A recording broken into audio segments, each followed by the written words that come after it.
Okay.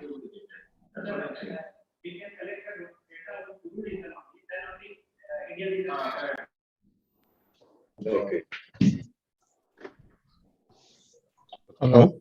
Mohan, just I want Rajendran. I think I want to. Okay. Anandan is he is in a meeting. I see. Okay.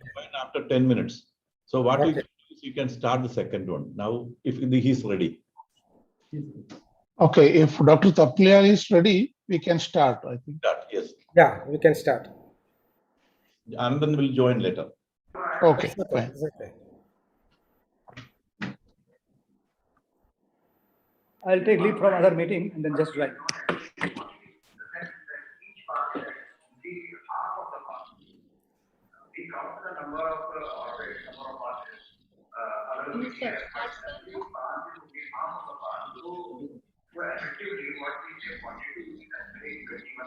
Yeah, for this talk, the timing is 20 minutes for the talk and 5 minutes for the question and answers.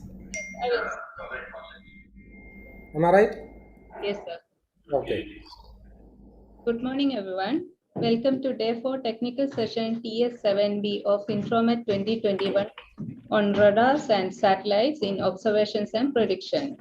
In this session, we have two leads talk by Dr. V.K. Anandan, Senior Research Scientist, ISRO Telemetry Tracking and Command Network, ISTRAC, and by Dr. P.K. Taplial, Scientist, Space Applications Center, ISRO. The lead talks are followed by one invited talk by Dr. Titu K. Sampson, Assistant Research Professional, School of Earth and Space Exploration, Arizona State University, USA. After the lead and invited talks, we have 4 short oral presentations. This session is chaired by Dr. P. Mohanan, Kochi University of Science and Technology, and Dr. K. Rajendran, CSIR Fourth Paradigm Institute. Dr. P. Mohanan is a retired professor of the Department of Electronics, Kochi University of Science and Technology, and holds immense research and teaching experience with a specialization in the development of different antenna systems for various applications. We welcome you, sir, to this session. Thank you. Thank you very much. Dr. K. Rajendran is a senior principal scientist at CSIR Fourth Paradigm Institute, Bangalore, and holds immense research experience with a specialization in air-sea interaction and monsoon variability, climate modeling and climate change impacts, numerical weather prediction, and tropical climate studies. We welcome you, sir, to this session. Thank you. Thank you. The lead talk is for 20 minutes plus 5-minute discussion. Invited talk is for 30 minutes presentation plus 2-minute discussion, and a short oral presentation is for 9 minutes plus 1-minute discussion. We request the speakers to adhere to the time allotted. The selected questions in the chat box will be conveyed to the chairs by the reporters. Now, may I request the honorable chairs to kindly take over the session. Very good morning. Thank you very much. I would like to welcome everyone to this fascinating session on radar and satellite in observation and prediction. I would like to talk a few words by Rajendran to running this session smoothly. Please speak a few words, Dr. Rajendran. Yeah. Hello. Hello. Good morning to all. Yeah, this is an important session which deals with observation and validation as well as prediction part and using radar. As you know, the radar application started, especially from the space-based radar, started from the TRIM satellite program, starting from 1997. So after that, there is a lot of spaceborne radars are there now. So we are benefit from this particular very important session. So we would like to listen from all eminent speakers. And since we are short of time, we will start immediately, and we will please all the speakers restrict to their allotted time. As the organizers mentioned, the lead talk or will be 20 minutes and 5 minutes for discussion. So before 5 minutes, we will give a warning. Okay, Dr. Taplial, please go ahead with your presentation. Thank you, respected Dr. Mohan and Dr. Rajendran. Thank you for inviting me to this session to give this lead talk.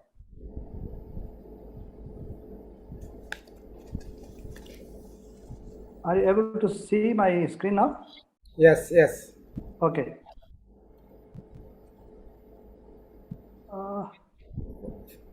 Change to full view. Yeah, it is full view. Can you see the full view? Yeah, we can see. It's Please okay, go it's ahead. okay, it's okay. Okay.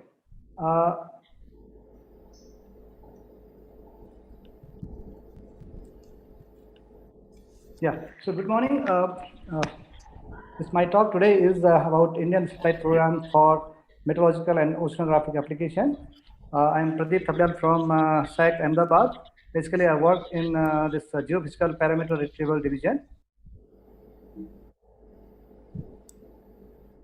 Okay, so for mostly for weather observing systems, whatever conventional systems we have, we already know very well that we have automatic weather stations, we have Doppler weather radar, we have then microwave radiometer, which is the upward-looking microwave radiometer, providing you temperature and humidity profile at a location with the very high temporal resolution. And we have over ocean, we have buoy-based observing systems. Then there are ships taking regular measurement, or there are ship cruises where event-based when we go in the ocean and take a measurement. Then we also take measurement from aircraft, and then over various meteorological centers, we also have radio sonde launch regular at 0 GMT and 12 GMT worldwide that provides upper air sounding temperature, humidity profile, as well as wind profile. But these are not sufficient in number. Majority of the oceanic regions are uncovered from these conventional observing systems. So we need this satellite-based, space-based weather observing systems. And currently we have geostationary orbit. We have GeoRing. There are various satellites there operated by US, that is both east, both west. Then there are Meteosat over European region. There are Meteosat series of satellites over Indian Ocean region also. And then over India, is covered by our Indian satellite INSAT 3D, then Chinese satellite. Then there are Japanese satellites, Himawari, and Korean satellite here in GeoRing. Then there are number of polar orbiting satellites providing regular this observation of weather, parameters. Now, straight away, I'll come to Indian meteorological satellites. So first, I will describe this geostationary, this Earth observing this satellites, our INSAT series of satellites. So INSAT series of satellites, that started in 1982 with the launch of INSAT 1A, and that initially we had only visible and thermal infrared radiometers for basically for observation of cloud, then cloud motion vector and OLR. Then this first series 1 were all very similar in configuration. Then series 2 satellite starting from INSAT 2A that was indigenously built by ISRO in India. And then this also first 2 satellites were very similar to INSAT 1 series of satellites having only visible and thermal infrared channels. Then INSAT 2E, that was the first satellite where we had added a few more this channels. Like in infrared, this water vapor absorption channel from around 6.7 micrometer was added to that, which gave us information about upper tropospheric humidity as well as water vapor motion vectors in the upper this troposphere. Then, in addition to that, we had very high resolution this CCD camera having visible near infrared and SWIR bands with 1 kilometer resolution. So that was in addition to atmospheric parameters, weather parameters that provided us information about NDVI and many land surface parameters. After that, because there was a need to have a continuity of this geostationary satellite, INSAT 2 was not working. So Kalpana 1 was launched in between. That was a dedicated, first dedicated satellite from ISRO for meteorological observations. It had only one VHRR sensor and having visible water vapor and thermal infrared channels. Now they are also very similar to previous predecessors, INSAT 2A and INSAT 2B. INSAT 3A then was launched in 2003. That was again very similar to INSAT 2E. But real development or advancement started with the launch of INSAT 3D in 2013. And this satellite had imager. This is 6-band this imager. as well as an 18-channel infrared sounder. And in addition to that, there was one visible channel for cloud detection during daytime. So this was the first dedicated advanced meteorological satellite from India. And this provided a suite of this parameter I will describe in my coming slides. Then this followed by INSAT 3DR in 2016. So now we have two INSAT 3D and 3DR similar satellite in orbit, one at 82° east and another at 74 east, providing observation at interval of 30 minutes. But because they are kept in staggered mode, so you get continuous coverage every 15 minutes from either of the satellites. So after this, INSAT 3DS, which is also very similar to 3D, 3DR, will be launched in next year, depending upon the situation. That is also we had kept as a spare, so that can be launched anytime in future. Then another important satellite in geostationary orbit is actually GISAT satellite, which has max this LWAR, max VNIR, that is from 0.4 to 1 micrometer. Then there is the sphere band also there, hyperspectral as well as multi-channel. But one most important band here we are envisaging is long wave infrared. That is from 7 micrometer to 13 micrometer. There will be 6 bands that also I will show you a little later, and that can provide very good observation for nowcasting. That will be launched somewhere in 2022. And fourth generation is in proposal stage. That will be after 2024. That will have some advanced sensor on board, which is yet to get approval. Now I'll straight away come to INSAT 3D, 3DR, and 3DS satellite. This is actually, you can see INSAT 3D sounder channel characteristics, which has 18 infrared bands and 119 channel as a visible channel that is used for cloud detection during daytime. And you can see that these sensor response function, you can see what is the location of those channels in our electromagnetic spectrum, starting from 3.5 micrometer to 15 micrometer. So these are the sensor response function of different channel. So that is basically, it's not a very high spectral resolution, but limited to a certain bandwidth defined by the sensor response function. And each channel sees a particular layer in the atmosphere that is defined by the weighting function. So you can see the left one is the weighting function for temperature sensing channel. That is the CO2 working in the CO2 absorption band here. So you can see there are weighting functions which are peaking near surface, then lower troposphere, mid troposphere, upper troposphere, and stratosphere. So from these channels, you get information of temperature in the atmosphere, starting from surface to stratosphere.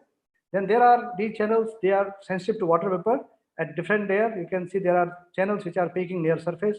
Then this is the mid troposphere, upper troposphere. These are upper troposphere. So you can get water vapor, this mixing ratio information in atmosphere from these channels here. And then there are some more channels which are in the this short wave region that are highly sensitive to temperature changes. So they are mostly used for temperature sounding as well as cloud detection purpose. And these are the parameters which we get from INSAT 3D 3DR sounder. So basic parameters, this primary products are vertical profiles of temperature and humidity, the surface skin temperature, and total column ozone.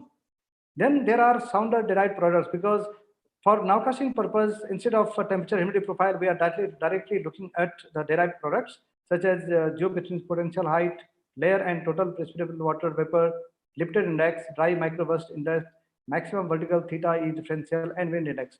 These parameters are used for nowcasting purpose, and you can see here example of a temperature profile throughout the troposphere and stratosphere, and water vapor profile in the troposphere. And we also provide a mean to generate T5 gram. When you click on any location within Indian this field of view of sounder, you can generate this type of T5 gram, and that users, this forecasters can use for nowcasting at any location. Now here, this is another way of presenting those parameters. These are temperature profile at 500 HPA, humidity profile at 850 HPA, and similarly, we will have this type of humidity profile and temperature profile at different layer in the atmosphere. And these are example of this derived product, surface skin temperature, lifted index, and so on. Now, what is most important here is for like in the insert 3D sounder. Now, this type of sounders are outdated because it has been replaced by hyperspectral sounder in low Earth orbiting satellite. But still, because geostationary platform, you can continuously observe this weather pattern. So that is an added advantage for monitoring deep convective system or thunderstorm type of thing. For example, if you focus here, an imager, this infrared imager, this animation, you find this region initially it was clear, but all of a sudden there is a formation of cloud deep convective system taking place there, and that is leading to thunderstorm over these type of regions. But this sounder can provide you added predictability when there are no clouds, because imager can give you predictability only when cloud formation starts, and then you know that there are popping clouds. They are growing in size in horizontal as well as vertical this direction. So this can lead to thunderstorm. But if you have information on lifted index prior to this type of systems, you get to know whether this particular type of region there is a possibility of thunderstorm or deep convective systems. So that is the advantage of having a sounder on geo platform, even if it is not advanced sounder. Now these are example of 3D imager. Imager basically is a 6-channel imager. There are one channel in visible having resolution of 1 kilometer. Then there is a sphere channel from 1.5 to 1.7 micrometer, having again resolution of 1 kilometer. Then there are mid-infrared, then TIR1 and TIR2. So first time we had a split window thermal infrared channel here, 10 to 11 micrometer and 11 to 12 micrometer. So this is used for sea surface temperature estimation, along with the correction for water vapor in the atmosphere. So that was lacking in prior insert series of satellites. So first time we could get a very good estimate of sea surface temperature from split window channels. And these are example of just images from visible, sphere, MIR, water vapor, TIR1 and TIR2. And if you see the composite, there are this color composites. You can differentiate various type of weather systems. This fog here, this is the pink color is shown by snow over land region. Then this type of structure is basically cirrus cloud over the top, on the top of the cloud. So various type of features you can differentiate here from imager observations. This again various imager products: OLR, SST, UTH, high-risk meteor rain, then IMSRA rain, and then wind vector at different levels in the atmosphere from infrared, water vapor, as well as visible channels. Okay, so this is cloud mass, snow, atmospheric optical depth, aerosol optical depth, and fog estimation from insert 3D imager. And you will see here the list of parameters. So this is a big list of parameters. Earlier we used to give only 3-4 parameters from previous series of insert satellite, but now you can see the list is growing every day, starting from atmosphere, land, even INTROMET products you can find here: potential evapotranspiration, okay, actual evapotranspiration, aerosol optical depth. So a list of parameters getting derived from imager as well as sounder. So all these parameters are being used for various applications. Recently, we have this MMDRPS system we have made operational at IMD, India Meteorological Department, New Delhi, and they will start. They have started using this data for their day-to-day forecasting. Now, one new product which we gave from the sounder and imager is clear sky brightness temperature. Basically, all the products are for forecaster by seeing the images and then giving this forecast. But when you want numerical weather predictions, then you have to assimilate variances, and for that you need a clear sky brightness temperature. So those products now we are providing from imager. This example of TIR1 clear sky BT is water vapor clear sky BT, and this is just example of 4-channel clear sky brightness temperature from sounder channel. So they are being assimilated in numerical weather prediction model at SAT, NCMR developed, and IMD. Now I'm coming to this low Earth orbiting satellite, LEO satellites. So India started with Bhaskara, where we had Samir microwave radiometer at 19 and 22 gigahertz, and then 2 TV cameras. And then we start. Then the next this satellite in the series was OceanSat-1, launched in 1999. It has only ocean color monitor, as well as MSMR, multi-scanning microwave radiometer. And it's followed by OceanSat 2 in 2009, having ocean color monitor, then spectrometer and ROJA, this radio occultation sounder, and followed by Megatropic in 2011, having Madras, Saphir, Scarab, and ROJA on board. After that, there are various SHAR synthetic aperture radar satellite RISAT-1 in 2012. Saral Altica, it is again in joint Indo-French satellite. SCATSat-1 is a standalone satellite for spectrometer only, that was launched in 2016 for sea surface wind vector. OceanSat 3 series is planned for 2021. This maybe in few months time this will be launched, and this is having OCM, SSTM, and spectrometer on board. And then NSR is planned next year, that is joint NASA and ISRO synthetic aperture radar. So some example of products I will give here.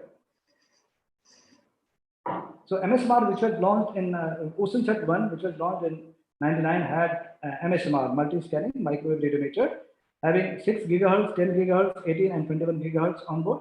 And from this, we could get this total precipitated water, sea surface wind speed, sea surface temperature, cloud liquid water, and those examples you can see here, the global SST, water vapor, here SST again here. This is analyzed SST and MSMR SST. You can see very good comparison here. Then MSMR derived sea surface wind speed only, and then cloud liquid water.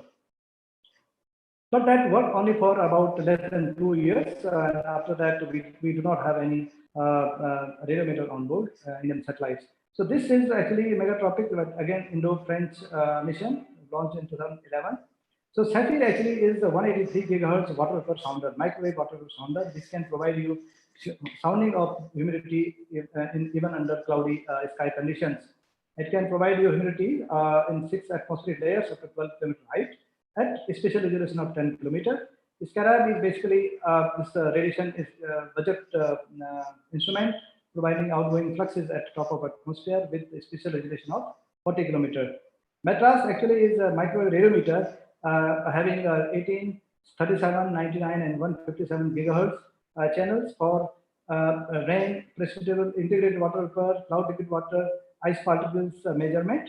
But this also worked for me for a very short period of time. And then ROJA actually is a radio occultation sounder providing temperature and humidity profiles. So I will show you just few examples here. Madras derived total precipitated water. This is cloud liquid water, this is ocean wind speed, and rain rate. So you can see the quality of product was very good, albeit it worked only for a very short period of time. And this is actually Saphir microwave sounder. This still it is working, it is in orbit, and this has provided very good information because it is in low inclination orbit. So it is providing very frequent coverage over tropical Indian Ocean of humidity sounding. So this is very well, if you see the literature, this is one of the most important satellite system providing humidity sounding in tropical region, and it is having very good impact on numerical weather prediction. And Sima Develop is using it regularly. And now I think we are in the final stage whether this will be continued or not continued, because it has started giving some problem for data reception. And this is the example of long wave flux and short wave flux from Scarab. Then we also have Saral Altica, this altimeter providing you information on sea surface height or sea surface height anomaly, significant wave height, and ocean surface winds. So this also now I think it is on the fag end of its life. It has provided very good data for last 7-8 years. And SCATSat-1 actually is a standalone. This has only one instrument, that is spectrometer on board. It is a Ku band spectrometer operating at 13.5 gigahertz, having two polarization, horizontal for inner and vertical for outer beams. There are 2 beams here. So from 2 beams, you are having 4 measurements. So that will provide you the information on wind speed as well as wind direction. So the wind speed range is 3 to 30 meters per second, and it provides you the full range of wind direction with accuracy of 1.8 meters per second for wind speed and 20 degree for wind direction. So you can see an example here of over cyclone. It is very, very important. It has proven its work for cyclogenesis and cyclone track prediction. And this is a global snapshot of daily wind vector from SCATSat. So you can see here, now we have a geostationary satellite, we have a polar orbiting satellite spectrometer. So we are making a synergistic use of these different type of platforms to do better cyclogenesis here. We have insert pictures, and from that we can determine cyclone center.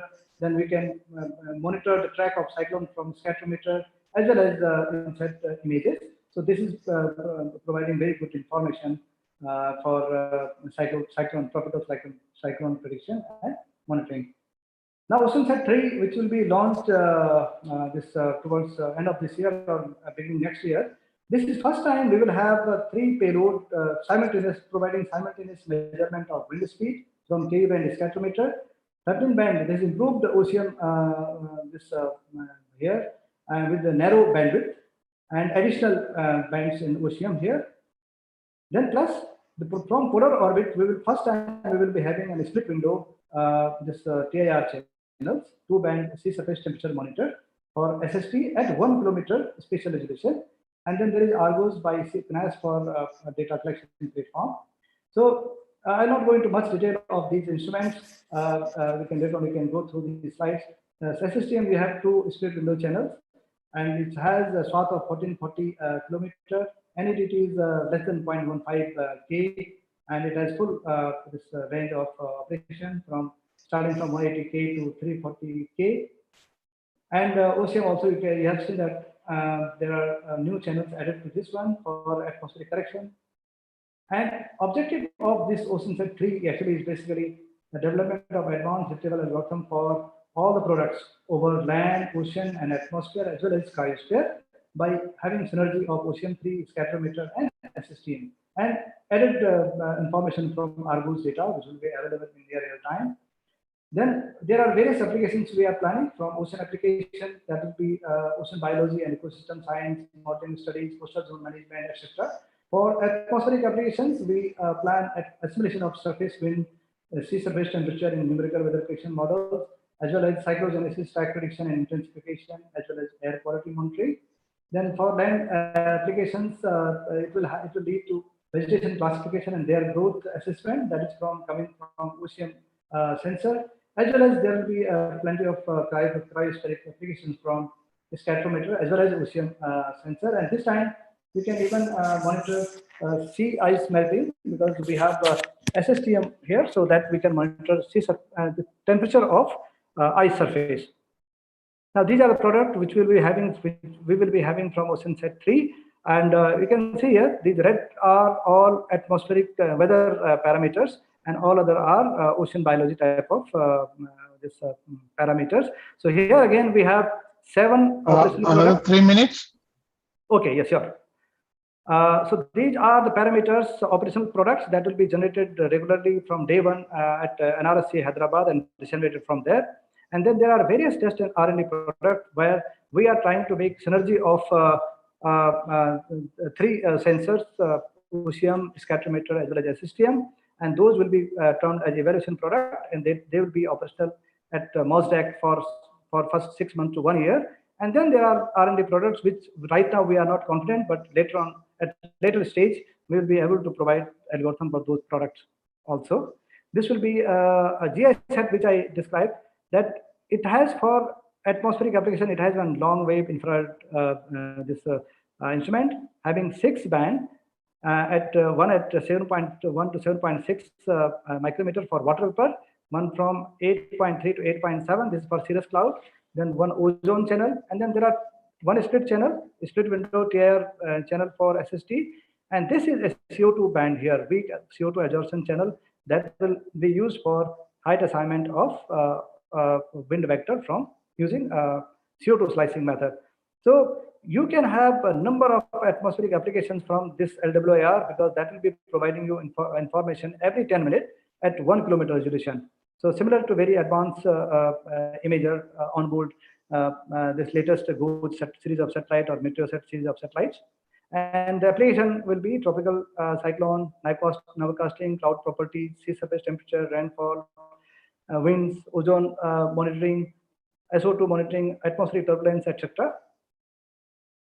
And then we also working on GNSS, Global Navigation Satellite System, where we have two type of instruments. One is the space-based, which we call as the radio occultation, that we had earlier in our megatropic, ROSA.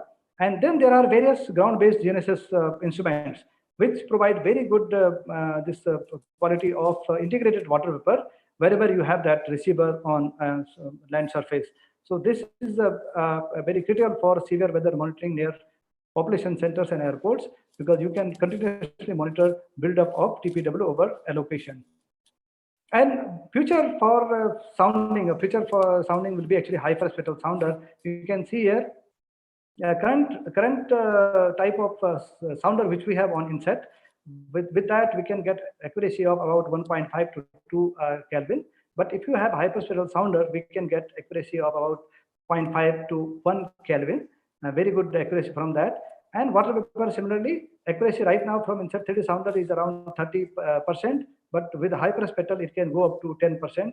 Right now, those hyperspectral sounders are available on polar orbiting satellite, AIRS, CRIS, and ERC on board GPSs and METOP satellites. So you can see here we have two passes 9:30 a.m. p.m. from ERC and two passes from GPSs at 1:30 p.m. noon and midnight 1:30. So daily 4 passes you are having from hyperspectral sounder, and that is actually providing very good information for numerical weather prediction. Now, keeping that in mind, we are also moving into next generation satellite. So first and foremost will be INSAT 4th generation, which we are planning to have advanced imager there, having more than 15 band in that, and improved spatial resolution, that is around 1 to 2 kilometer, and very rapid scan capability. Right now, our satellite can scan full disk in 30 minutes, but with these advanced imagers can provide you full disk coverage in 5 to 10 minutes, and mesoscale coverage every 1 minute, less than every 1 minute. That will be very important for this nowcasting. And then we also plan to have lightning imager, but all these depends upon user requirements and recommendation from various users. Then we also have planned, we will be building a hyperspectral sounder both for LEO as well as GEO.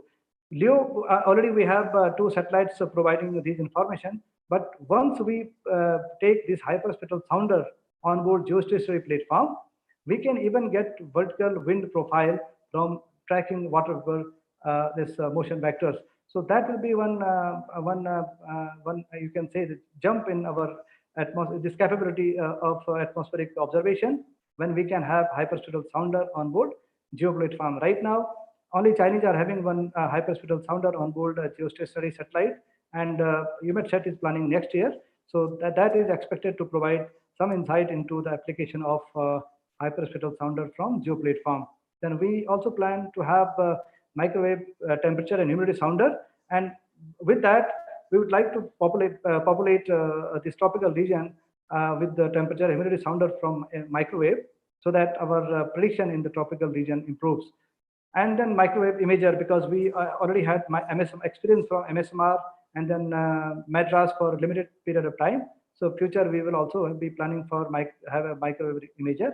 And GNSS RO actually is one field which we have to focus, because GNSS satellites are already there.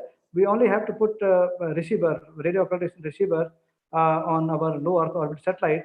So that also need to strengthen in future, so that we get very high quality temperature and humidity sounding, very high vertical resolution sounding from GNSS RO type of instruments. So thank you very much. Now I can answer questions if you have any.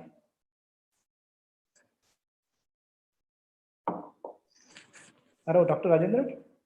Yeah, thank you, Dr. Periyar.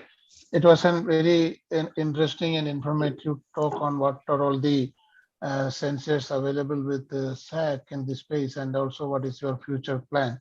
And I could see there is a question in the chat box, which is asking about the simultaneous observation or profiles for Saphir and Rosa over the central Indian region and its availability. Can you answer on that?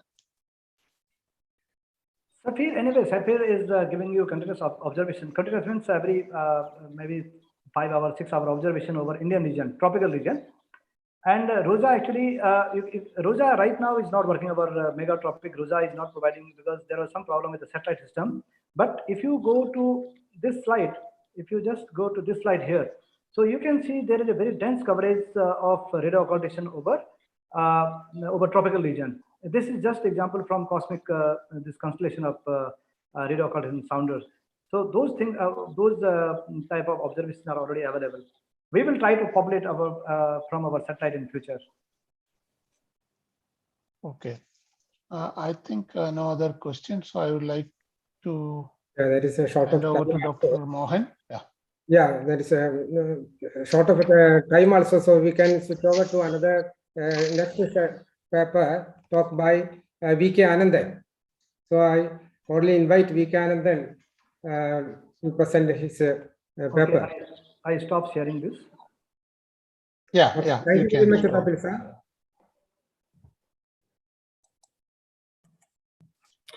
Hope my audio is clear and video is visible to all of you. Yeah, it is clear. Yeah, it's okay. So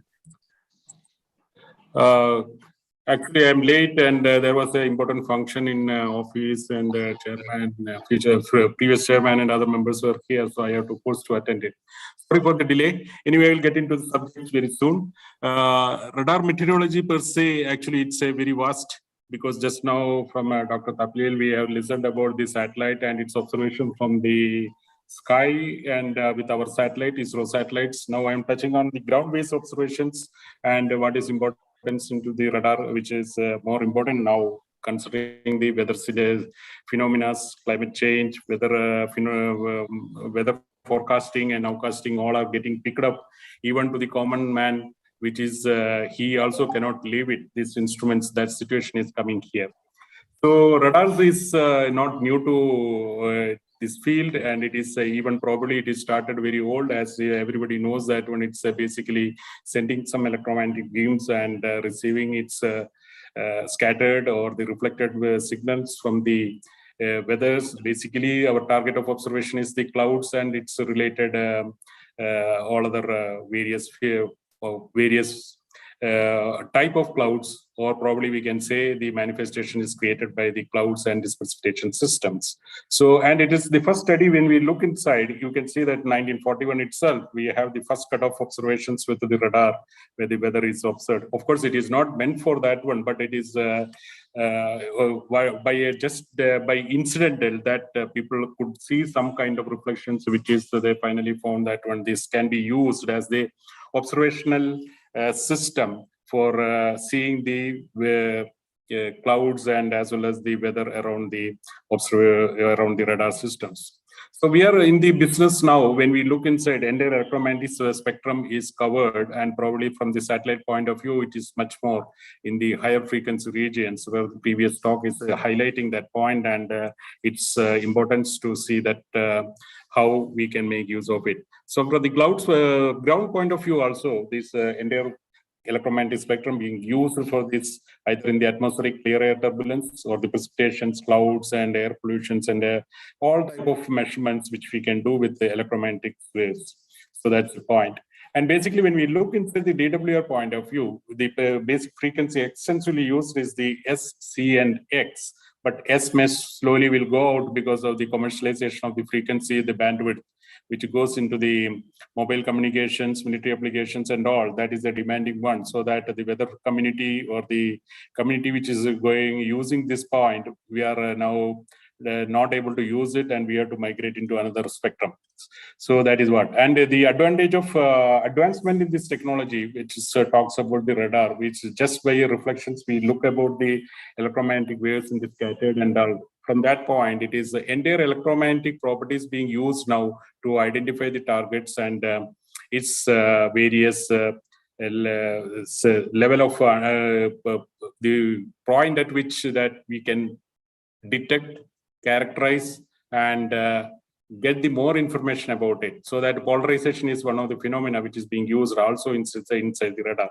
Basically, all these things are, when we look inside, the reflectivity is basically is proportional the 6th power of the diameter of the particles which we are seeing, the raindrop diameter. That is the basic fundas inside that one. How do we get some reflections from the electromagnetic waves when it hits the water droplets? as everybody knows, that is fundamental. It goes and come back, so that is make use of it. And in the polarization point of view, we use of horizontal polarization as well as vertical polarizations, which will brings to the particle size, shapes, and its characteristics. So that is makes a full exploitation of the electromagnetic waves properties into the observation of the weather signals also. We have various, the advantage of when we are using in the polarization is highlighted that when we can distinguishedly identify the targets, types, and its different characteristics, so that it is very easy to characterize the hydrometeor targets from the any other targets, which probably you call it as a clutter, which can be taken quite easily from this analysis. And application of the weather electromagnetic waves, which is used in the weather radars, it's enormous now. We are reaching to a level that when we can pinpoint, identify to the greater accuracy that rainfall which comes inside. It is very finer resolutions with the temporal resolution as well as spatial resolutions. We are able to get the informations, and the most of the observations which brings the radar from the remotely, it's quite extensively used in the weather predictions, modelings, and all sort of even for the government decision-making process now. So that is the situation. So this is a fundamental equations, not touching the more on the radar equations, and all these reflections, which is a phase dependent or the reflectivity based dependent, we can bring into the useful form as a rain rate or various other, including velocity as a phase of a rate of change of phase, which will bring to the velocity. So that everything in the polarimetric system is make use of it, so to characterize the particles as well as the weather in a greater accuracy. Earlier days, which was just reflectivity, which is having its own problem, as everybody knows that when attenuations and various problems were to come out of it or correct it, it's quite difficult. But now the importance of the polarimetric systems has brought it out many things which we can distinctly bring it out and correct it in the received signals. So issues still, it is whenever we talk about it, we address one issues, but still it is so many issues, system dependent issues, as well as this observational characterization issues also is still existing there, and people are addressing these issues. Temporal and spatial variation of DSD, drop distributions, attenuation of rain, hail, wet radon based, because that property of the material which is being used for during the path of observations, and various attenuations due to atmospheric gases. Precipitation gradients within the radar beam also is a very important, bright bands, beam blockades, and so and so. And last one we can add it today, because we are already while commissioning the system now, RFI from the radio frequency interference from commercial services. So wherever we go, there is a greater extent that the threat is coming from the commercial utilization of the electromagnetic spectrum, which is spoiling what the echoes come from the weather signals or atmospheric signals are getting contaminated. So mitigating that problem is become a challenge to the engineering community also, because the level at which the signal is detecting from this kind of targets is very, very low, and the clearance is given from the authorities for the other commercial users, probably the signal detection or the filtering or going to the next existing bands are not very sharp, whereas it demands in this kind of system. So that is a new area that the migration of or the threat from the commercial services become a visible now, including satellite observations also. It is quite extensive. We are struggling to find out that one from where this interference and contaminating our valuable imagings and various other information. So that is happening in this area also. When coming to DWR systems are operated at various frequencies. When it is looking from the S-band DWR system, which is aimed to look the signals from the range of 500 kilometers in the resolution of 300 or 150 meter. Now the better resolution is also available because the technology is advanced to do that job. So this is the major things that you can get it inside. And in C-band system, range is slightly reduces because of it attenuation factors and various other issues related to system design point of view. So it is reduced to 400 kilometer, where 500 is reduced to 400 kilometer, and so on that one. When it comes to, and various frequencies applies to various advantages also for the weather for observation point of view. That is a list, but it is not time to explain to that point. We can get more good information about the entire cloud system from the top side, bottom side, and integrated liquid content vertically integrated liquid content, and so many nearly 60 different type of products are getting generated in the weather radar observation point of view. So now this is almost goes to the user level also, so that especially the major agencies are like aviation's weather prediction agencies or weather monitoring agencies. In addition to that one, now it is reaching to the common man. So I'm just touching upon all the products. It is not immediately I can explain to that point because the time is limited, which we want to test it. This is the way that now the mapping is started, because mosaicing of the data at the particular place and look that one, what is the cloud exists on the top of you, and look that whether what is going to happen in the given instant of time. This is the common man's interest. Now I am seeing that when everybody becomes almost talking like, yeah, this is what is going to happen. Let us get prepared for facing this event. This is what the system is getting changed, or the application of this weather radar. Even earlier, it is a highly technically advanced systems to talk about it, but now it's a common man subjects. So, and not only from the point that one, we have to grow into a scale that one, the future line of that one, the predictions, as well as the presentation of the data to make sensible to the meteorologist or the weatherman to talk about it, as well as the common man to understand what is the cloud system around you and what you are seeing it. This is a three-dimensional image. When you look from the radar point of view, if the entire volume scanning is done, you can see that one, how the cloud system exists to you and what height it is going to happen. So that is what is it. When you are looking from the radar point of view and the weather radar or weather observations from there, one of the important thing is that earlier to this family is the satellite-based observation is the TRIM. Probably many people knows about it, and the latest one, it is not latest, it is operationalized and running last 4 to 5 years, global precipitation missions. It's also very important to look inside that one, cloud systems, move from a moving satellite, which is very high-speed satellites. This is a missions, precipitation mission program. Mainly it is controlled by JAXA and NASA. And they have launched a satellite with a dual frequency to see that one. Earlier, TRIM was a single frequency radar. Now this is a dual frequency radar to mitigate the problems with the attenuations and various correction factors. Quite successfully, it is doing its job in this one. So it is only simply the parameters which we talk about it. It will come up to 245 kilometers swath, and the KA will go into 120 kilometers in the operations. So it is almost gives you some image which will give that, appreciate that how it is important from the looking from the top also. So, but of course, this is only instantaneous observations, and it cannot be done continuously in a given place till the satellite is making a revisit. But still, it is important to see that mapping of entire world with this kind of satellites is also now it's a need of the when it looks from the change which is happening, whether it is creating havoc in the total life of the mankind. So that it is observations, and we cannot stop it, but we can take advanced informations and state that what we are going to face it tomorrow or in the next hour time, and look in their things very minute level. So that is what we can do it, because the climate is getting changed and the phenomena are quite aggressively on the top of our head, and many times it is creating a danger, almost life-threatening. So when you look inside this path created by radar regions as well as this one, when you look from the two different radars, and because this will give you a more accurate results when combining both the two frequencies in operations, and it is possible because it's why one of the observations we can see that why it is taken Ka and Ku to the satellite point of view. It's of a miniaturization in size. At the same time, the attenuation from the top, when you look till it reaches to, you are near to the atmosphere, there is not much attenuation, it can reach here. So there is nothing like a range observation, it is only vertically looking also. So that there is a attenuation factors are quite less. So the less energy which can do that, but it is only thing is a point of pointed observations, that kind of things. So if you look different tilt angle, you can look inside the phenomena, how it is coming inside.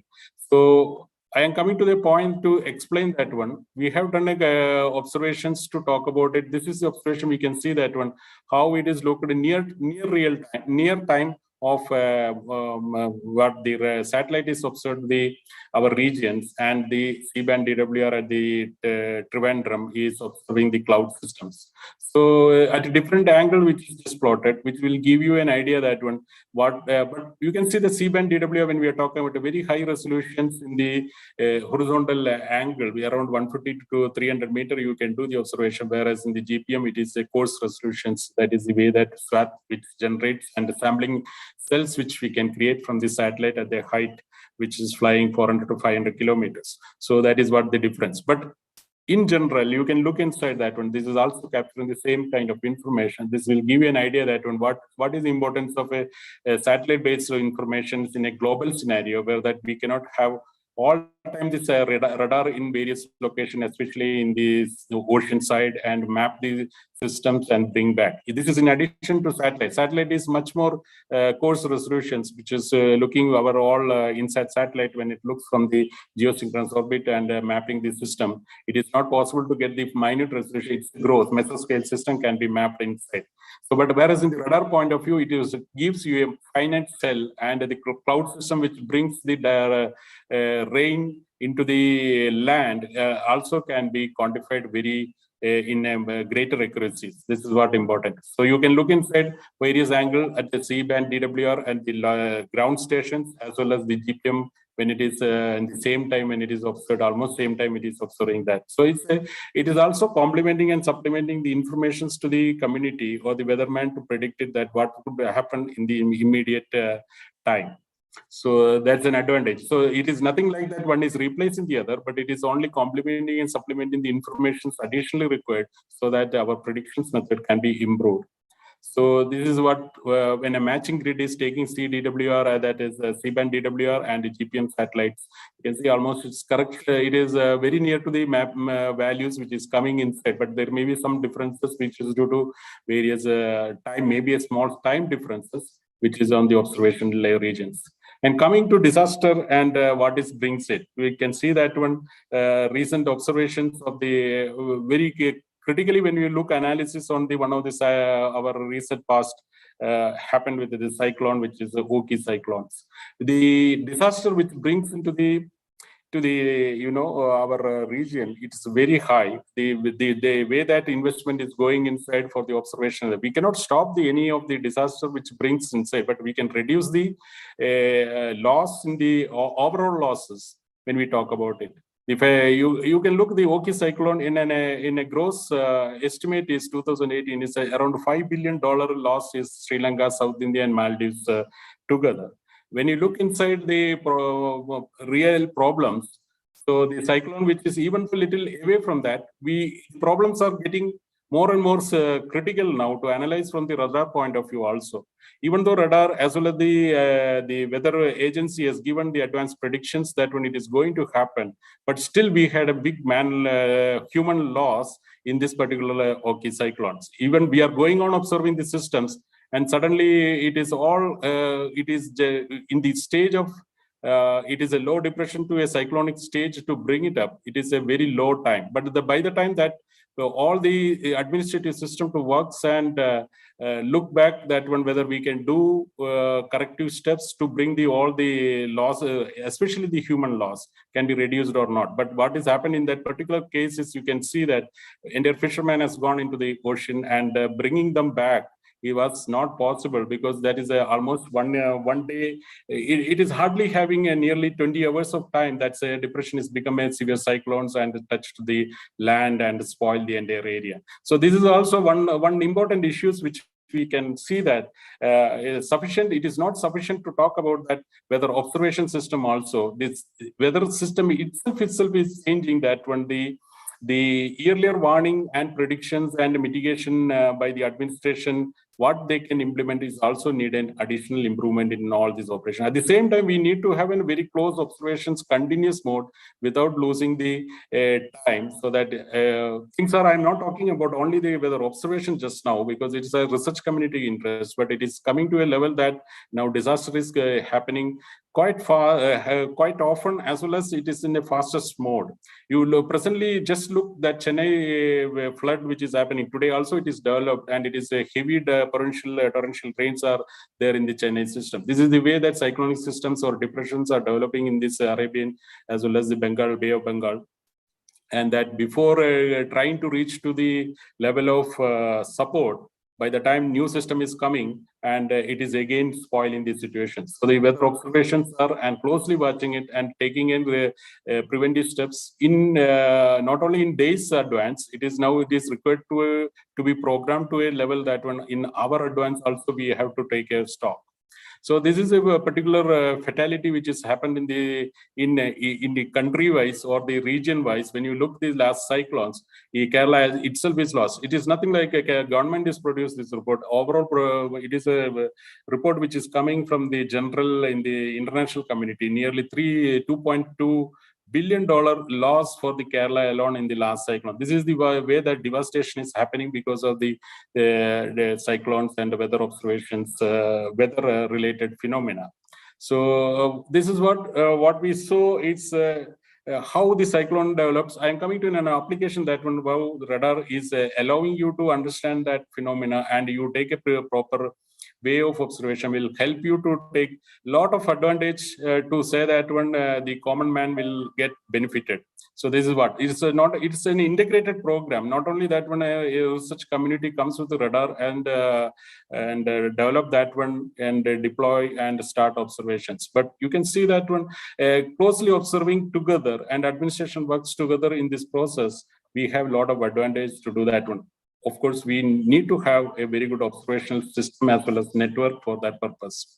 So these are the some observations where that Oki cyclones, which we are just making a movie of that point, how it has gone and continuously, because radar gives very high temporal resolutions data, and the motion of that one will help you to understand what we can do it next level. So here various products are just shown here, which may not have much looking. Look, these two radars. I am just giving you a glimpse of that on how we should progress from the past to the next level, so that we are close monitoring, and at the same time actions on the ground is very important.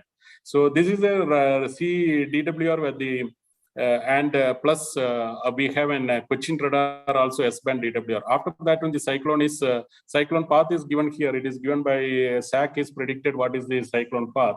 Exactly, almost it is mapped to that line itself, and finally it is landed into reached to the Bombay side, and it is crossed to the land and stopped there. So we have a close monitoring all these things, and entire regions, if you closely monitor, people can or the government administrative system can take a proper action how it is happening to you. It may be happening once in a while, but the devastation is it creates in that process. It's enough to justify that one. This closer observation is very essential for this country, and so that we can reduce the losses to the overall to system in not only the humankind, total losses to the system also. Definitely it has to hit and go and devastate some area, but reduce the losses in a different way.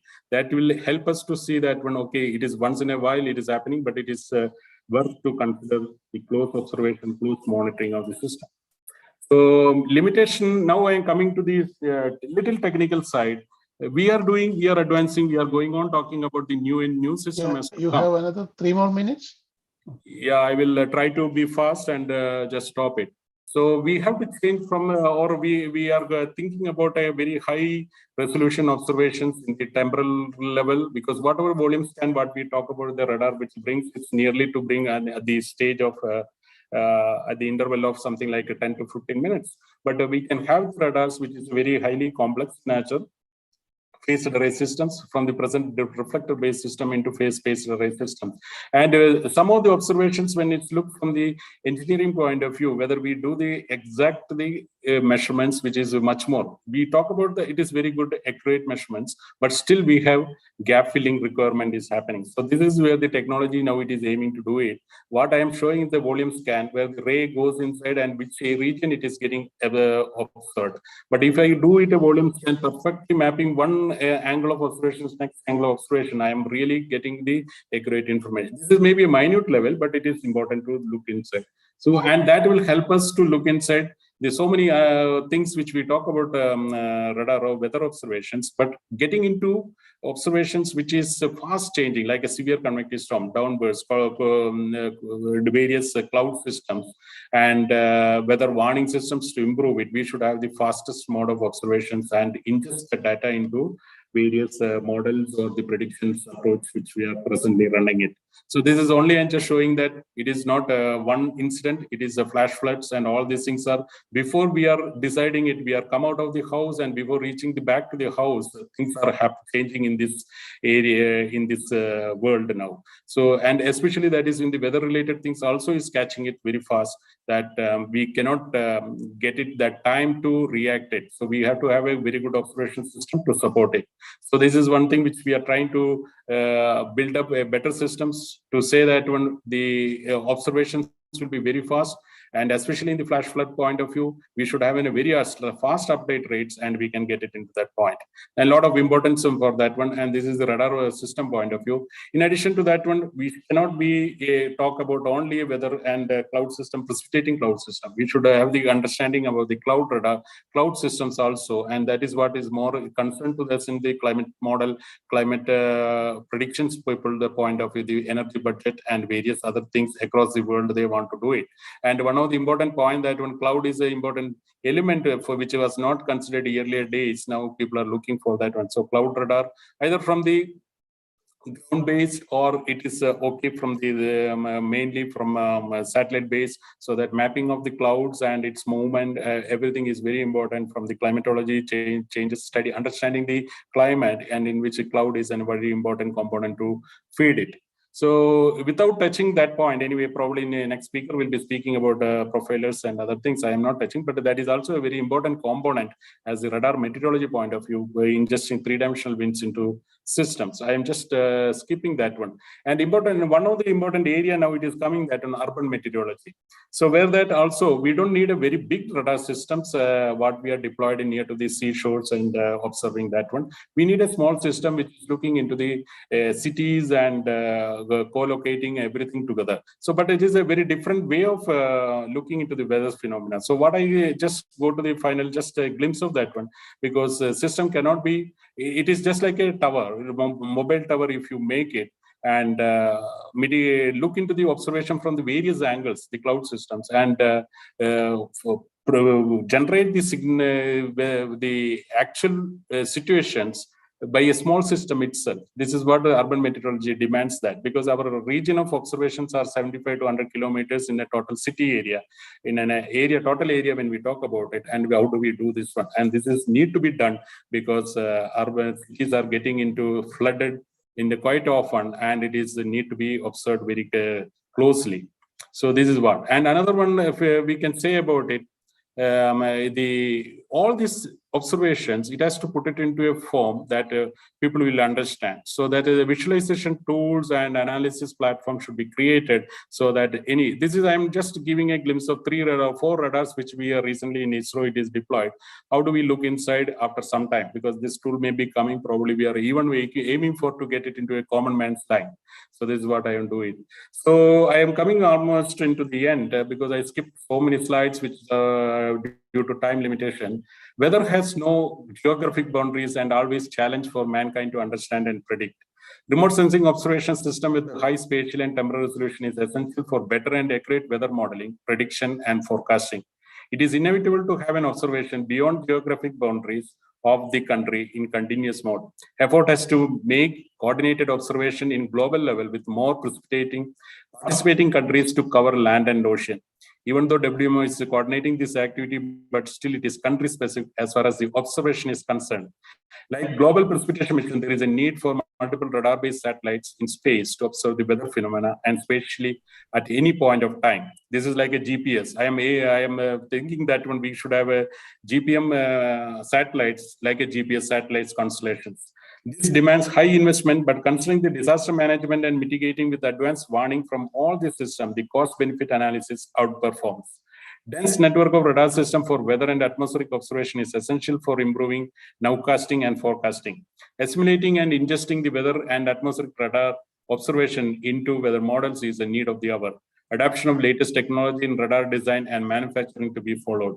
Application of radar meteorology is no more a highly technical and scientific importance for the research community and for the government administrations to get advanced warning and taking disaster management and mitigation requirement. It is a common man's interest to support his day-to-day activity, travel, farming, business, etc. Let me stop here. Thank you for giving me a chance to talk to all of you. I hope I am within the shortest time I could do something to make you to understand and go ahead for the policy planning in the next coming years for our country. Thank you. I think there is no questions, but I am having a question. Please. In your presentation, you mentioned only about the horizontal and vertical polarization. Why you are not using the circular polarization?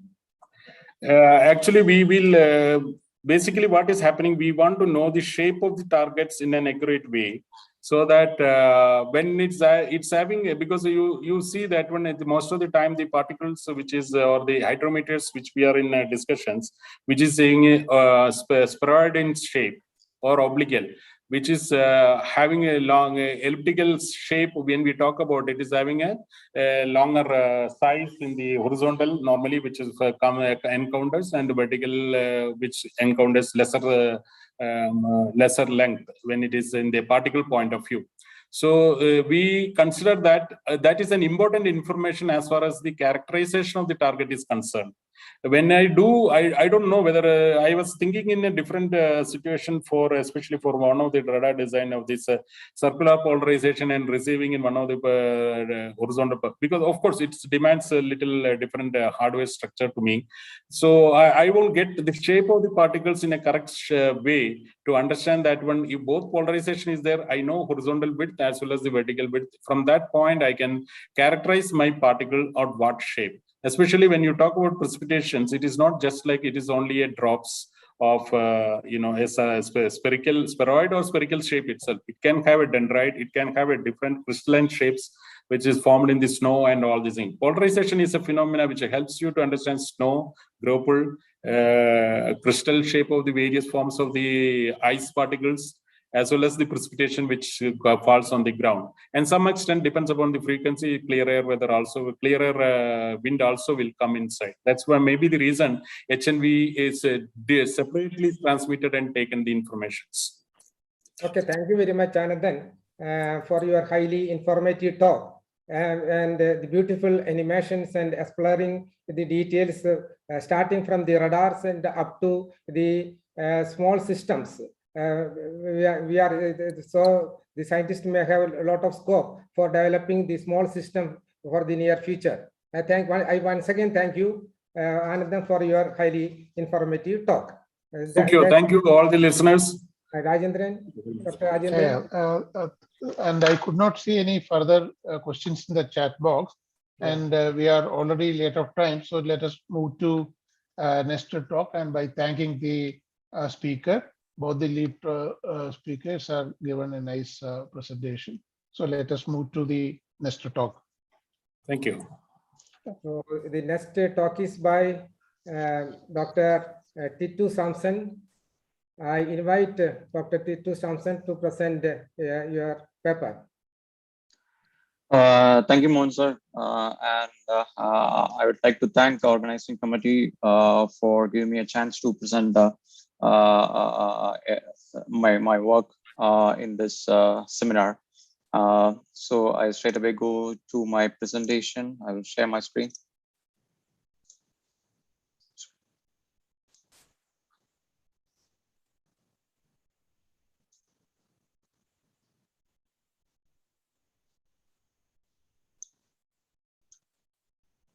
Hope the slide is visible to everyone. So my previous talk was by Vicky Anandan sir, and sir was explaining how the radar system is important, or the network of radar is important to our country, because anyway the climate is changing very fast, and it is very important to understand and plan ahead ahead of the disasters coming. So in short, I can say from the previous talk is like the country needs more radar or more observation systems to be installed in the horizontal and vertical way throughout the country to help common man from the disasters. So anyway, I'm just talking on the continuation of previous talk. I'm just talking like now how we can design a radar. I know it is in 10 minutes it is difficult to say all the aspects of designing a full complex system like a phased array systems. I will just say where to start, how we can start designing a radar, or if a new engineer coming into designing a system, so what are things to be taken care, or where do we start? So here I'm just touching the phased array radar measurements or phased array systems for wind measurements. So this is just a case study of 205 megahertz, which is installed in Cochin University. And I will just explain how we did this, or how we started the system. So wind profile radars are basically a vertical looking radars. It is just like sending a electromagnetic pulse into the atmosphere, and by studying the reflected signals from the atmosphere, we are able to see what is the wind at particular height. So in short, we can say like there is no target at all for a wind profiler system. So then what is acting as a target? So in case of wind profiler systems, the clear air itself is a target.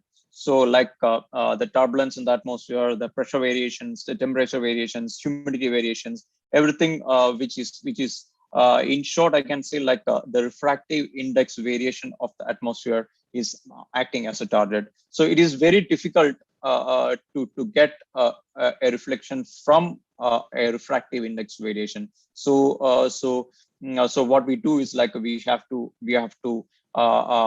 put a very high power into the atmosphere, and we need to have a very big collective area to receive the signals, and the system goes on designing. So where do we start?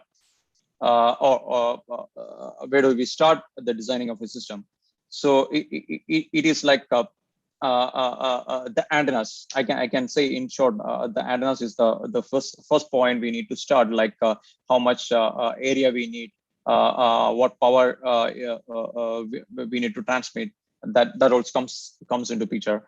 So this is just a pictorial representation of a wind profiler radar. Like we are sending beams into the atmosphere, and we are getting the reflected waves, reflected signals from the targets, like pressure variation, temperature variation, or humidity variation from the atmosphere. And from the reflected signal, we are able to calculate what is the wind at that particular point. So we are just using 3 beam or 5 orthogonal beam configuration to see the radial velocities of from the each beam, and we are able to calculate the flow of wind. For a wind profiler, we are starting with a consideration concept like the wind above the radar is homogeneous. Then only this will we can calculate the wind accurately. If the system is inhomogeneous, like in a thunderstorm, we can clearly say that this is an inhomogeneous system. It is difficult to calculate the wind in a with a wind profiler. With the wind profiler, if you want to calculate the wind of a thunderstorm or kind of thing, we need to have a different technique like spaced antenna method. So for a wind profiler, our region of interest is up to 25 kilometers, because that's where almost all the atmospheric high active atmospheric parameters, or like thunderstorms, rain, will act. So our region of interest is basically from ground to 25 kilometers. So for a target-oriented radar, it is easy to calculate the velocity because if with the basic oscilloscope itself, we are able to see the reflected signals as a graphics I am representing here. If we send a pulse of signal to the atmosphere or to the target, the reflected signals can be seen with a scope. But in terms of an wind profiler radar, if we send a pulse into the atmosphere, we will not be able to see any signals with a scope. That means all the signals are buried deep under the noise, and we need a very good amount of digital signal processing to see what is the wind or what is the reflected signal. So along with the hardware, we need a very good software also to see what is the wind. So it is difficult. So these are some of the existing wind profilers around the world. So the first one in the left is the Mu radar that is established in 1985. This is one of the first fully active phased array system in the world, and it is still operating right now. And it is one of the biggest radar, and it comes around 110 meter in diameter and with a peak power of 1 megawatt. So it can probe up to 20-25 kilometers with the system. And the next one is the Indian Hemisphere radar. So that is also installed in 1992. And 2 or 3 years back, they have upgraded this to a fully phased array system. And this is the equatorial atmosphere radar and Martian radar. And if you see, almost all big systems are centered around 40 to 50 megahertz, and they are really big, somewhere around 100 meter diameter. And these are a few locations of existing wind profilers in India. So we have 2 operational wind profilers at 200 megahertz and one at 50 megahertz. And another one is upcoming at Calcutta University, and another 200 megahertz is upcoming or under construction in Guwahati University.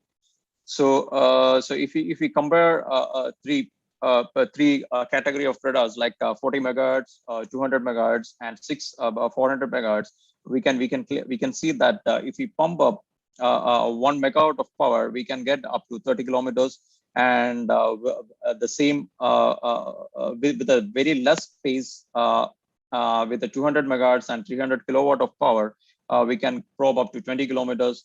And with a 6 kilowatt of power with the 400 megahertz, we can probe up to 15 kilometers with 400 megahertz. So in short, we can say like to decide which frequency we need to take, that depends upon the application. If you want to probe up to 30 kilometers, definitely we need to go for a 40 megahertz with a very high power, or 200 megahertz with a very high power with a very large area. So it basically depends upon what is the region of interest. If you are considering only for 10 kilometers height, we can go for a 400 megahertz system. So this is just from literature to see that what is the power pressure product needed to design a radar for a particular frequency. So from this graph, we can say like for a 200 megahertz radar, we need a power pressure product to probe up 25 kilometer or 20 kilometer. We need a power pressure product somewhere around 10 raised to 8 10 raised to 8 watt a kilowatt per 10 raised to 8. So to start a design, like what are things we need to consider for a radar design. So the first thing is like what is the height coverage we need, that the minimum height and maximum height. What is the angular coverage? What is how much the angle you need to shift from left or right? What is the height resolution? What is the angular resolution, and what is the Doppler or Doppler velocity or range we need to see. So to start up antenna design, so like it depends upon this is basically the radar range equation, like what is the minimum detectable signal we need to see, what should be the half power beamwidth, and what is the inter element spacing of the phased array system. And the antenna array is designed based on what is the reflectivity of the atmosphere. That is, if you want to see signals from a 20-kilometer height, we need to probe. We need to get reflections from the 20 kilometers. So we need to see what is the reflectivity of atmosphere at 20 kilometers. So for that, we need to find what is the reflectivity. To calculate the reflectivity, there is an empirical formula, and I'm not explaining all the terms of the empirical formula, but the main the points is like the pressure, the temperature, and the specific humidity at that point is very important to see what is the reflectivity of atmosphere. So we can calculate by sending a radio sonde to a height of 20 kilometers, and we can probe all these parameters, and we can calculate what is the refractive index structure coefficient, and we can calculate the reflectivity. So once we get the reflectivity, we can calculate what is the received power, or we can consider, like in the next slide I can show that. So once we know that the refractive index coefficient of atmosphere, and we consider that we need a minus 150 dBm of power at the input of the receiver. So what should be the transmitted power? So this is just a basic calculation, and we can see that the power pressure product of a system with a 150 meter resolution and a refractive index, the atmospheric reflectivity of 3.3 into 10 raised to minus 19 at 20 kilometer, we need a power pressure product of 1.6 into 10 raised to 8 watt meter square. So once we know the power pressure product, then we need to see what should be the size of the antenna system to get a 3-degree beam width. So this is also an empirical formula. Once we decide that we need a 3-degree beam width, we can calculate what should be the diameter of the entire system. This is just a empirical formula of 58.92 into lambda by L. We just substituted, and we will get a diameter of 27 meters to get a 3-degree or 3.2-degree beam width, half power beam width. Once we know the half power beam width, and we need to calculate what should be the inner element spacing, so that we can calculate how many elements we need to fill the full area of 27 meter diameter. So in our system, like we need to see or we need to tilt the main beam from 0 to 30 degree. So in this beam width, we should not see any grating lobes. We don't want to see any grating lobes. So to avoid the grating lobes for 0 to 30 degree, what should be the inter-element spacing? This is also just a direct calculation, and we can see that 0.7 lambda will give you will make sure that there is no inter-element spacing. So once we know that this is a 0.7 lambda is the inter-element spacing, and 27 meter is the diameter of the entire array, we can easily calculate how many numbers of antennas we need to fill this 27 meter diameter with a 0.7 lambda of inter-element spacing, and it comes around 619 elements. So 619 elements we need, and it should be arranged in a circular way of 27 meter diameter to probe to a height of 20 kilometers. So this is the starting point we need to design. And once we know all these things, we need to see which antenna we need to design or we need to occupy for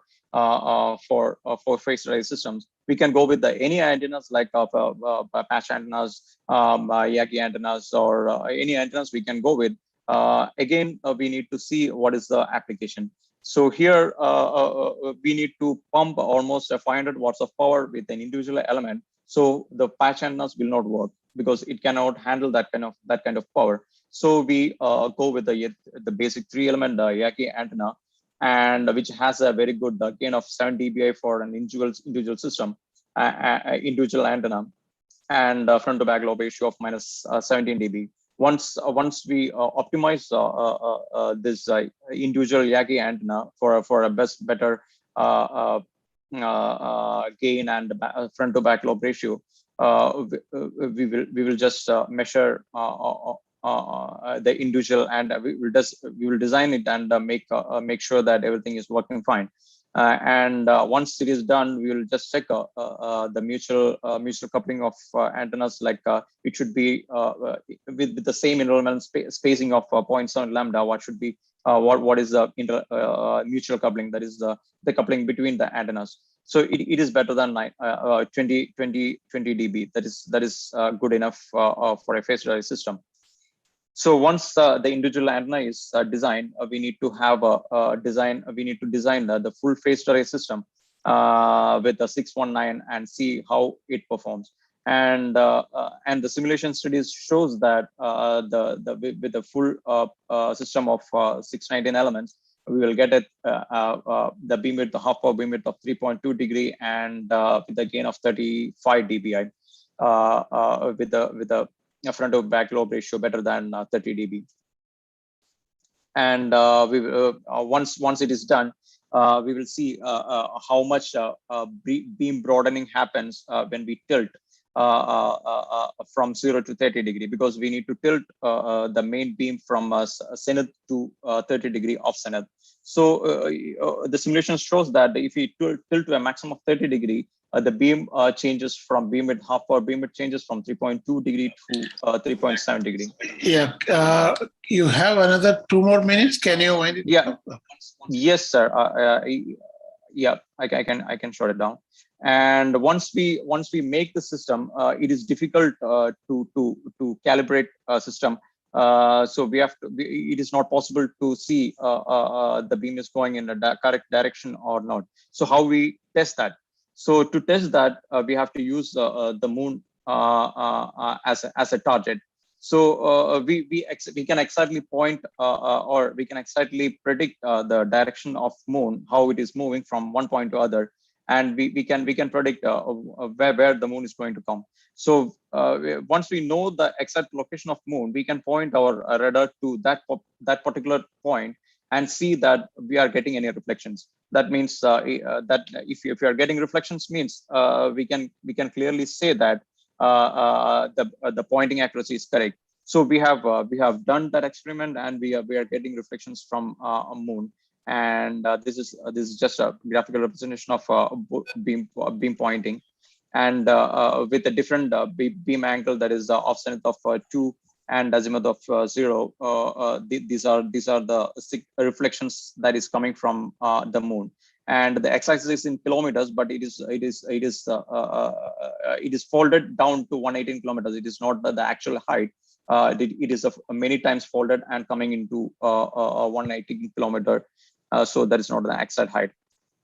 And the other is the velocity azimuth display. It is just we are circulating our main beam in a circle and see the Doppler is coming because we are considering the fact like the air above the radar is homogeneous, and if it is homogeneous, if you point a radar beam towards north, and we are getting a minus 10 degree 10 meter per second, and if it is if we turn the beam towards south, we will get a plus 10 meter per second. That is, it is equal and opposite.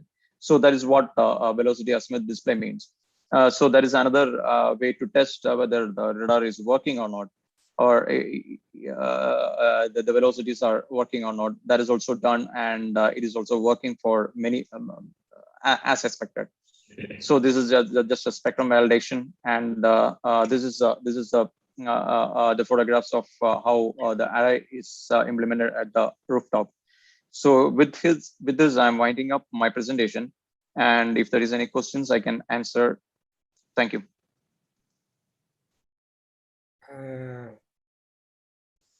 Titu, thank you very much Yes. for the nice presentation about the working of a planar array for 205 megahertz, the design of the array for 205 megahertz.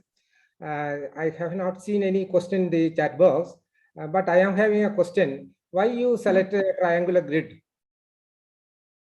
A triangular grid.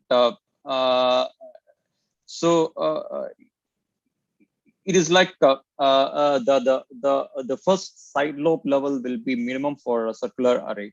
So that's why the triangular grid will give you the minimum, the first side lobe level. That's what I understood from the simulations. What is the mechanism of scanning the array? So the phased array system, the how it is working is like to get a zenith beam. That is easy to explain.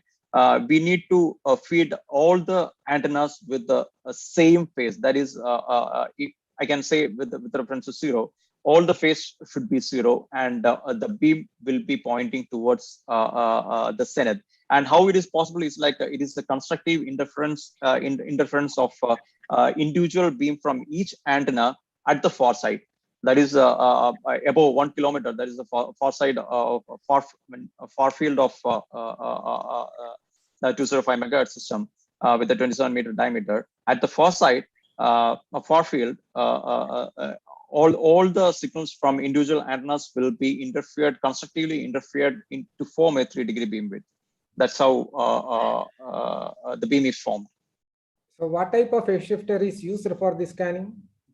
So here we have individual transmit TR modules for every antennas, and inside the TR module there is a 6-bit phase shifter. That's a digital phase shifter, 6-bit phase shifter, which is common to both transmit as well as receive path.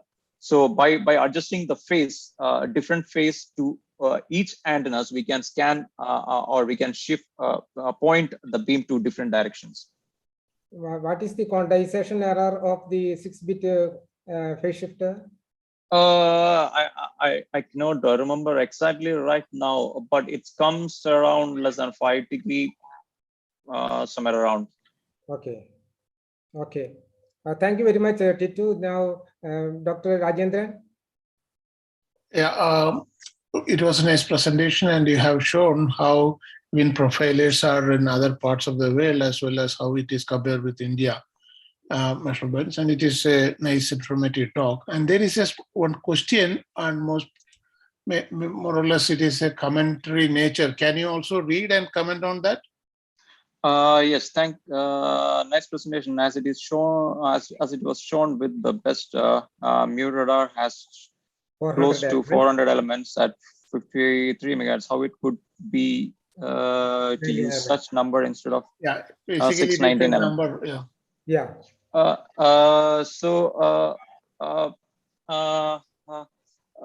It is like how much power it can handle, each element can handle. That's a main thing.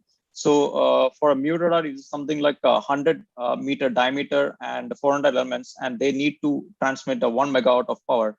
And with an interelement spacing, they should also have an interelement spacing. So somehow with the interelement spacing and the scan that is like what is the off-zenith angle they need to scan. They come up with 400 elements. I have not seen their design, but it is somewhere related to that. What is the off-zenith angle they need? What is the maximum power they need to transmit? And that's all. And also the sensitivity of the receiver also. Sensitivity of the receiver also. Thank you. Yes. Yeah. And since we have to finish 4 more other oral presentations, so we should immediately go with that. Thank you for your last 2 papers. The first 2 papers have not logged in, so we are having only 2 papers. Okay. So let me check. The next one is Amar Jyoti, rainfall nowcasting using DWR over Delhi. Now I request Dr. K. Amar Jyoti to present the paper. Amar Jyoti, can you hear me? Yes, sir, I can hear you. Okay. So is my slide visible? 1 minute. Yeah. This visible, please. Yeah. Good afternoon, everyone. It was very nice talks, detailed talk on radar metrology, profilers, and all. So now I would like to start my presentation on rainfall nowcasting using Doppler weather radar over Delhi.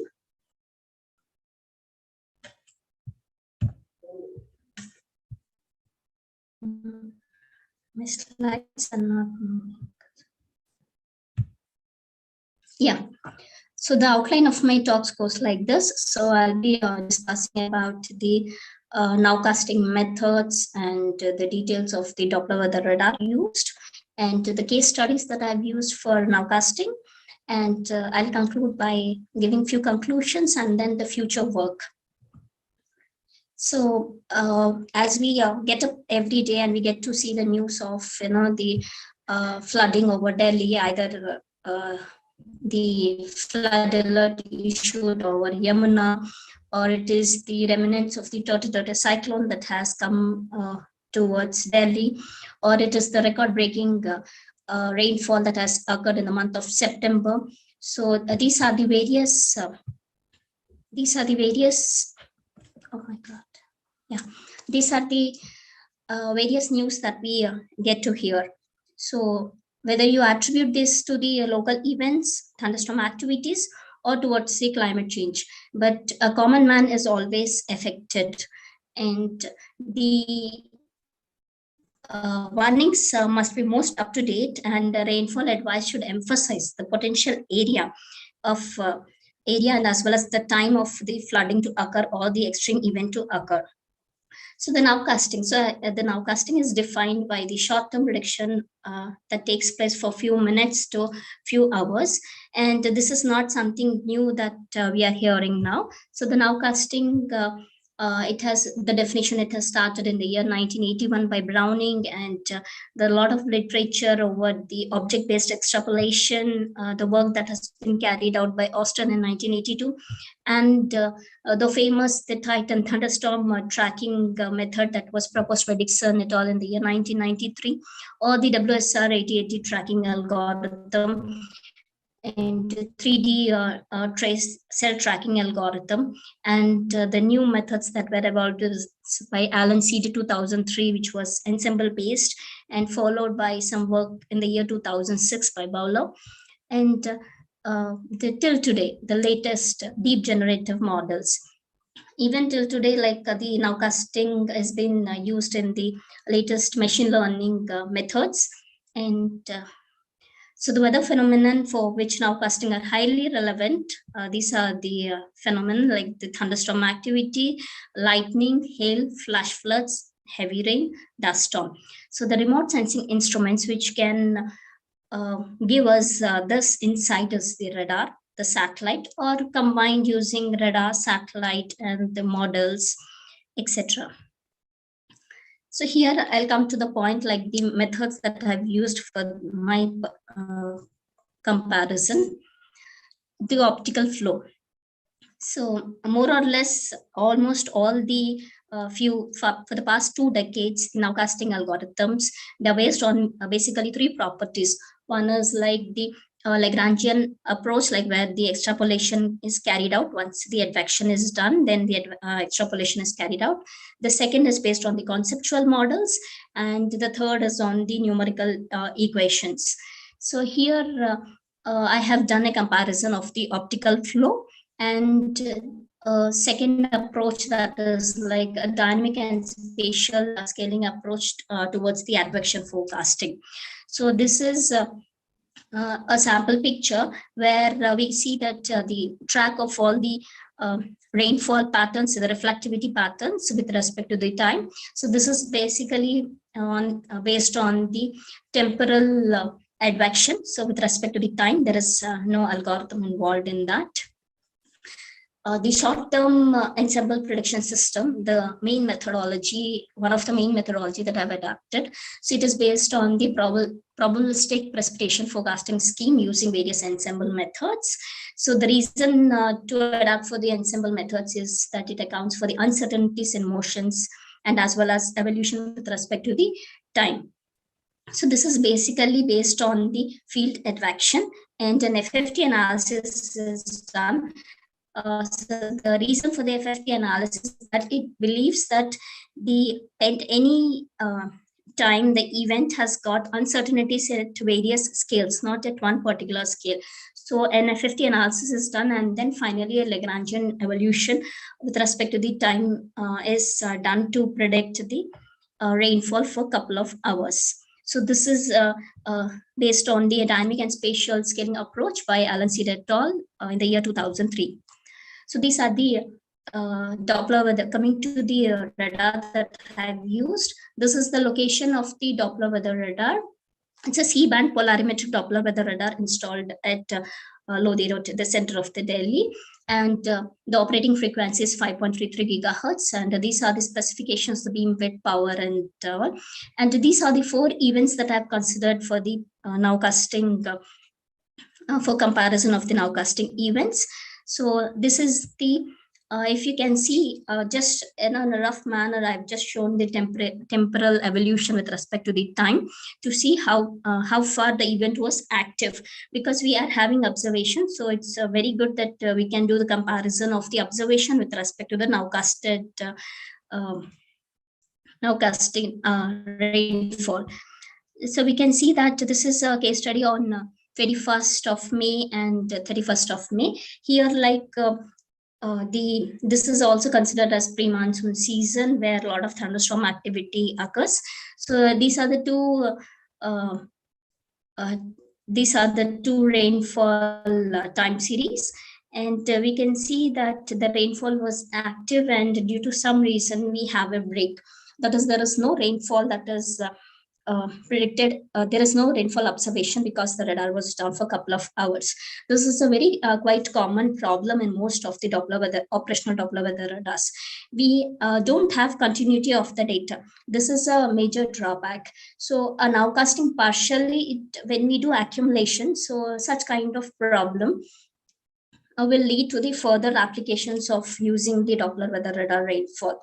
So one of the way in which this problem can be overcome is by using the nowcasting. If we know that the nowcasting is good for a couple of hours, then we can use that nowcasting rainfall for the couple of hours in the accumulation, so that the total accumulation of the rain, such kind of discontinuity for 6 hours of rainfall data was not there. And the other 2 cases are very recent, August and September rainfall event. And these are also good rainfall, good rainfall event. Yeah, coming to the cascades. So as I said, it is based on the short-term ensemble prediction system, where ensembles are considered. So these are the sample case where 10, 20, 50, and 80 ensembles are considered. So these ensembles are based on the these are the cascades. So if you see that, as I said, every rainfall event has got various scales, like spatial scale of the event. So considering that, when you do the spectral analysis, so these are the various spectral analysis for the sample observation of various scales. So when we take this and use the stochastic noise and perturb, so we can generate many ensembles. So these are the examples for that 10, 20, and 50, and 80. And it is very clear from that up to 20 ensemble members or beyond 10 ensemble members, the more or less, if we increase the number of ensemble members, it's not going to affect the area as well as the intensity of the event. So we can precisely, select the number of ensemble members for the nowcast. And this is the sample temporal evolution. Sorry for the animation not working. And this is the rainfall event on 31st of May. And this is the actual observation. This is the nowcast that is generated using the Lucas or the optical flow method, and this is the nowcast that is generated using the steps method. It is very clear that both the methods are having the rainfall pattern. But if you see that the optical flow, it is not having this low intensity rainfall that we can see in steps. And the other thing is like the intensity is not quite a bit high when compared to the observation. And the same is the case. So the optical flow, it takes only the one scale structure and tries to the maximum intensity or the pattern, and it tries to extrapolate. But the steps, it takes all the rainfall ensembles. So that is the reason we can see even the low intensity.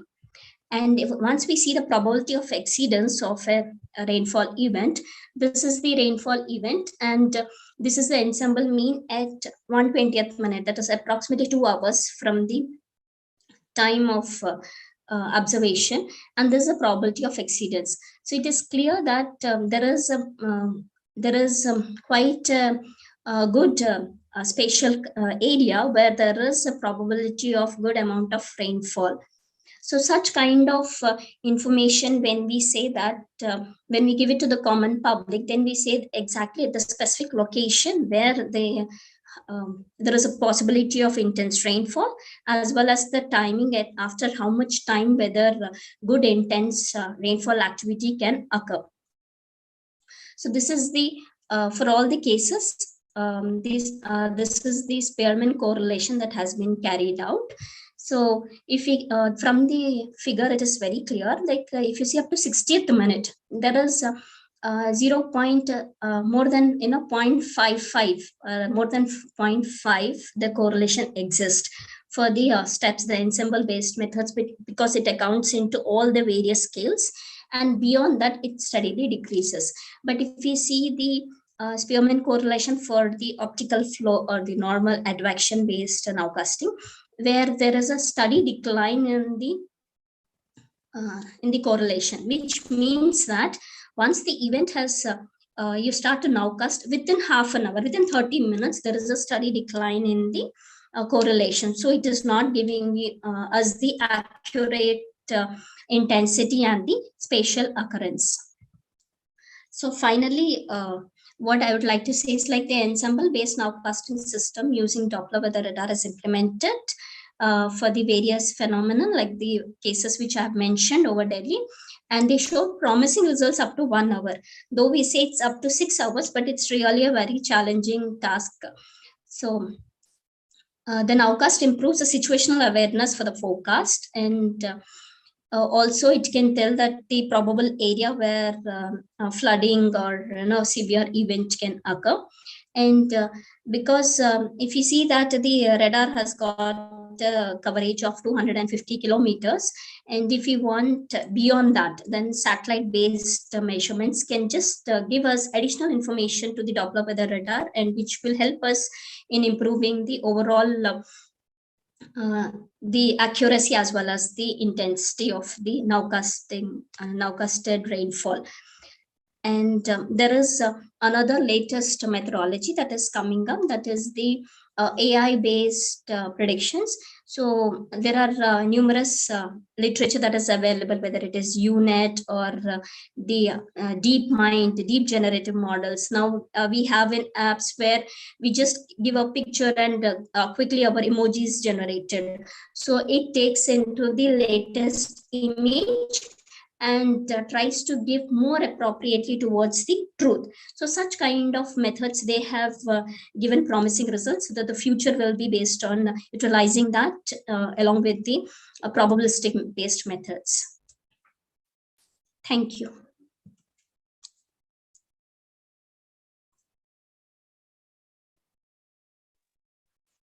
Yeah, thank you.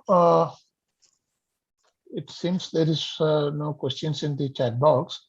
And I just want to ask you this, only the lead time of 1 hour is too short. Am I right?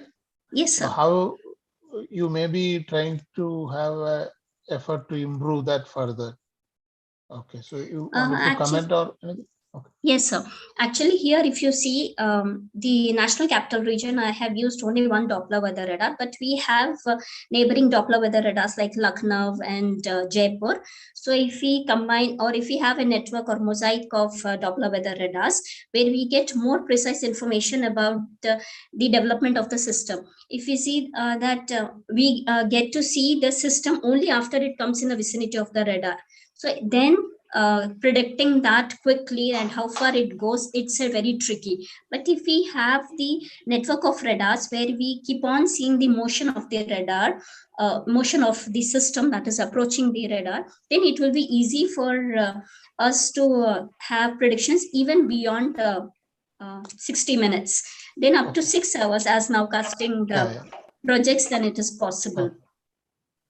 Thank you. It is a very good initiative. Thank you. Yeah, thank you, sir. So I'm stopping. Shall we move to next talk? Yeah, this is by Dr. Ken Umar from VSCC. Am I audible? Yes, you are. My screens are visible? Yes. Can you go to full screen? Yeah. It is in full screen. Moving, slides are moving? No, not yet. You go to the slideshow mode. Yeah, it is in slideshow mode. Okay.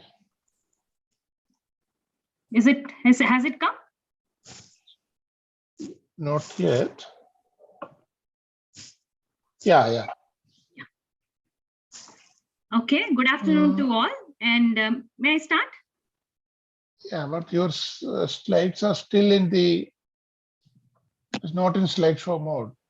I'll stop and then I'll restart again. Yeah, better. Yes. Slides have come? Yeah.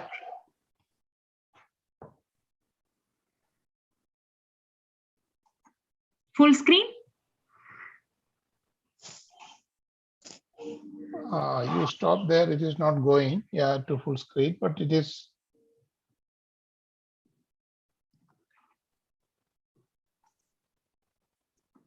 Go to that bottom slideshow button. Yeah, I have clicked there only. Yeah, just a minute. Okay. No, now it's gone completely.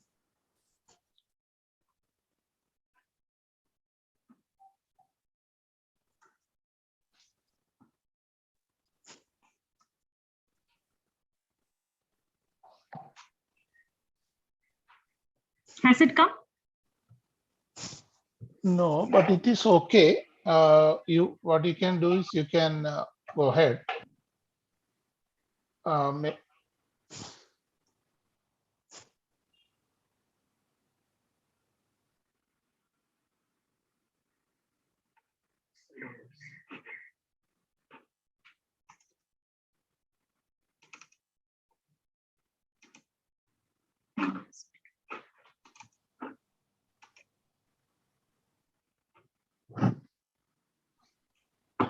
Maybe I'll just proceed with this. I think it's not coming. Maybe that is fine. You can start your talk. Yes. Okay. So good afternoon. See the slides. Yeah. Yeah. Okay. Thank you. Good afternoon, all. Myself, Uma from Space Physics Laboratory, VSSC ISRO Trivandrum. And today I'll be presenting on assessment of the vertical air motion among different reanalysis and its qualitative comparison with VHF radar measurements. As we all know that vertical wind is one of the most important parameter for understanding the dynamics of the atmosphere. It plays a vital role in controlling the day-to-day weather, as we all know, because the updrafts that leads to the formation of clouds and precipitation, and the downdraft leads to the dissipation and the subsidence happens. So the understanding of this vertical wind is very, very important in order to understand the dynamics of the atmosphere. And we also know that this W is very, very crucial parameter to observe, and because it is in the order of few centimeters per second in a clear air atmosphere, and it goes to the order of meters per second during the thunderstorms and cyclones. So when we look into the measurement strategy of this vertical air wind, radars are the only instrument that can give the direct measurements of this vertical velocity, and no other instruments can give a height profile of this vertical velocity. So when we check into that, radars, so we are sure that there are no other instruments. So we always go with the reanalysis in order to understand the large scale dynamics of the atmosphere. Because we all know that something is always better than nothing. And when you use that something, where are we? And what is the disadvantage in using such kind of parameter? Have we really understood how this reanalysis represents this vertical velocity? So this is the first time exercise, because you would have all seen like reanalysis products have been used left and right when it comes to the winds, temperature, pressure, and all humidity. And all these things have been validated well because you have different sets of measurements that give all these parameters. But vertical wind as such from the reanalysis, from the radars have not yet been validated. And this is the first study that will be telling like how crucial and how critical you should be when you're using the reanalysis vertical wind.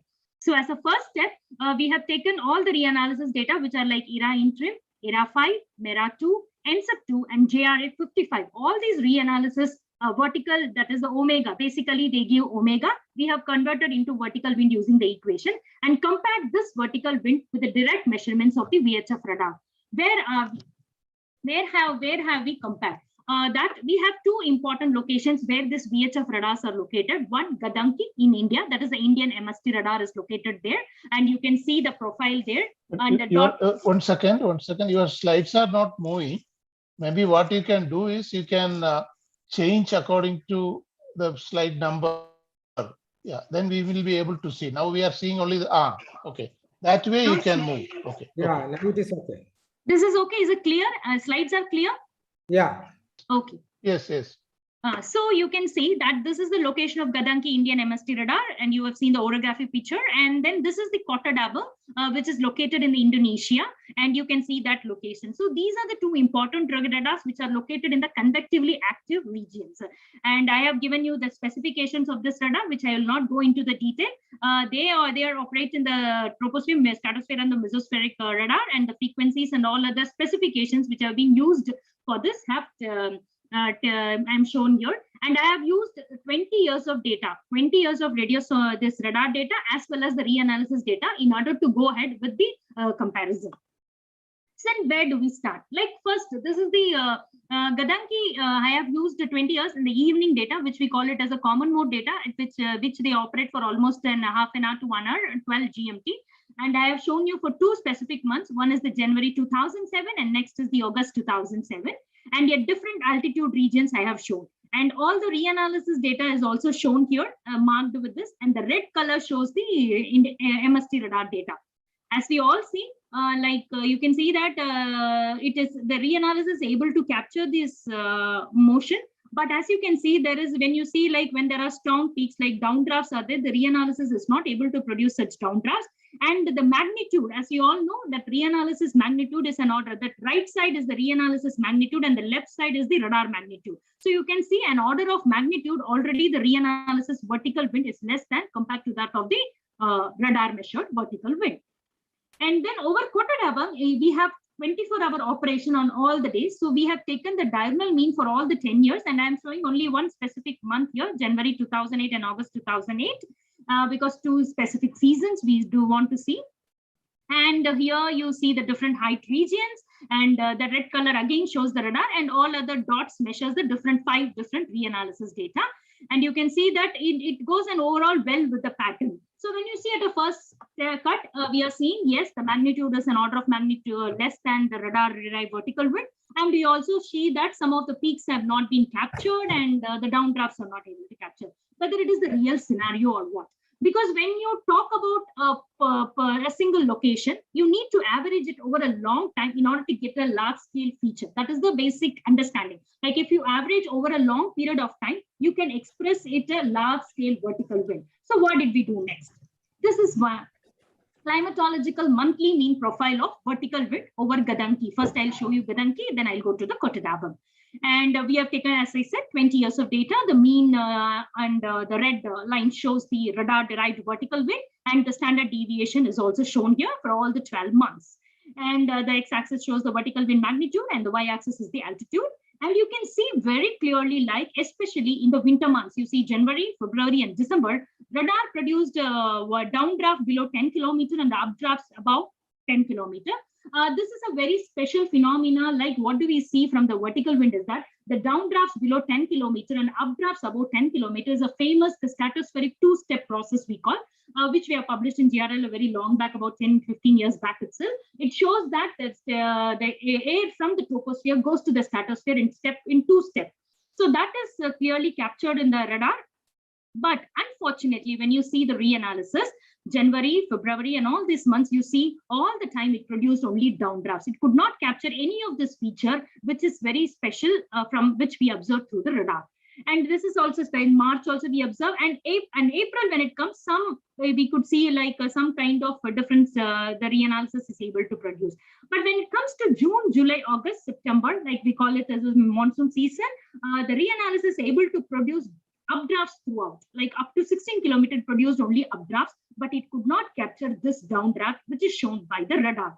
And in the post-monsoon season also, the similar case arise. You see all the reanalysis data produced only updrafts, and it could not capture the downdrafts that was below 10 kilometers.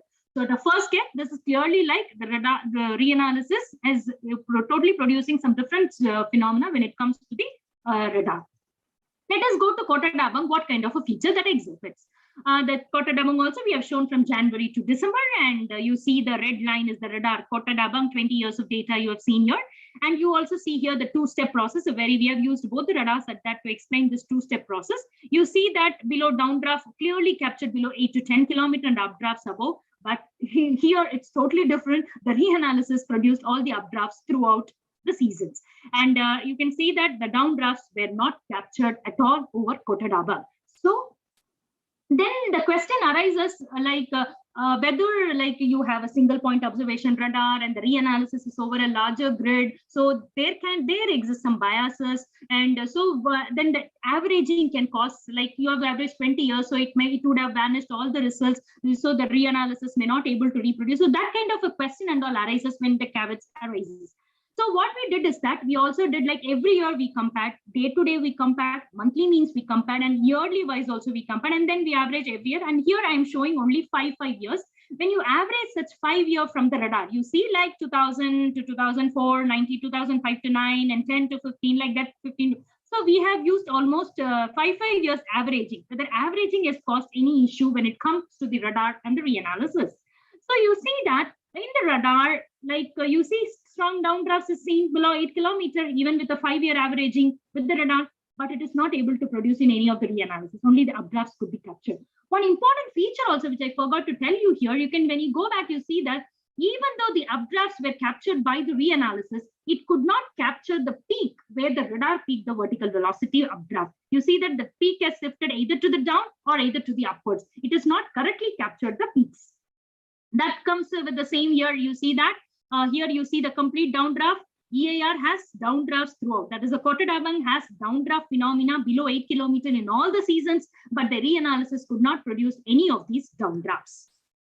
Then is there any, like when you see, like for example, Gadanki, you saw only evening hours, where evening hours is very crucial for the convection. So you may have some kind of convective vertical winds. So what we did is that throughout this analysis, we have removed the convective vertical velocity and we have taken only the clear air vertical velocities. So it should not bias the results, number one.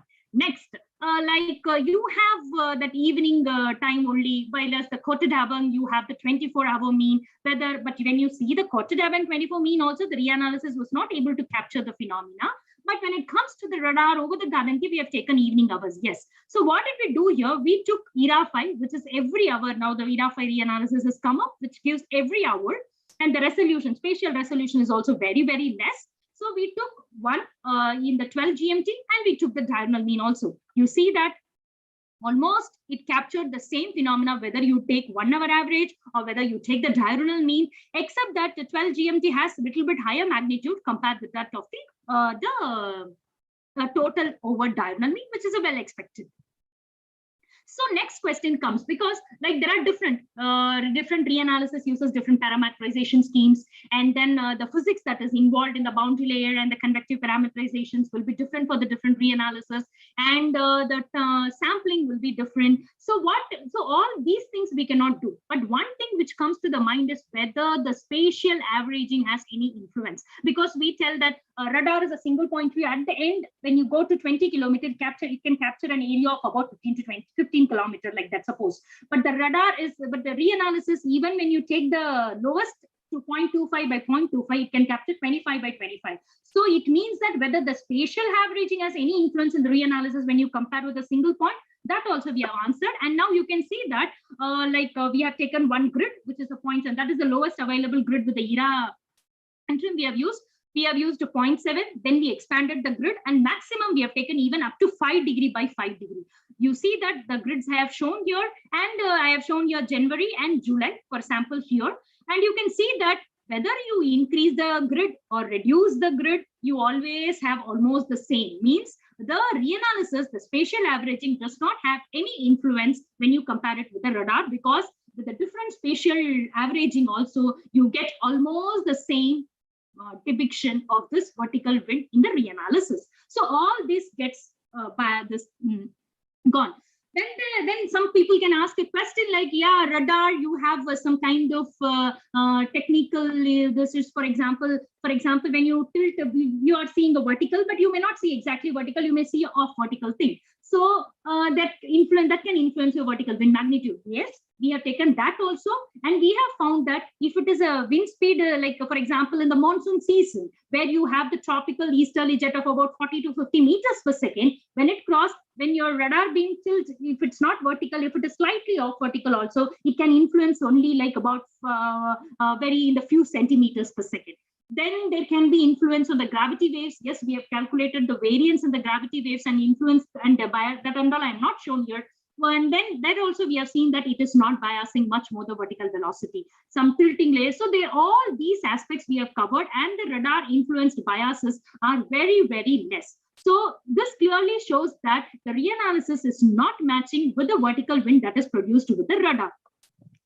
So as I said earlier also, we cannot go directly with the magnitude, because the magnitude will be an order of less only. Why? Because the reanalysis uses indirect estimate, either by the adiabatic method or the kinematic method or the quasi-geoscopic. Can you quickly go to the it's the last slide. This is my last slide. So then you have that radar. In the reanalysis, you have this indirect estimate, so magnitude. So what is the best way of comparing is the direction. So we have calculated the directional tendency of all the reanalysis and compared it with the radar. What does this directional tendency means? So at each height, for every time you take, whether this radar picked up draft, reanalysis also picked up draft, match it and calculate the percentage of occurrence. Radar picked down draft, if the reanalysis pick downdraft, match the time and calculate the percentage of occurrence. So that is being done over the Gadanki as well as the Kotadaban. And you see clearly like this is for the updrafts and this is for the downdrafts, and the x-axis is the percentage of occurrence and with the altitude profile.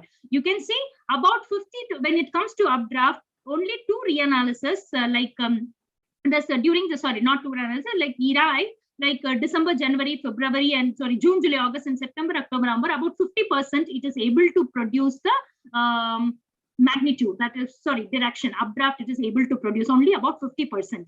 But when it comes to other seasons, you see the downdrafts is almost zero, means like 10%. So the downdraft over the Gadanki is almost not produced by, it's almost like very less produced by the reanalysis. When it comes to Kotadaban, you see only the updrafts are produced, but the peak you can see it is different. So it shows that 75 to 100%, even though the updrafts are captured in the reanalysis, when you come to the downdraft, you see almost nil. It is 0% of occurrence, at least 1% of occurrence. Clearly shows the downdrafts are not reproduced by the reanalysis. So in a nutshell, if I come to conclusions, it tells that the magnitude is always underestimated, number one, and we see the below 8 kilometer, we see downdrafts and updrafts above from the radar, which we are not able to see with the reanalysis.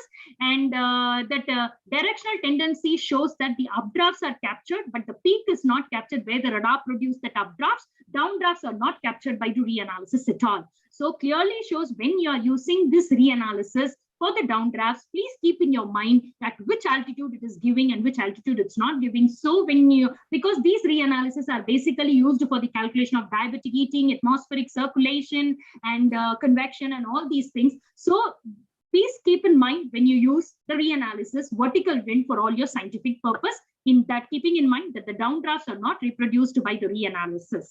With that, I conclude my talk, and thank you. You can see this manuscript in atmospheric chemistry and physics, and this is also being quoted in the Spark Reanalysis Intercomparison Project SRIP2, so you can refer there also. With that, thank you. I can take up any questions if there.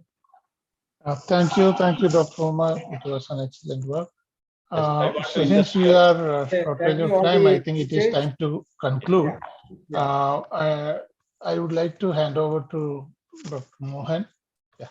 Okay, thank you very much for the invited speakers and other speakers. Since there is a short of time, I thank all the speakers. Thank you very much.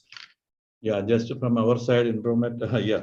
And thanks for all the speakers, and also session chairing the session, Professor Mohan and Dr. Rajendran for conducting the session very well. The only problem is that we are running short of time because another program we have to start. The parallel poster presentation we have to run this time. Okay. Okay. Thank you very much, and we will run the next program here. Thank you. Okay. Bye. Thank you. Thank you very much. Bye. Thank you.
Hello, who is in the control room?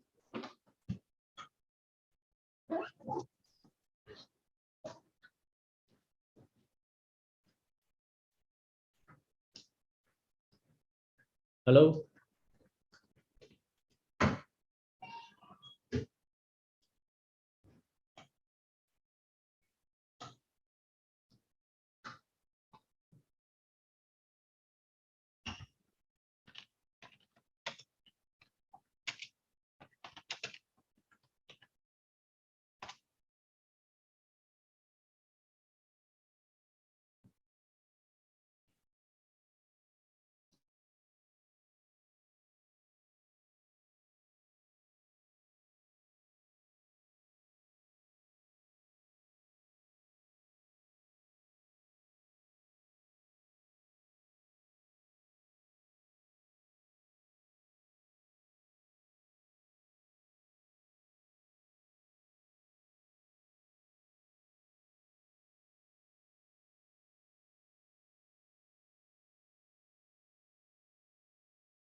Naskar sir, you can join as a panelist. Title of this paper is Unusual Less Warm Summer Month of May 2021 over Vidarbha during the present decade study. So this study has been made because Vidarbha was not as hot as it normally happens to be. So normal research paper says that there is an increasing trend of temperature over Vidarbha and summer is becoming warmer. But during the May 2021, the region was unusual less hot and did not witness even a single episode of heat wave or hot day. So this study has been carried out. So we can see that this is the normal climate of Vidarbha during the May month. So normal monthly temperature of various districts are 42 to 43 degrees Celsius in the Vidarbha.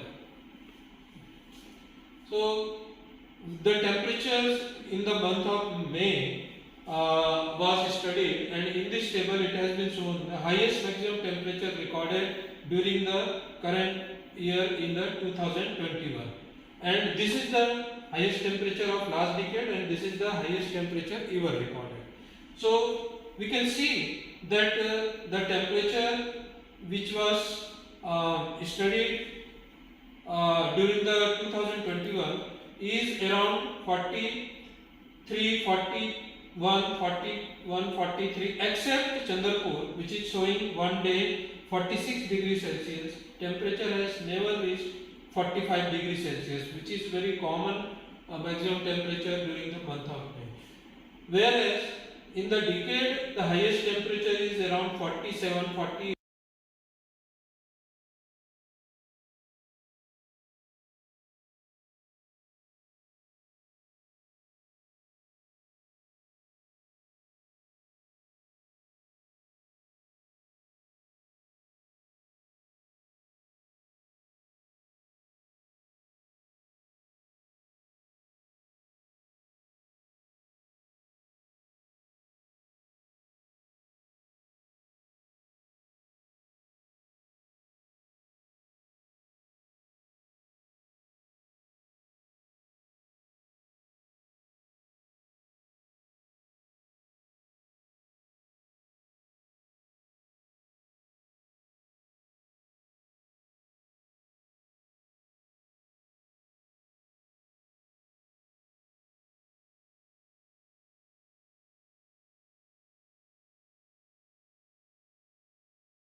Host, kindly note that we are not able to promote the newly joined members as panelists.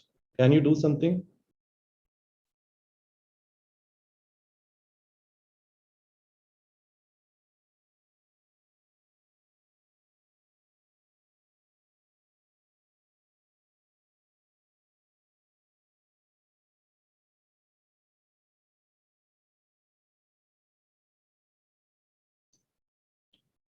Babu sir, can you kindly accept to join as a panelist? Yes, thank you, sir.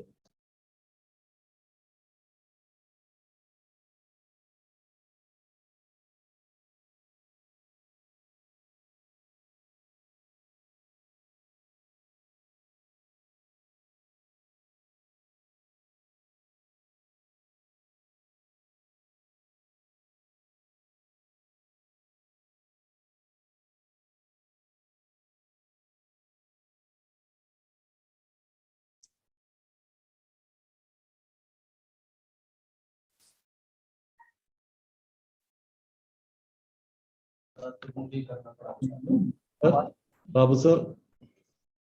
Yes. Yes, sir. Your face is not visible completely. Can you arrange the camera? Okay, sir. Now it is Okay. Your voice also is clear.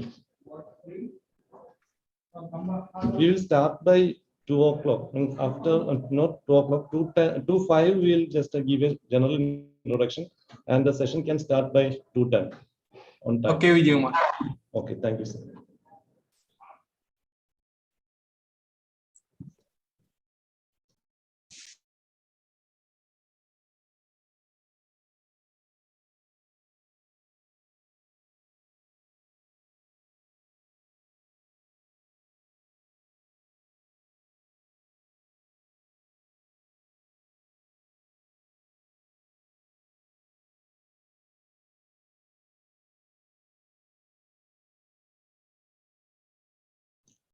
Meanwhile, if anybody needs to check the audio and video, you can do that now. Any presenter want to check the audio and video on or slide sharing, you can do right now. Vijay, can you hear me? I am Jainarayan from IIT Kharagpur. Yes, sir. Yes, sir. We can hear you. Okay, thank you. Your video is also clear. Your audio is also clear. Thank you, sir. Thank you.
Yeah. Can you tell something so that we can check your audio? Naskar. Yes, sir. Hello. Yes, yes. Your audio is clear. Okay. Do you want to check that share screen option in that PPT? Yes. Okay. Yeah, it is showing that you cannot start screen share while the other participant is sharing. I think nobody else is sharing. You just try once again. Once again. Okay. So the same message is coming. You cannot start. Technical team kindly attend this issue.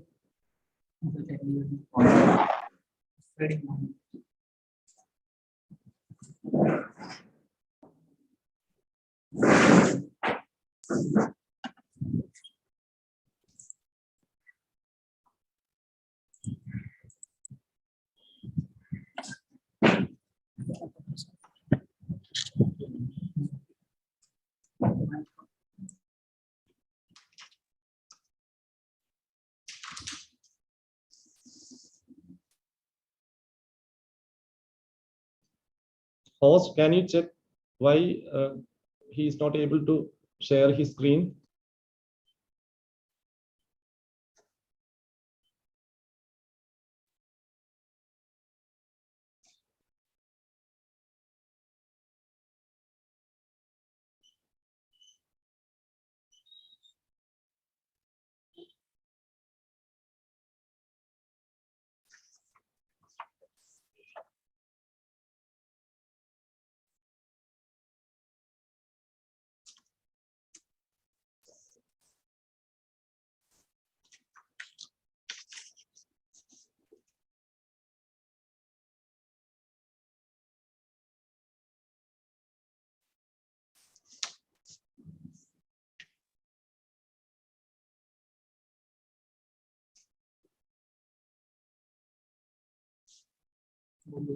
Hello.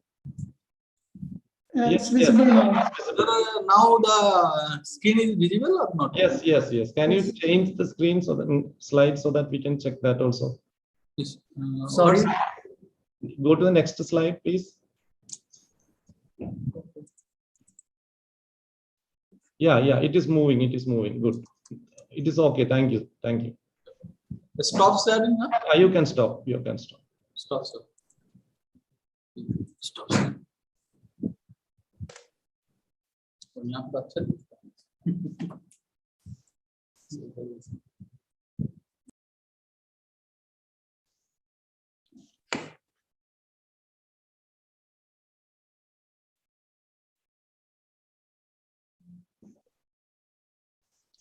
Whichever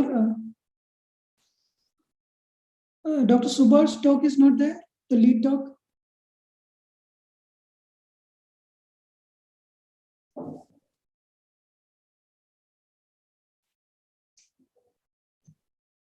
Excuse me, sir. Did you ask anything, sir?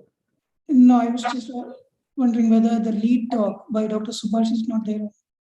Yeah, I will contact him, sir. The talks actually begins at 2:10. Okay. We will meanwhile we'll contact him, sir. Okay.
Sir, I'm just Babu, sir. I'm changing your name as Professor C.A. Babu.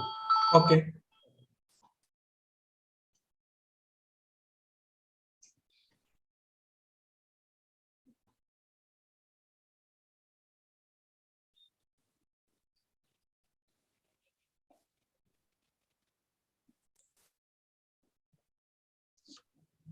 Vijaykumar, lead talk is for 30 minutes and oral paper is for 10 minutes. Am I right? 20 plus 5, sir. 20 minutes talk and 5 minutes discussion. That's the lead Okay. talk. Yes, sir. Yes. And what about contributory papers? It's 9 plus 1. 9 minutes for 9 plus talk. 1, And, Okay, now I understand.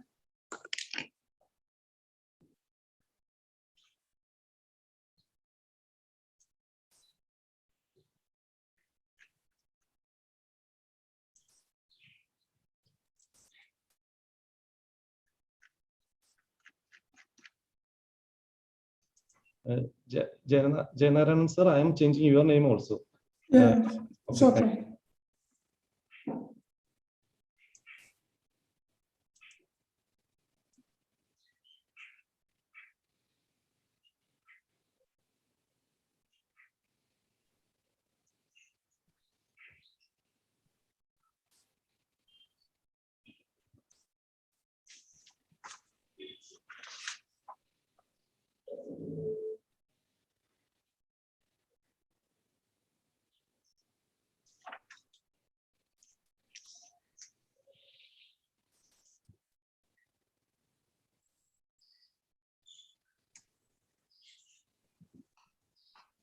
Good afternoon, Bob sir. Good afternoon, Subhash. How are you? I am fine, sir. You are still in Ranchi? No, I am in Modipuram, Meerut, near to Delhi. Okay, okay. Now I understand. 20 kilometers from Delhi on the Haridwar route. Oh, yeah, I know the place. Okay, okay. You are with family at Meerut. Yeah, yeah. Okay. Sir, how are you, sir? Everything is okay? Yeah, coming back to normal after about 2 years. Okay, okay, sir. Nowadays we have students. Earlier we have online classes only, and even PhD students discussion is via Google Meet. Okay. Nowadays PhD students as well as seniors are in the campus. Okay, okay, sir. Hello. So first time we are meeting, na? Yes, After, yes. we will talk over phone several times. We'll meet soon.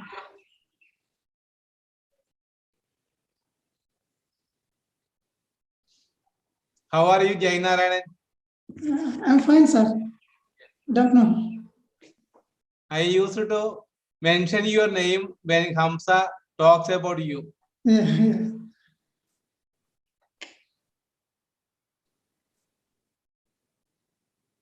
You are in Gorakhpur. Yes, I am correct. Even for the entire lockdown period, you happen to be in Gorakhpur. I visited Kerala a few times. Okay. And in IIT, everything is now normal. Students are coming back to campus now. Okay.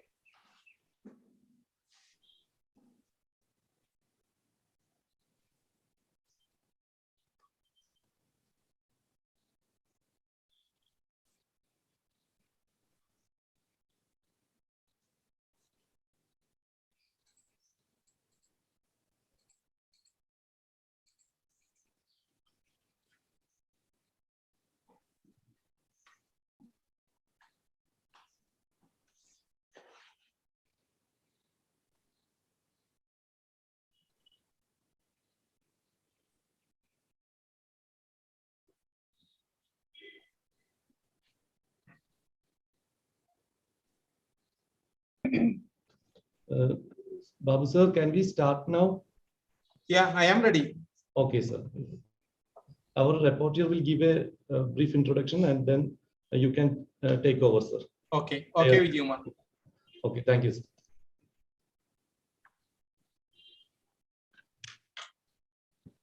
Hello, good afternoon, everyone. Welcome to day 4 technical session TS8B of INTROMET 2021 on climate change impacts and adaptation. In this session, we have one lead talk by Dr. N. Subhash, Principal Scientist, ICAR, Indian Institute of Farming Systems Research, followed by 8 short oral presentations. This session is chaired by Dr. C. A. Babu, Cochin University of Science and Technology, and Dr. Jayanarayanan, IIT Kharagpur. Dr. C. A. Babu is a professor at the Department of Atmospheric Science and the Director of School of Marine Sciences, Cochin University of Science and Technology, and holds immense research and teaching experience with a specialization in monsoon boundary layer characteristics and atmospheric thermodynamics. We welcome you, sir, to the session. Dr. Jayanarayanan is an assistant professor at the Center for Ocean, Rivers, Atmosphere and Land Sciences, Coral, IIT Kharagpur. He is a non-climate scientist and has many years of research and teaching experience. Dr. Jayanarayanan is specialized in the field of chemistry, climate interactions, atmospheric chemistry, air pollution, air quality monitoring and modeling, and atmospheric and oceanic remote sensing. He is a fellow of Royal Meteorological Society, UK. We welcome you, sir, to this session. The lead talk is for 20 minutes plus 5-minute discussion. Invited talk is for 30 minutes presentation plus 2-minute discussion. And short oral presentation is for 9 minutes plus 1-minute discussion.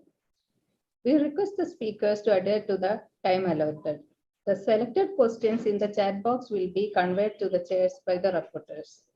Now, may I request the honorable chairs to kindly take over the session. Thank you. Let us begin the afternoon session. Dr. I invite Dr. N. Subhash, Principal Scientist, for his lead talk. Dr. Subhash.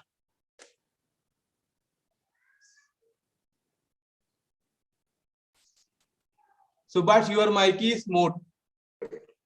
So good afternoon to all respected chair, co-chair and other dignitaries, and also the participants from around the world. And let me, first of all, I would like to thank the organizers for providing me the opportunity. And let me share my slides. Just 1 minute.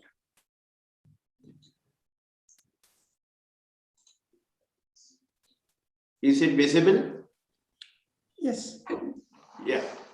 So the topic assigned to me is climate change impact and adaptation at farm level, how it will be. The linking of climate, crop and economic modeling approach, how it will be. That I will explain some of our research experiences. And you see, this is general terms we will use normally, weather, climate and all these things, whether just I have informed.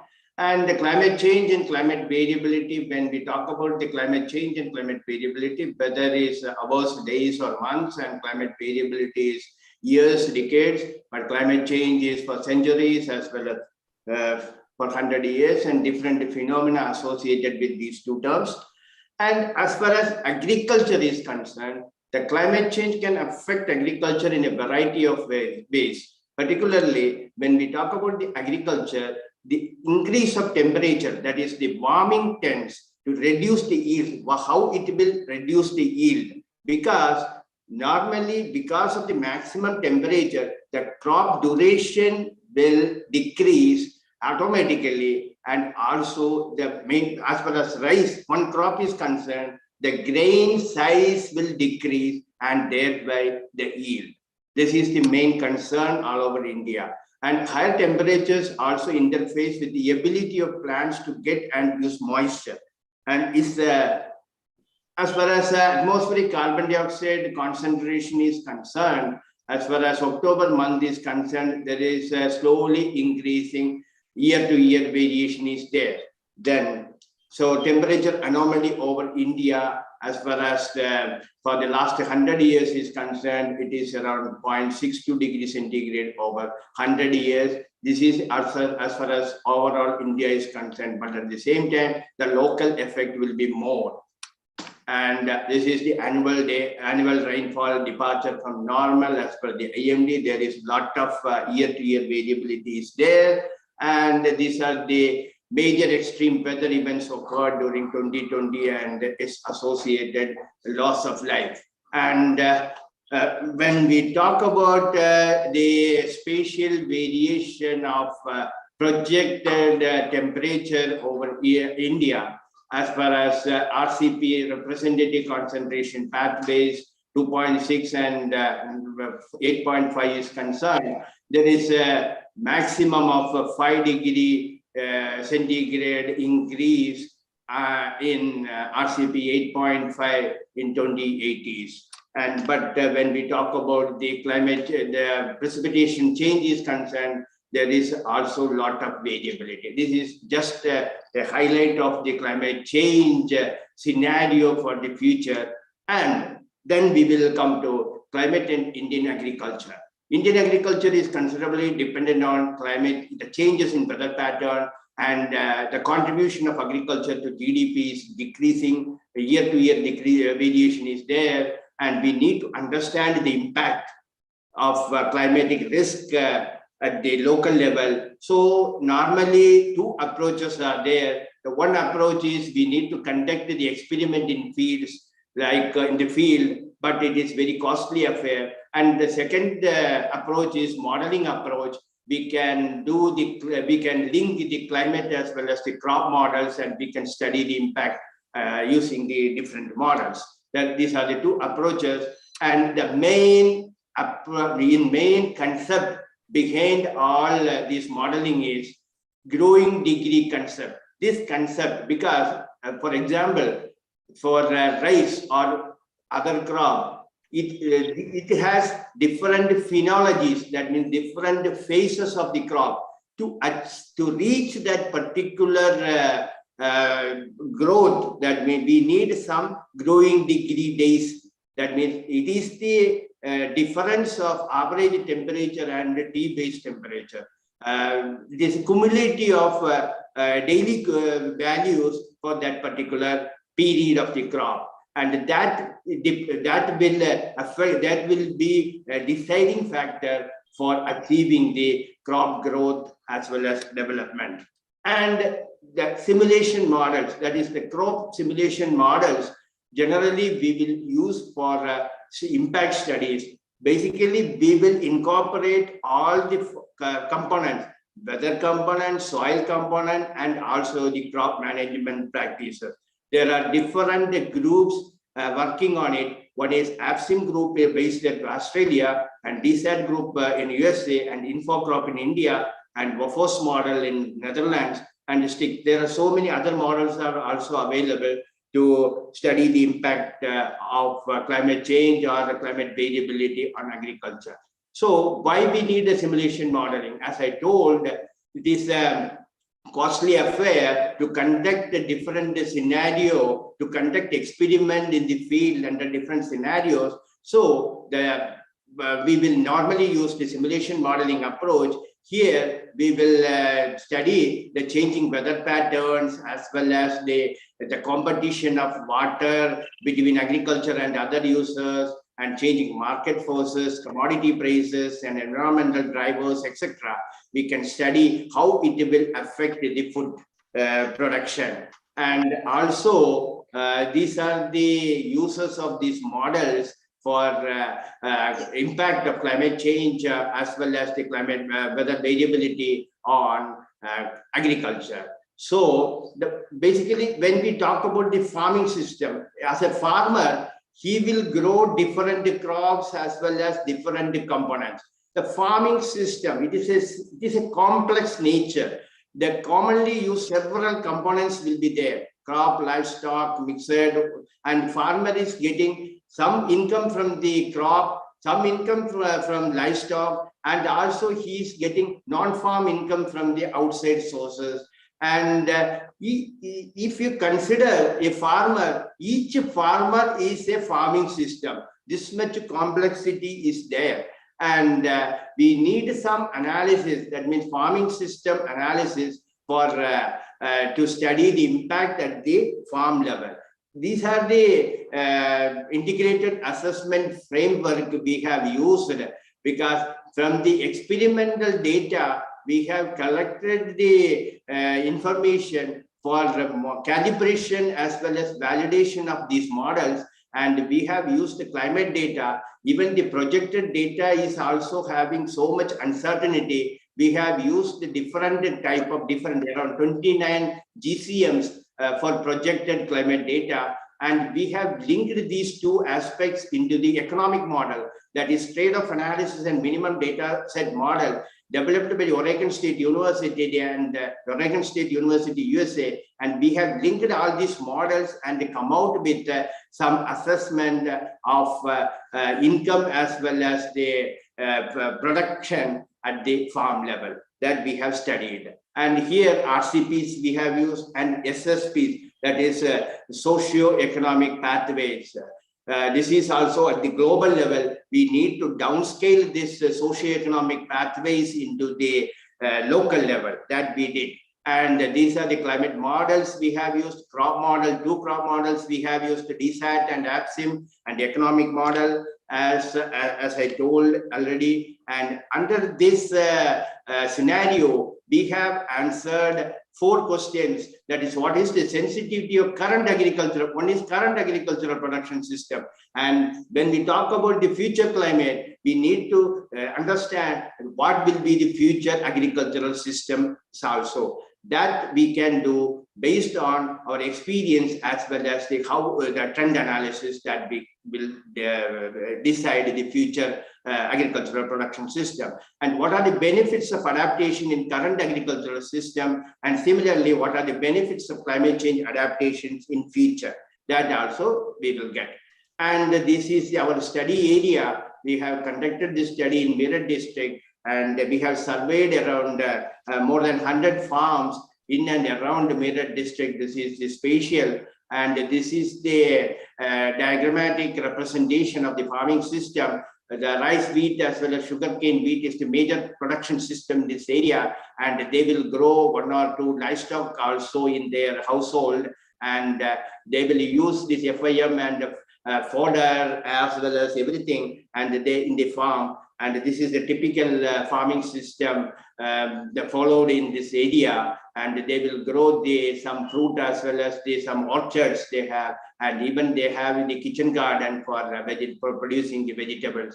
And these are the GCMs we have used, the 29 GCMs used. Out of these 29 GCMs, we have removed 6 GCMs because these GCMs are not able to follow a monsoon scenario. And after that, we have selected some, identified some GCMs which will represent the cool, wet, as well as hot, wet, and cool, dry, and hot, dry climate. Because it is very difficult to do the impact analysis using all these models. We identified some models which are good for Indian scenario.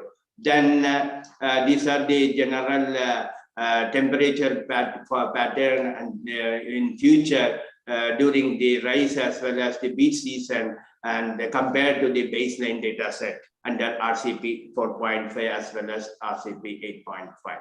And these are the general data set. And we found that as far as the rainfall is concerned, there is a lot of uncertainty in among the models as far as the different subset of climate is concerned. And when we talk about the abstract of farm survey, we have conducted the farm survey and we have collected this data set through the farm survey, and which are the varieties followed in that region, and what are the average operational land holdings, and also the area, everything we have collected. And this is the spatial variability, because there is a lot of variation among the farms, particularly the date of transplanting, number of irrigations applied, date of harvest also vary, and also the production level also vary. This is the data set collected for 2016. We have collected all this data set, and this is particularly for the spatial variability of management practices with reference to wheat crop. And we have compared we have modeled each farm under this crop models, and we found that these are the observed farm survey data as well as the simulated data set, and also some explanation for higher simulated yield. This is because these models will not represent the pest and disease attack, as well as we have collected the data set from the farmers field soil data, but the initial conditions are different that we have used from our experimental field only. And this is the sensitivity of these two models, DSAT and APSIM, with reference to the nitrogen applied in the field. And both models almost followed the same conditions and same pattern of response. And you see the GCM, the different projections out of these 29 GCMs. These are the uncertainties we found as far as the maximum temperature during the crop season is concerned. And these are the data set we have used for calibration of the model for with respect to rice as well as wheat data. These are the data collected from our experimental field. And for each model, we need some genetic coefficients. This will be the deciding factor for as far as production is concerned, because it will depend on the genetic features as well as the growing degree concept.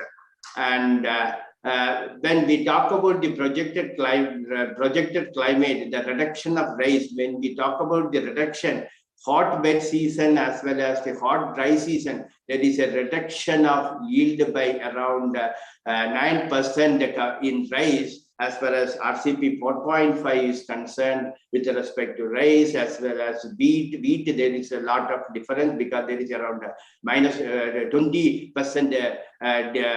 decrease in yield as far as wheat is concerned. This is with respect to 8.5 RCP. But when we talk about the 8.5 RCP, here the wheat yield will reduce in almost all the climate subsets. That is the concern. And these are the parameters we have used for the trade-off analysis and minimum data set modeling. These are the socio-economic parameters we have used, and this is the methodological approach we have followed. That means we have started from the farmer's field and then upscaled these data set with the discussion of researchers as well as scientists in that particular region. Then the district level, what are different discussed with the progressive farmers as well as researchers as well as the developmental officials in that region. Then we have upscaled the same methodology to the state level as well as the country level. We have developed the agricultural pathways, because like climate pathways, RCP, in agriculture also we have the representative agricultural pathways, RAPs we call, and based on that we can project the future agricultural production system. We have a lot of discussion with the stakeholders, and after discussion, we found that there are two agricultural pathways will be there. One is green agricultural pathway.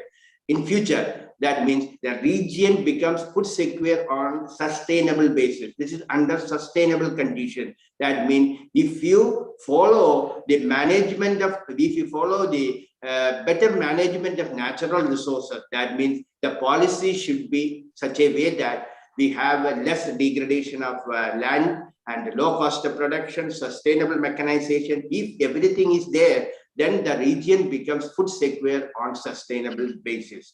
But this is another pathway, that is gray agricultural pathway. This indicates the agricultural intensification will be there due to the unsustainable high population growth and also higher exploitation of natural resources and declining land productivity. And because of all this, there will be more allocation of subsidies in future and crop insurance in future. This is unsustainable pathway like RCP 8.5.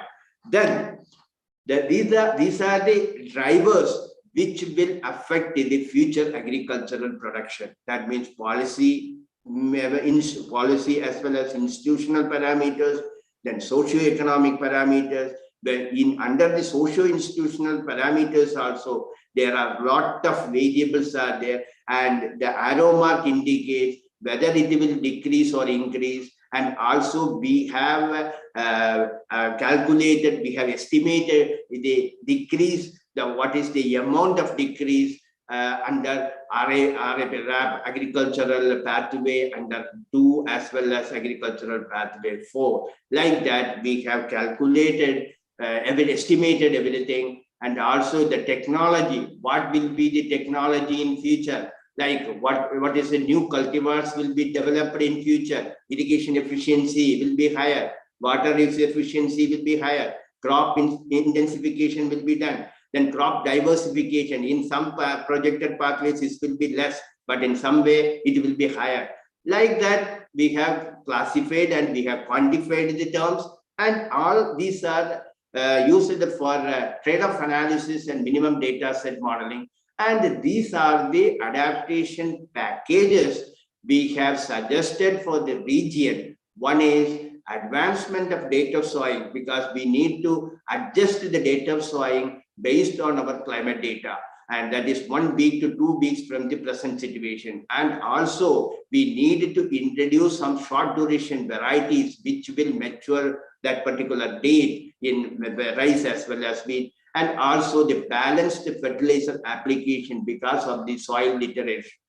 soil fertility pattern. That this complete package is the adaptation package needed to follow at the farm level. Then based on that, these are the key messages we can provide, and basically this is the change of weather variables in future and also the rice yield. But the main thing is the farm adaptation. When we talk about the adaptation methodologies, adaptation package, the yield can increase by 13%, and also net farm income, that means net farm return can increase, and also the per capita income can also increase because of the adaptation package, and the adaptation rate also increase under sustainable as well as the unsustainable pathway. When we talk about sustainable pathway, it is less, but unsustainable development pathway, it will be higher. Like that we have, and this is the takeaway message of our project. And these are the, when we talk about the vulnerability of climate change to these farms, you see under sustainable pathway, there will be 52% of the farms under vulnerable situation. But unsustainable pathway, 55% of the farms under vulnerable situation. This is our findings. And in future application, because every modeling aspect, like modeling, in the crop modeling, we need to upscale the point level data into the spatial scale. That is the challenging job. And also cropping system to farming system, how we can incorporate the livestock component as well as the kitchen garden as well as other enterprises into the modeling aspect. Then these crop models are the more complex, and how it can make more friendly nature, and how to link the agromet advisory services effectively. Sorry, calibration and validation of the model, how we can increase the accuracy and the collection of input data, yield forecasting,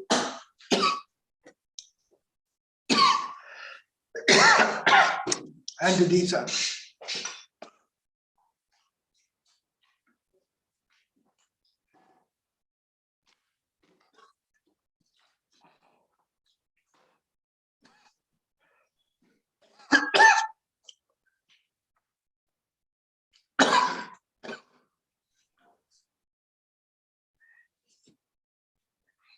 Is it over, Dr. Subhash?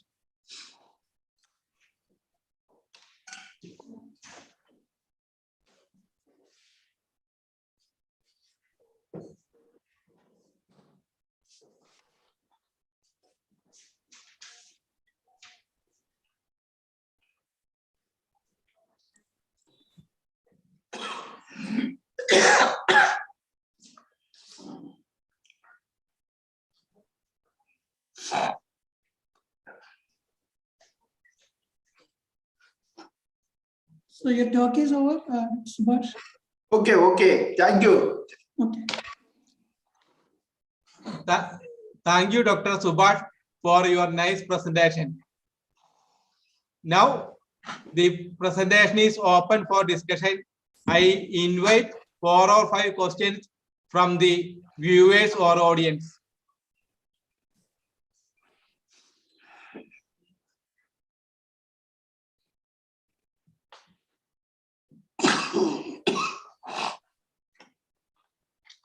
Sir, there are no questions In the chat box.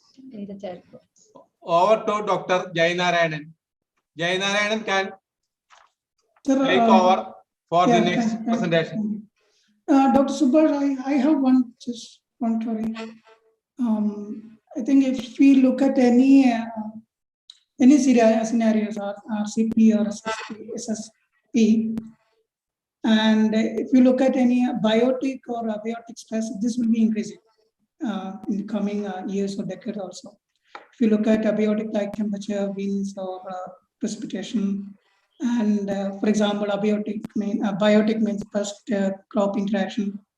So how realistic will be this adaptation package? And everything is seems to be going to be negative like that. And there is also large regional disparity from one region to the other. So what is the way forward actually? You have shown this last few slides and this an overview of future adaptation technologies or what we could do. But maybe in one sentence, what we can do for them. Yeah, actually, when we talk about the adaptation packages for the future, you are talking about use of abiotic stresses or which one? No, sir, both actually, biotic or abiotic, both is going to affect negatively actually. So, yeah, that is a good question. Actually, when we talk about the modeling aspect, it is very difficult to include these things, yes, particularly the pest and disease interaction, and also we are using the biofertilizer, everything. It is not possible in this modeling aspect, but we can do using the one model, basically the AFSIM model. If you talk about AFSIM model, we can include these things in the script that we can do and this interaction. But we need the actual data set, and basically suppose if you are applying the biofertilizer and how the mineralization will happen, everything, that interaction, we need all these data sets, then only we can do the modeling framework. That we can include, but we need a lot of data set. It is very complex situation and we need more data set. It means we also need more field studies, right? Yeah. Okay, thank you very much. So can we move to the next talk? It's by Prabodh Naskar from MOES, and we will be talking about the characteristics of summer heat stress in India during 1990 to 2020, climatology and long-term trends. Yes, sir. Yeah, please wait.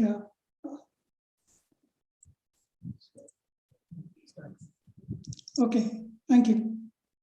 Sir, is it visible? Yes, yes. Good afternoon, sir. Good afternoon to all. Sir, I'm one minute. Sir, I am going to present the topic of summer heat stress. Basically, I want to present about the trend and the overall climatology over India basically during the period 1990 to 2020. Because basically the heat stress is related to the human, and it is basically the feeling due to the outside environmental conditions. So heat stress arises basically due to the increase in temperature, and where in temperature as well as the relative humidity. There are many other parameters which can affect the heat stress or discomfort, including proper clothing, wind, etc., sunshine, and other things. But to make it simpler, mostly two parameters that affect generally discomfort, that is relative humidity and temperature. Others are secondary; they are also important, but basically these two parameters. Excuse me. I'm still seeing the first slide, and this is not in presentation mode. Where are you now? In second slide. So this basically this affect basically thermal discomfort arises due to these basic parameters, that is temperature and relative humidity. Other parameters are there, but these two parameters mostly affect. What is the thermal discomfort? Thermal discomfort, as defined by the SR, it is the condition of mind that expresses dissatisfaction with the thermal environment and is assessed by subjective evaluation. Thermal discomfort is different in different climatological regions, but there are some general terms which can be associated with this discomfort. And basically, it assumes that whether the temperature and relative humidity in certain range, the body feels comfort, and when the range is beyond that, its body starts to feel discomfort and arise the stress. It's related stress. Dr. Naskar, your presentation is not in the presentation mode. We are still unable to see the second slide, etc. You make it in the presentation mode so that we can go through the slides properly. Okay, sir. Okay, sir. Sir, it is in the presentation mode only. Not really. It's It is in the. you just click on that present mode icon below. Sir, slides. I am skipping the slides.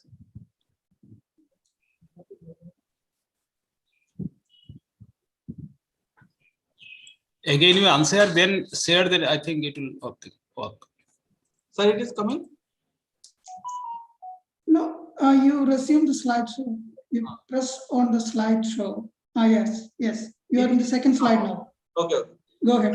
The thing I was telling that there are certain limits of temperature beyond which the body feels thermal discomfort and heat state. The temperature range is between 13 to 27 degrees centigrade, sometimes it is 23 degrees centigrade, and the humidity range is 30 to 70% RH actually. But this is the general range. But overall, different climatic regions, the ranges may slightly change. And the thing is that it is when in the present time, due to the climate change and global warming, temperature is increasing. It is well established that the global temperature is increasing, and in the coming years also there is a increasing trend. And as the temperature is rising, the atmospheric water vapor content and the relative humidity is also bound to increase. And it is said that 1 degree increase in global temperature will rise 6% of RH. And therefore there is also prediction that in future the discomfort is also, human discomfort will also rise, human heat stress will also rise, and heat stress related diseases and heat stress related things like weakness, stamina, and heart attacks, this type of thing, cardiovascular disease will also rise in future. Therefore, the present study, keeping in mind these things, it is necessary to analyze the overall climatological trends and of this discomfort, human discomfort throughout the year, so that we can properly form policies form policies so that the people who are working outside environment, they cannot suffer in this type of heat stress. And discomfort index, which is the measure of heat stress, and there are many other indices like UTCI also is there, PT, that mean board index. There are also different indices, 60-70 indices are there, but those indices more or less same, some improved version, and they are complex. Basically, they are complex indices, and this indices is basically very simple and widely acceptable, which contains only two parameters, relative humidity and temperature. That's why this index has been chosen to analyze this thing. There is no harm that other indices cannot be taken, but this is very simple and also it is acceptable, and many researchers have also used these things. That's why I have taken this indices to analyze the human thermal discomfort over the entire Indian region. And this is the range of this DI. Like when the DI range is greater than 21 degrees centigrade, it is said that no discomfort, and 21 to 24, it is said that 50% population feels discomfort. And when 24 to 27 range, it is over 50% population discomfort. And if we go greater than 32 DI, it is said that severe discomfort and this state of medical emergency will arise, and we have to take care. And analyzing 30 years temperature. Here we have taken actually ERF5 data. We could IMD has a vast network in our country. The data could be used, but the data basically synoptic or data. But discomfort can change hour to hour. We need hourly data. IMD has the autographic data, but the autographic data sometimes shows differences than the actual data. And moreover, the data source, whatever the data provides, there are large data gaps are there. That's why continuous and hourly basis data from ERF5, which has resolution 0.25 cross 0.25, have been taken and analyzed. And here the first picture is showing the mean discomfort index in the pre-monsoon months, because the pre-monsoon months are those months are mostly discomfort takes place. And see, this is the March, April, May, June. Here it basically the discomfort range, which was shown in the earlier slides. And this range is 21 to 30. And 21 to 30 here it is seen that in the month of March, mostly the northern parts, there is no discomfort. Eastern parts also discomfort is very less. And when we progress throughout these summer months, it is seen that in the months of May and June actually, entire India feels severe discomfort, particularly in the months of June. Western parts adjoining Pakistan, adjoining Delhi, adjoining Rajasthan, these regions are feels extremely severe discomfort, which ranges 30 and above. That means this region needs special care in these months, and because people work outside, they need to be addressed so that the people don't suffer in this heat stage. In the month of May also, entire India feels severe discomfort, but the western portion discomfort is little lesser, not above 32 and 33. But in the month of June, the discomfort is maximum in the parts of western, and you see the southern region also monsoon arrives. That's why discomfort is little less, somewhere between 24 to 25. Here also I have started about how many discomfort hours in a day. Discomfort and the ranges. And the ranges is ranges greater than 27 degree. I have started because 27 degree over more than 50% population suffered discomfort. That's why 27 degrees centigrade. It is seen that in the month of March, April, May, June, the month of June, it is seen that western portion around the Gangetic Plain, starting to the Bengal region, also the region, entire day, 22 hours, they feel discomfort. In the month of May, discomfort is little less, but discomfort is somewhere around 7 to 10 hours in a day. This is the mean actually. This is the mean number of discomfort feels during these months. So March is little discomfort is not that much, but in the month of April, May, June, mostly in the months of June, discomfort is very high over entire Indian region and region, excepting some southern part Kerala side, but because monsoon, it is due to the monsoon, the discomfort is less at those regions. Here it is like 27. I have also started one scale up greater than 29 degrees centigrade. Greater than 29 degrees centigrade, March, April, May, June. June is the most severe. Greater than 29 degrees centigrade is close to the state of medical emergency. It is seen that the June month, western portion, UP, around Delhi, those regions feel extreme discomfort. And this is the number of hours. It is seen that over 12 hours a day, people feel severe discomfort during this month in those areas. You have 1 minute. Sir. Okay. This is the diurnal variability. We have also started the diurnal variability, which our discomfort is maximum, which our discomfort is not. It is seen that the discomfort is basically in the month of March, it is around 9 Jebra, means 9 UTC 230. Discomfort is maximum across the region. North region feels less discomfort compared to the other. South central region is typically higher discomfort like that. March, April, May, June, these are the progressive. See, once see it is in the month of June, starting from eastern region, except only if we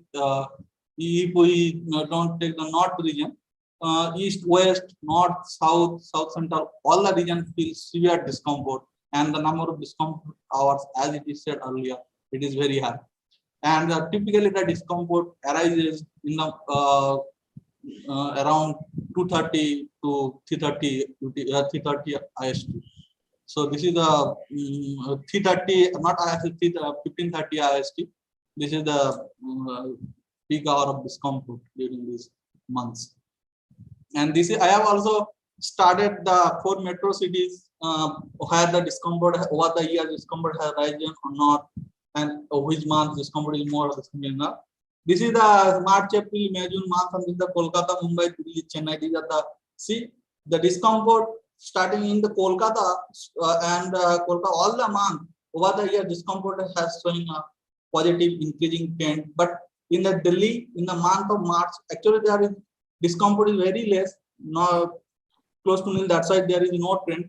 But other months it is showing all the actually basically this is the all the metro cities showing positive increasing trend over the years, except Chennai in the month of March there is no significant trend, but others there is increasing trend over these years. Please point up, Namaskar, please point up. 1 minute. Thus, similarly, this is the region wide, east, west, north, south. All the region almost showing the same trend. In the month of March, there is there is actually the temperature and relative humidity becomes low. That's why there is no discomfort. But other month, it is showing that there is discomfort. And the main reason is behind this that the rising temperature, rising relative humidity, some other fresh temperature rising. That's all. Thank you, sir. Thank you. And thank you very much. Is there any question to Mr. Naskar?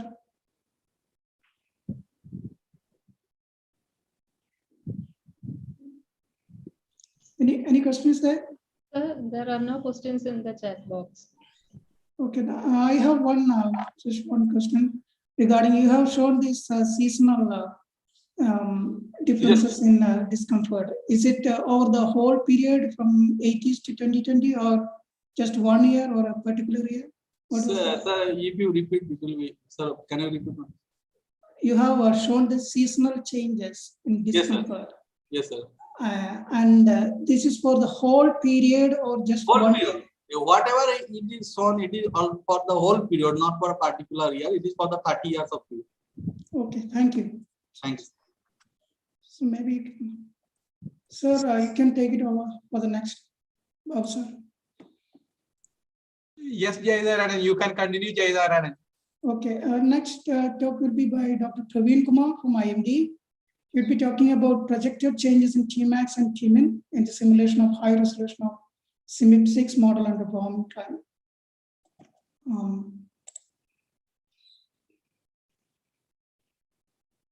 I don't see him in the participants. Hello, sir. Dr. Praveen Kumar is not available for the talk. Okay, Dr. Raju is here. Dr. Raju Tada. Yes, he is available. Maybe he would. We can continue with Dr. Raju.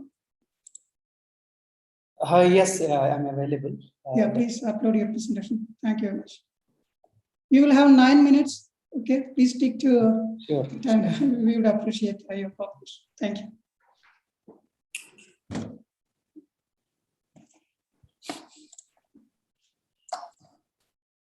So my slides are moving.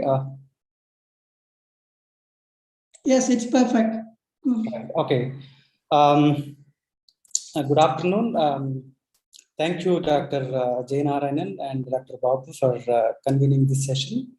So in this talk, I will show the thermal heat stress conditions over the northwestern India and its trends and then its extremities. Thanks, Prabhat, for providing some background information, so which I don't repeat again here. Okay, this work is part of our MS thesis student, Mr. Abhishek, and also some help we got it from Dr. Krishna, who is working as a postdoc in our research group at ISR Mohali. Okay, as we know, it is well recognized that because of the global warming and climate change, temperatures have been rising in the last few recent decades and are also projected to increase further in the future. So as the temperature increases, then it is very obvious that humans' exposure to heat is growing, and it is continuously increases for the time period as well as in the future as well. So, so this heat can enforce the stress on the humans, which actually negatively influence the human health and their performance. So, so this prolonged exposure to such warm environment can seriously affect the human health, ranging from the thermal discomfort to heart disorders and then heat strokes. So which causes in both morbidity and mortality. So even though this impact of this heat stress may not be the same for each and every individual, but it mostly rely on their age, particularly for the over age people, more than 60 years, but also the medical history. So without any appropriate acclimatization and adaptation, heat-related impacts on the human health are expected to increase and expected to intensify with the global warming, as the extreme temperatures over the land regions are increasing faster than the global average conditions. Therefore, it is very much essential to understand the heat stress conditions which have a direct impact on the human well-being, but not only at the global scales, but also at the national scales. Okay, so heat stress has a lot of biological aspects, which is again involves a lot of physical processes. For instance, if any human in the outdoor, working in the outdoor or working in the outdoor, it can have the different inputs, such as the short radiation from the sun, and then and also sensibility fluxes can impact, and of course, the individual metabolic production is also plays an important role, and of course, a conduction as long as they touch the earth surface. And in addition to these conditions, there are certain processes also play important role in transport the energy exterior of the human body, such as evaporation, respiration, convection, and then work performance. Though the magnitudes are different, but particularly evaporation plays a major role in controlling the human body's heat stress. Okay, so these are the, for instance, if they are exposed to temperature, that can lead to blood vessel dilation, that can lead for the increased heart rate, and that can cause for appropriate performance of the human body, and then some certain health conditions. Okay, therefore, it is essential to have a accurate index, as Pravat just showed, that there are many indices available to assess the ability to assess the links between the outdoor environment and then humans. However, considering the meteorological inputs such as winds, radiation, humidity, temperature, and so on, and also biological responses is very important to estimate the accurate thermal heat stress conditions. So one such index is called the Universal Thermal Climate Index, which was developed by ECMWF based on the multi-node model human heat transfer processes by considering all these the important parameters. So here, these are the based on this UTC index. These are the important thresholds which can directly impact the human health. Particularly, so in this study, I mostly focused on this more than the 32-degree UTCI values, where it starts from the strong heat stress to the extreme heat stress conditions. Okay, so in addition to the UTCI data, we also consider different variables to understand the physical controller of the thermal heat stress during the summer months, especially April, May, June, July, for the period of 1981 to 2020 is a quite a long period for 40 years. So this is the climatology of spatial distribution of thermal heat stress. These are the ranges, particularly the causes for the human human body feels the thermal heat stress. So if you look into the spatial distribution, of course, there are many pockets actually have the thermal heat stress, particularly this box for the northwestern India, including South Pakistan, have the highest thermal heat stress, or the North Indian thermal heat stress. So here we call as the climate hotspot region in terms of thermal heat stress.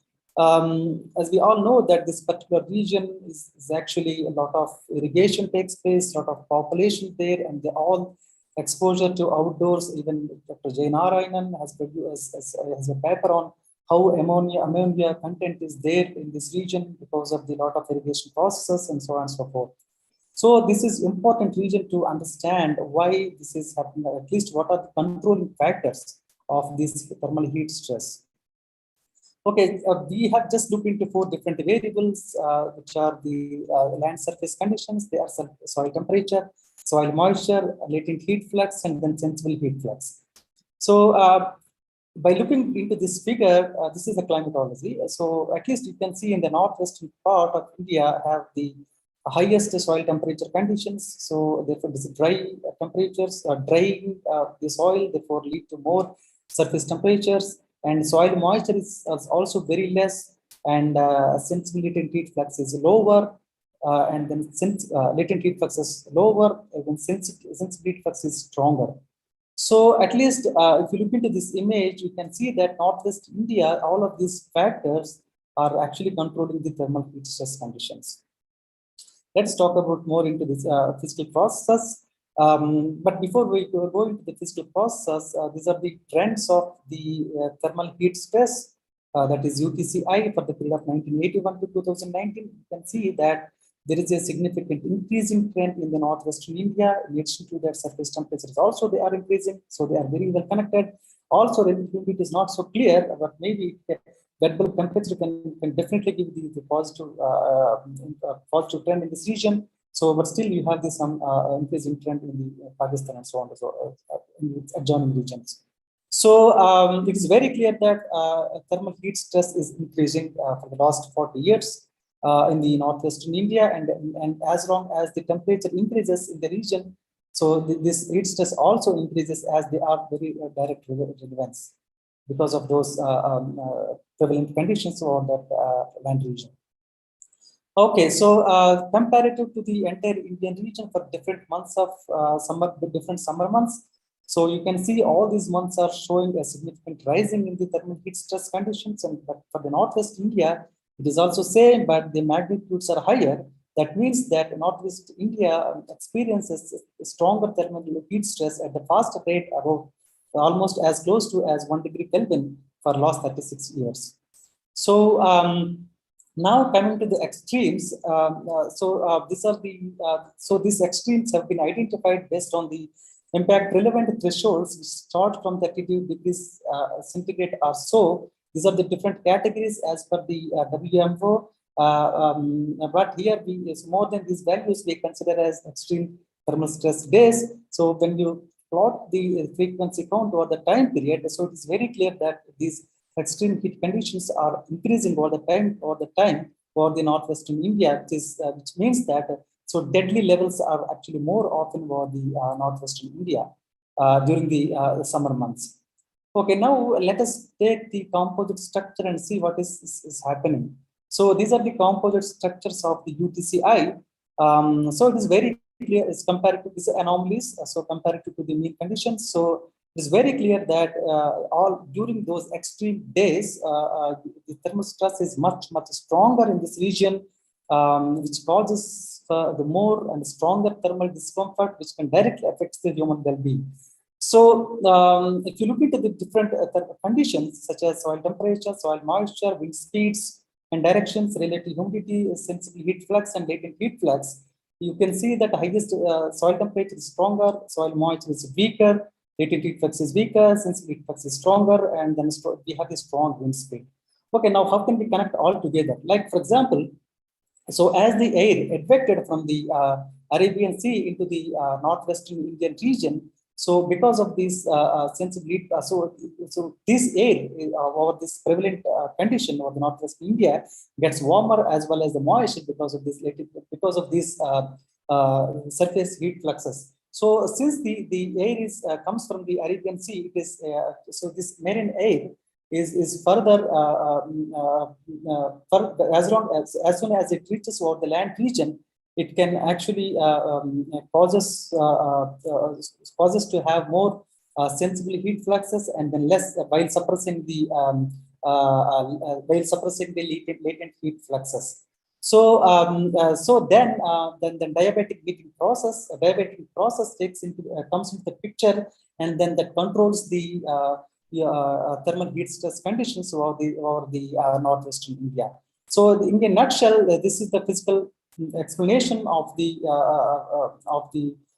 extreme thermal heat stress days. So because of the marine air comes from the Arabian Sea, there is a and then as soon as it reaches the overland, there is more sensitive heat fluxes, and less latent heat fluxes leads to the more soil temperatures, and then high air temperature, then vapor pressure gets down, and then soil moisture is anyway it is less, as the background shows, and then there is a limited evaporation that causes for the more sensitive heat fluxes, and then the continuous during the extreme thermal heat stress days, which causes the much more discomfort over the regions human beings. So to summarize this work, so it is very clear that highest thermal discomfort was noticed over the northwestern region, as it was identified as the hotspot thermal heat stress region. So there is a significant increase in trend in the thermal heat stress, not only in the seasonal conditions, but also its extremes. So it's apparently there are 3 more days adds to every 10 years. So, so it appears to be that there is soil conditions as well as the surface latent surface fluxes plays a major role in regulating the high thermal discomfort about this region. So therefore, appropriate measures it is continues to increase as the temperature increases in this region. So it's now it is time to take appropriate measures to avoid the outdoor exposure of the human beings to avoid the health related issues. So with this, I like to thank the organizers and also to the conveners for giving us opportunity to show our work. Thank you, Dr. Raju. Is there any question? Thank you. Sir, there's no questions from the chat box. Okay, shall I stop here? I have one question, sorry. Okay, any questions? Yeah. The stress is more, if you look at the significance, that one, that plot figure, it's northwest and then this Kashmir region, except in the eastern region that is also. Yes. But in the northwest, we have a desert. And if you look at the Kashmir side, that especially even in the summer months, if you look at the average temperature, is this significant or in terms of health effects? Yes. It is. Yes. It is in the Kashmir as well. Yeah. Okay, thank you. Yeah. Thanks, Dr. Jainarayan and Dr. Babu for the chance. Thank you very much. Sir, Dr. Jainarayan, you can continue. Okay. Dr. Ratan is here from IMD for the next talk. Dr. Ratan. Yes, I'm here. Sir, please upload your presentation and start. Thank you.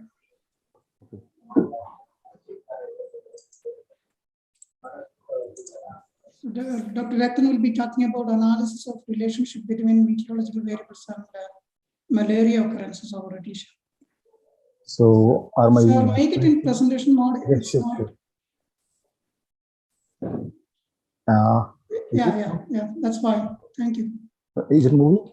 Yes, slide is moving. It's changing. Yeah. So the topic of my presentation is analysis of relationship between meteorological variable and malaria occurrences over Odisha. So coming to the global framework of climate convention GFSC, so they have mentioned that we should extend the climate services in different regions, so like agriculture and food and disaster risk reduction or energy, health and water sector. So following this convention, IMD also started to extend its services in many sectors. Hello, I'm getting my echo. Coming to hello. Yeah. So IMD also started to increase its presence in energy and health sector. So here I'm showing the work which I've done for the vector-borne disease, mainly malaria. So coming to the malaria, if you see the global pattern of malaria, total 90% of world malaria cases comes from African countries. So if you can see, these are the all African countries from where we are getting around 90% of world malaria cases. And the 10% cases which comes from Southeast Asia, and in Southeast Asia, it's mainly coming from Indian region. And if you see that the total India is contributing around 2% of total malaria cases in the world, as well as the death is also 2% from malaria. And if we see the total malaria cases per 1,000 population, if you see the trend, if you see it started decreasing after 2000. So now it's around 2. So per 1,000 population, around 2 people are getting that we are getting. So now here I'm showing the number of malaria cases. If you can see in Southeast Asia region, the maximum are coming from the Indian region. And now coming to in India, how it is distributed in different states. So this is the pie chart which shows the total contribution of malaria cases throughout the different state of India. So here we can see that the maximum number of malaria cases is coming from the Odisha region. So that's why it is called the malaria capital of India. So now we all know that malaria is caused by the Plasmodium parasite, which is transferred by the mosquito to like human. So now coming to like objective, as I already showed that how to find the relationship between meteorological variable and malaria occurrences. So the data which we have used for the study, we got monthly number of malaria cases from 10 districts of Odisha, which covers around 5 years of like from 2012 to 16. So for each district, we are getting total 60 samples. And since we are also having the meteorological data from IMD, so we have T minimum, T max, relative humidity at different hours at 0, 3 and 0, 12, and as well as the rainfall data. So that all these meteorological variable we have used to see what kind of relationship it give with the number of malaria cases or malaria cases occurrence. So now coming to this is the different regions, different districts of Odisha where we are getting the malaria cases. And here we can notice that most of the malaria cases, they are coming from these central districts. So like Mayurbhanj, Keonjhar, Angul, Kandhamal and Ganjam. So the number of malaria cases, you can see they are more than 12,000 to 20,000 for these districts. Now, if we see how like for monthly these number of changes, the time series, so we can see that here I'm showing this is starting from the number of mean malaria cases from starting from January, February, March, April, so till it go till December. So what we can see is here the maximum number of malaria cases, they are coming from the monsoon season. So it start increasing from June, July and August, September, and then it start decreasing. So the same thing, if we see the total number of malaria cases as a time series, so what we can notice is that this is for all 5 years of data. So what we can see is that these different peaks which we are getting, they are all related to the monsoon season. So as the monsoon provide enough rainfall in different parts, which give ideal habitat for the malaria for the mosquito breeding, and which ultimately give malaria cases. So and also this one more thing which I want to say is that in India, the Plasmodium falciparum and vivax both are equally responsible for the spread of malaria. But if we see in Africa, that 99% or 98% of cases, they are the malaria cases, they are occurred by Plasmodium falciparum. So here in India, both Plasmodium vivax and falciparum, they are equally responsible. Now, after this, if we see like in each of these districts, how these different variable they are deciding the malaria occurrences of distinct districts. So here I'm showing these 3 different meteorological variables. So in first part, I'm showing how the rainfall, like the pattern of rainfall with malaria cases. So for each monthly cases, we can see that. So here the orange curve is similar in all these 3 maps. So what we can see is that malaria cases, they are increasing the monsoon month in all 3. So in first, we can see that as rainfall starts increasing in the monsoon month, then the malaria cases also peaks. And as the monsoon like start withdrawing, the number of malaria cases also start decreasing. Then coming to, and the correlation between the rainfall and malaria cases is around 0.87. Then coming to relative humidity. Relative humidity also, hello? So relative humidity also, we can see that it also start increasing with the progress of monsoon, and the correlation between RH and malaria cases is around 0.57. Then coming to the diurnal variability of relative humidity, we can see that it's negative correlative, it's around 0.87. So when as the monsoon progresses, the diurnal variability of humidity is it's going down, and the number of malaria cases it peaks. So now coming to how the temperature changes the behavior of malaria occurrences.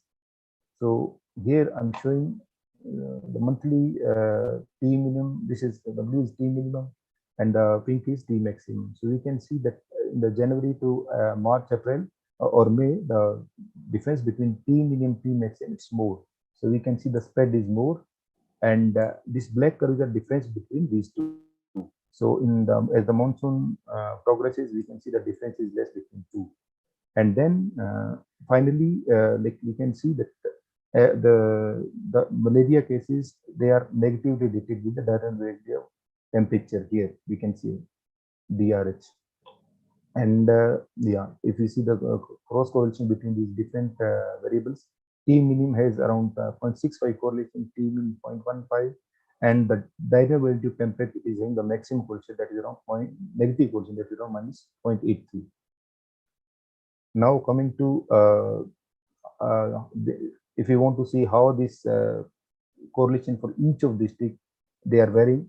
So we can see that for all of these different districts, the T minimum is giving the maximum correlation. We can see that the red dot in all of these curves, and in the first one. And we can also see that precipitation is also giving higher correlation, the green one. And the diurnal range of temperature DTR, the variability of DTR is negatively correlated with the for each of the districts. And then relative humidity at 0.3 hours, it is also maximum. The minimum, the relative humidity is negative correlated. So now, if we see how these different variables, so it can be like seen by different angles. So here I'm showing the bivariate distribution, bivariate histogram for the temperature, T minimum, T max, and the number of malaria cases. So first thing we can notice is in an T maximum case, when the number of malaria, when it is more than, T max is more than 30, the number of malaria cases are more. And then in the T minimum also, when the range is when above the T minimum is about 20, we are getting more number of malaria cases. The frequency is high. And then the diurnal range of temperature, if you see the T max minus T min, it is when it is less, the number of malaria cases are more. Here we can see. So like that, we also seen the that for the diurnal range of related with DRH. This is also when it is less, the number of malaria cases are more. And one more thing, like here, the blue curve with the frequency is around 3 to 4, but if we see the number of malaria cases around 6,000. So 6,000 with 3 frequency, that means 12,000 number of malaria cases. So it looks like that their cases are less, but actually they are more. This is just to represent how they are varying. Ratan, you have 1 minute. Okay, so now coming to using all these predictors, the T minimum precipitation, diurnal variation, RS12R, and the diurnal relative humidity, and the previous month of rainfall and 3 months of malaria cases. All the 7 predictors we have used to forecast the number of malaria cases of these different districts.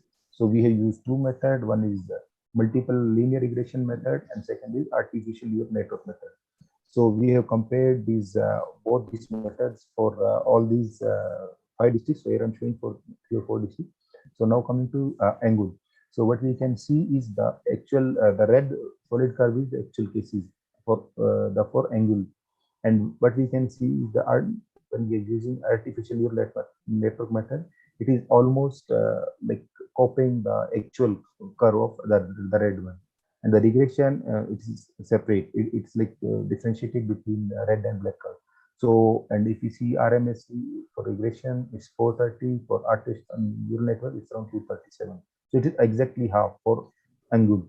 Also, we can see for Kandhamal district also it's half, and again we can see that the red dash curve and red solid curve, they are perfectly very much correlated in terms of time series.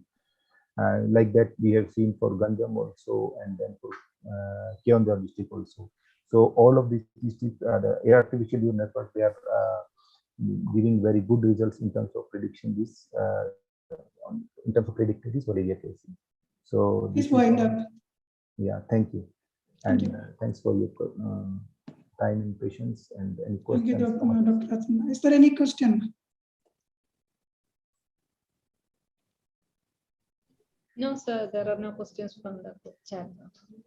Okay, Dr. Ratna, may I ask you a question regarding? Sure. There is a sudden jump in the malaria cases in 2004 after 14, after 13, and also another peak in 2015-16 in between. So, You are saying in these or the actual one, the previous one? so I was just wondering what is the reason why, because the increase is just like double, 1,000 to 2,000 or 10,000 to 20,000, like from 2013 to 2014. So this, like, it depends Not on this, the previous one. You are saying on this correct? This yeah, one. this one.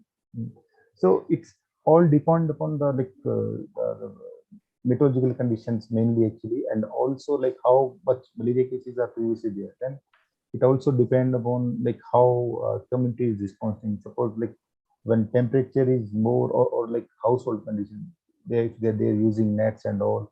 So this, like, each 5 to 10 years the cases are reducing, and then suddenly it's giving peaks. So if we see the like in the starting after independence also, each 10 to 20 years we are getting a peak. So once Yeah, I can understand the internal changes or yearly Mm. variability, but this change is very big, like 2-4. So that's why I ask you. It's okay. Thank you. Okay.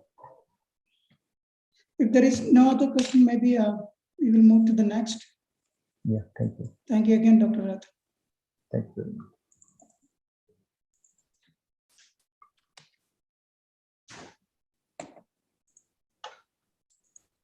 So the next will be Shuchi Chaki from University of Dhaka, Bangladesh. Hello. This on development towards heat warning system tailored to human thermal stress in Bangladesh.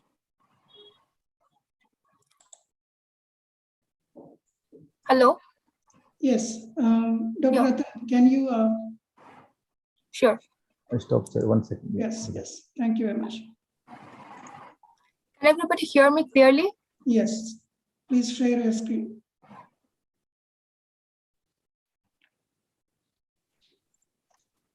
Is my screen visible?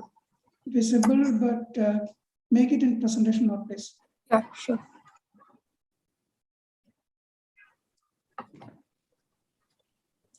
Now is it okay? Yes, yes. You have 9 minutes. Please stick with the time. Thank you very much. Start.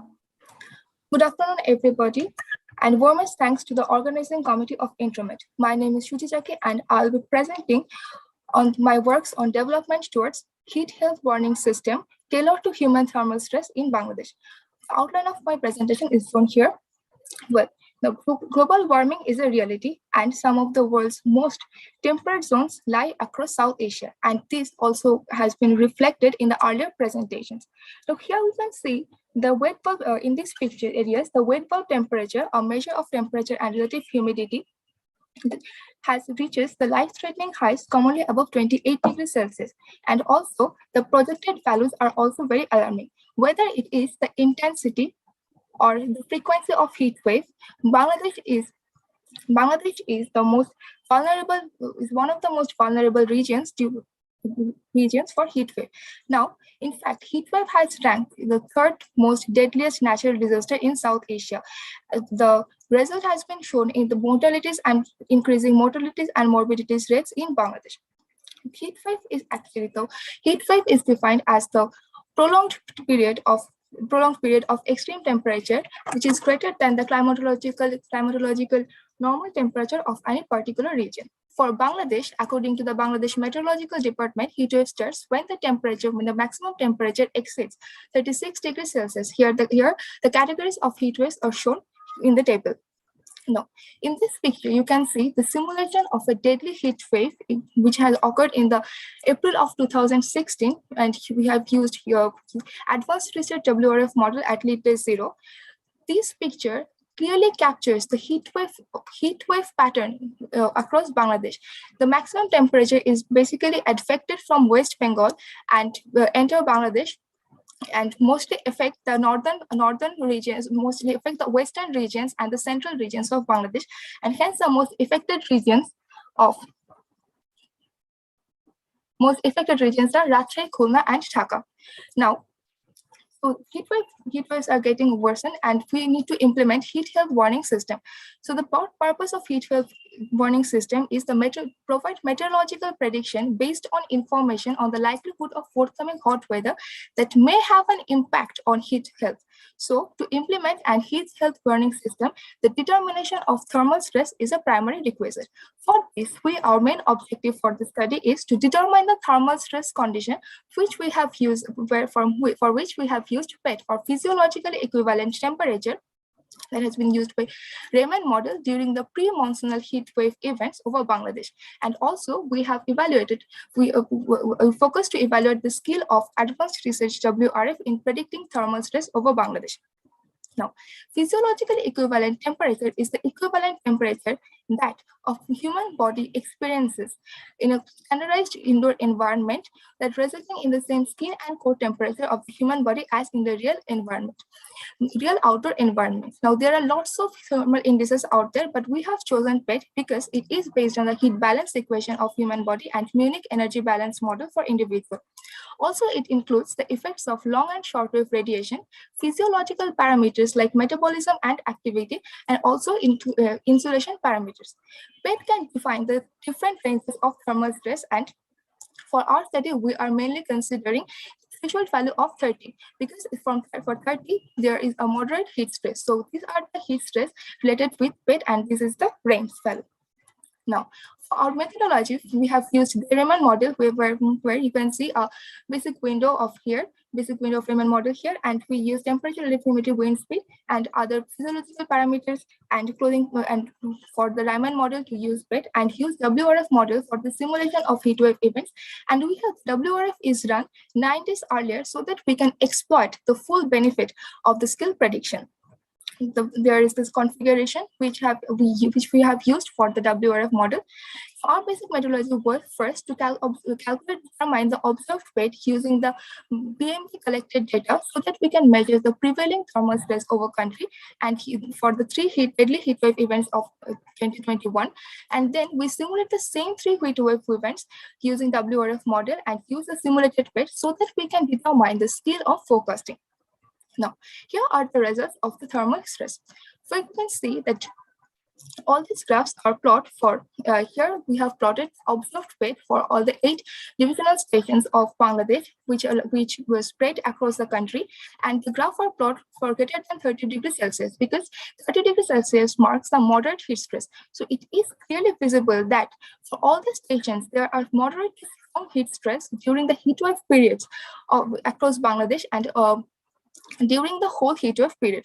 So now coming to the prediction skill of WRF model, in the first graph we have plotted observed PET and simulated PET at the lead time 0, lead time 9, and we can see from the first graph that the simulated PET can capture the observed PET quite nicely. So it can be used as a forecasting measure, but you can also see that simulated PET is lower than the observed PET because the difficulty of model in simulating wind speed, as a simulated in the comparison graph in the below, you can see that the simulated wind speed is significantly higher than the observed wind speed, and thus this results in the lower value of PET.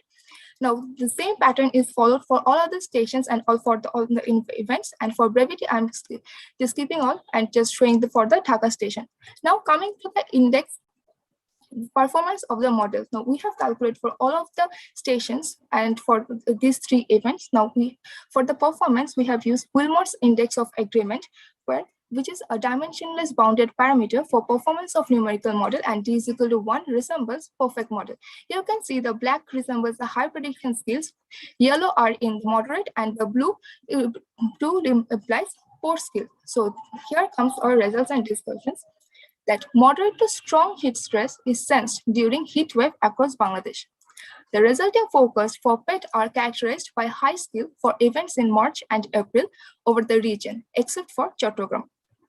Low values of performance index D over Chattogram may be accounted to the model's difficulty in simulation over the hill tracts and complex geography of that region. And during May, the skill of forecasting is moderate. This is probably because of the erratic behavior of wind speed and relative humidity during that time of the year. Also, finally, we investigated the skill of prediction for lead time 9 to 5. And from this, you can see that the skill of prediction for Dhaka, Khulna, Rajshahi, which are the most heat affected regions for Bangladesh, and the Rangpur, the skill of prediction is high regardless the day of prediction. For Silet, Mymensingh, and Borichal, the forecasting skill can be improved by forwarding the leading day. However, the skill for Chattogram is still poor, and more detailed study is needed for Chattogram to actually have the thermostress condition of Bangladesh. Here, thank you everyone. Here ends my presentation. Thank you very much, Ms. Chaki. It was a nice presentation. I think we need to tune the model a bit, at least for this Chattogram simulations. Is there any other question? No, sir, there are no questions. Okay, then we'll move to the next. And thank you again, Ms. Chaki, and maybe you can share your screen.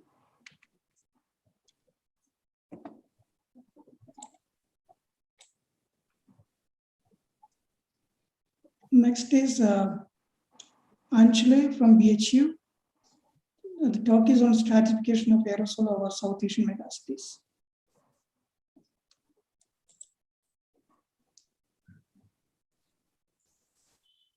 Ms. Chaki, could you please share your screen?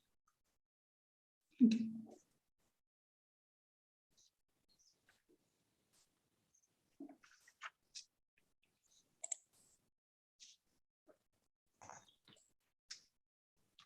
Hello.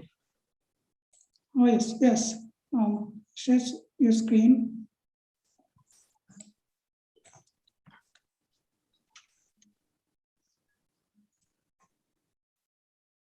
Sir, is it visible? Yes, yes. Go to the first slide and make it in presentation mode. Is it changing, sir? Slide, sir. Okay. Okay. Presentation mode, please. Okay. It's changing. It's okay. Okay. Make it in presentation mode. Slideshow. Yes. Okay. Okay. You have 9 minutes. Am I audible, sir? Am I audible, sir? Yes, yes. Perfect. Please start. So, my name is Avinash Anjali. I am from Institute of Environment and Sustainable Development, Banaras Hindu University, Varanasi. So, my presentation topic is stratification of aerosols over South Asian megacities. So, as we know that South Asian megacities have very large population density. So, it has various natural as well as anthropogenic induced hazards. So the aerosols plays prominent role in this. So it has also very diverse impact on Earth's climates, hydrological cycles, and including Indian monsoon, and have impact on human health. And as our previous speakers also noted that it also have impact on health stress as well as heat waves. So there are some major concerns with the study of this characterization of aerosol source over these megacities. So the very few studies to date have been focused on predicting aerosol profiles over South Asia using data from numerous coherent satellite retrievals. So and then the very least and scattered explosion of the aerosol vertical stratification was done over South Asian megacity. So I have taken this image from NASA's Calypso website. So you can see in this figure that the upper figure which I have taken from NASA. So it depicts the when we have hit by a dust storm in 2018 over our northern part of India. So you can see here that and the accumulation of aerosols, the spatial distribution of aerosols, and the upper figure which tells about the dust, indicating the dust storms or the prevalence of dust storms over these regions. So this coordinate approach has to be addressed and need to be studied in detail, so as to study the vertical distribution of aerosol across these cities. So this need of the hour is to retrieve reliable, high quality, long-term term measurements or ground data deficient regions, so as to characterize the vertical distribution of aerosols. So our main objectives of the study is to analyze spatial distribution of aerosol across South Asia during summer months. And second one is the distinguished aerosol types of each South Asian mega cities. And third one is to investigate the aerosol vertical stratification and near surface aerosol types over these cities. So we used 10 years data from 2010 to 2019 exclusively for summer month. Here we considered June as a summer month because mainland part of South Asia doesn't receive too much rainfall till July. So we consider June as a summer month here for our analysis. So first instrument we use to characterize aerosols is MODIS instrument, which is on board on Aqua. So here we retrieved 10 kilometer AOD at 550 nanometer, having quality assurance quality flag greater than 2, which is latest product, which is C6.1.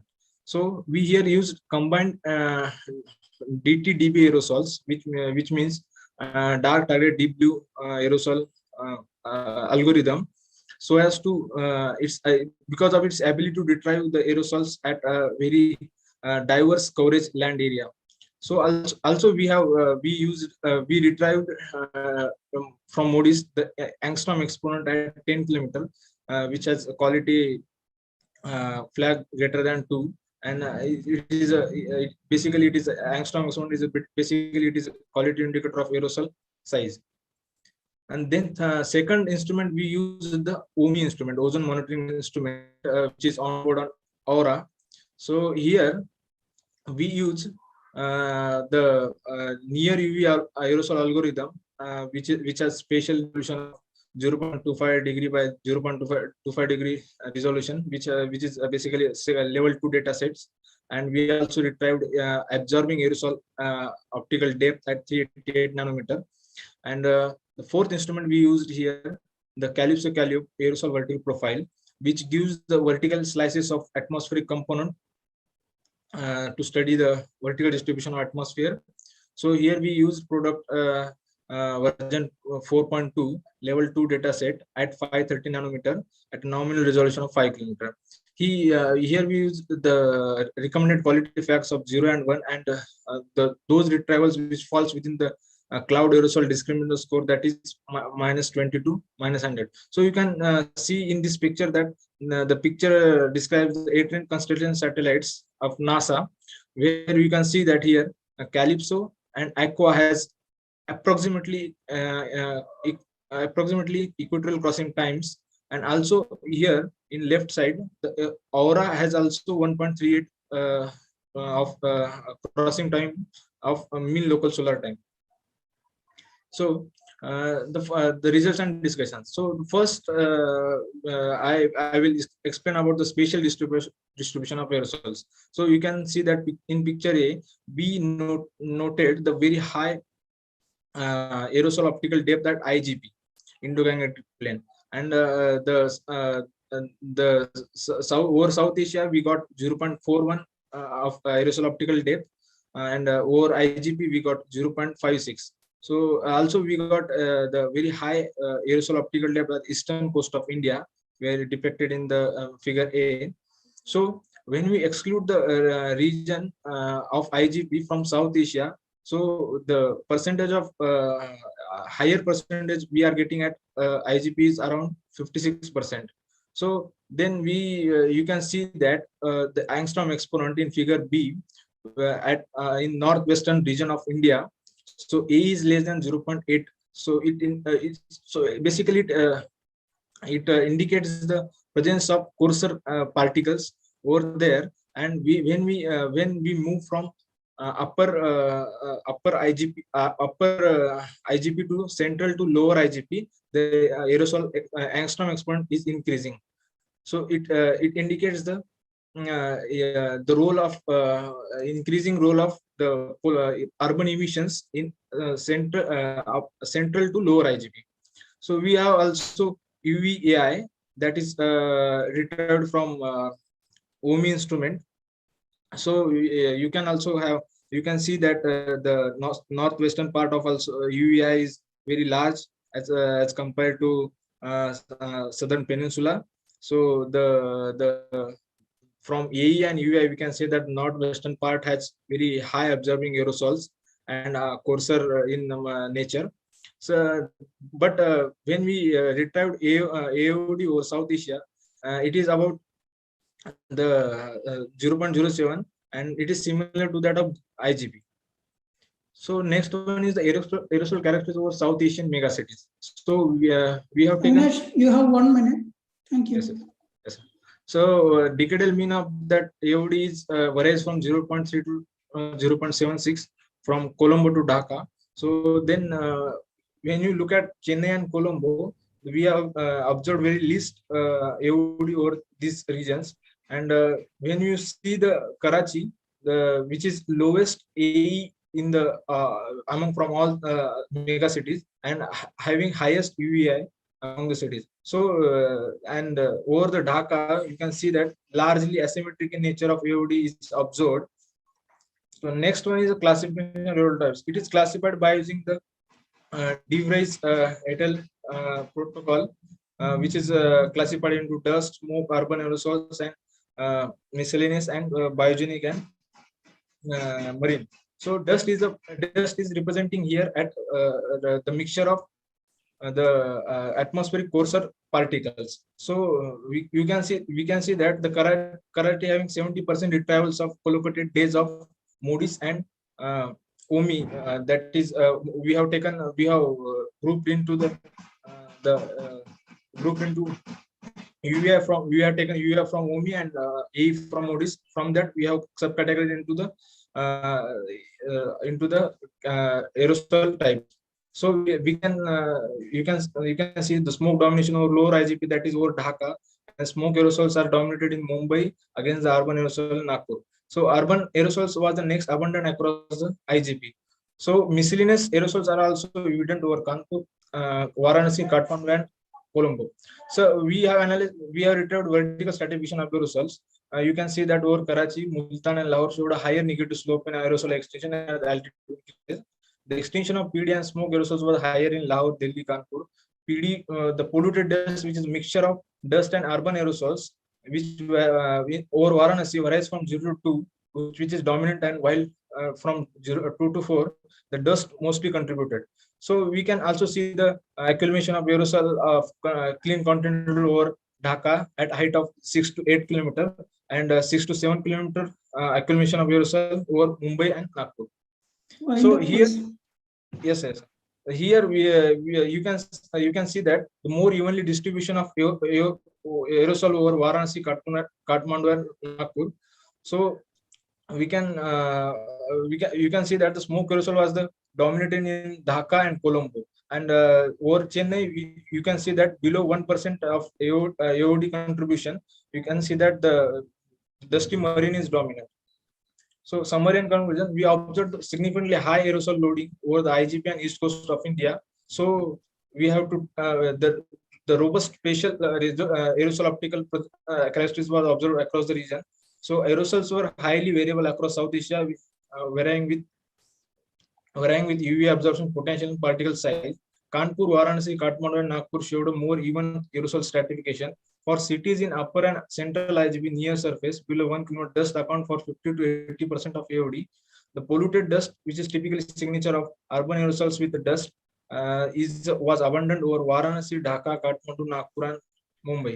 So we conclude that asymmetric distribution of aerosol loading across South Asian megacities suggests to consider the aerosol types and their vertical distribution in climatological and epidemiological modeling. Thank you, Avinash. Is there any question to Avinash?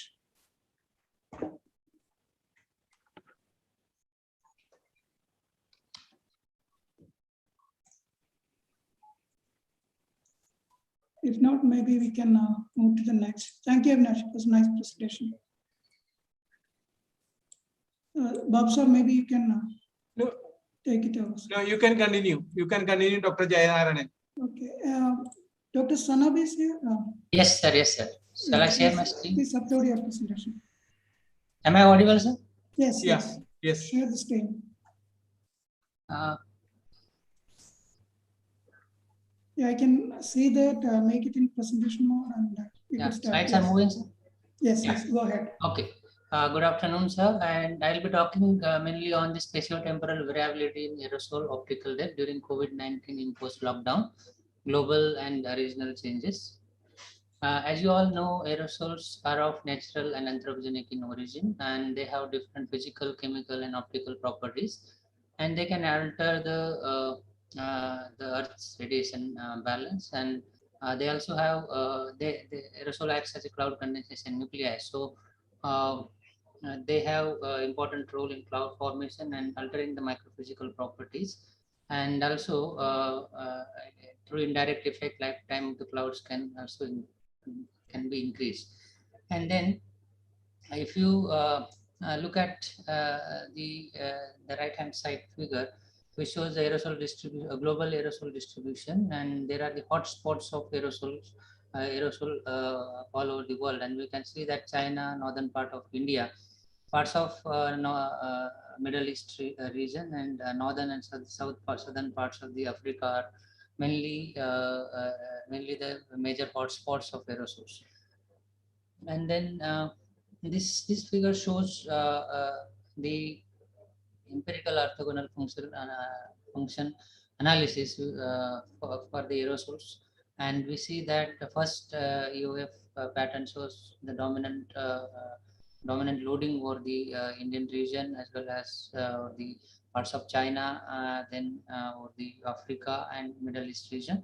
So which are nothing but say major hotspots region, and EOF2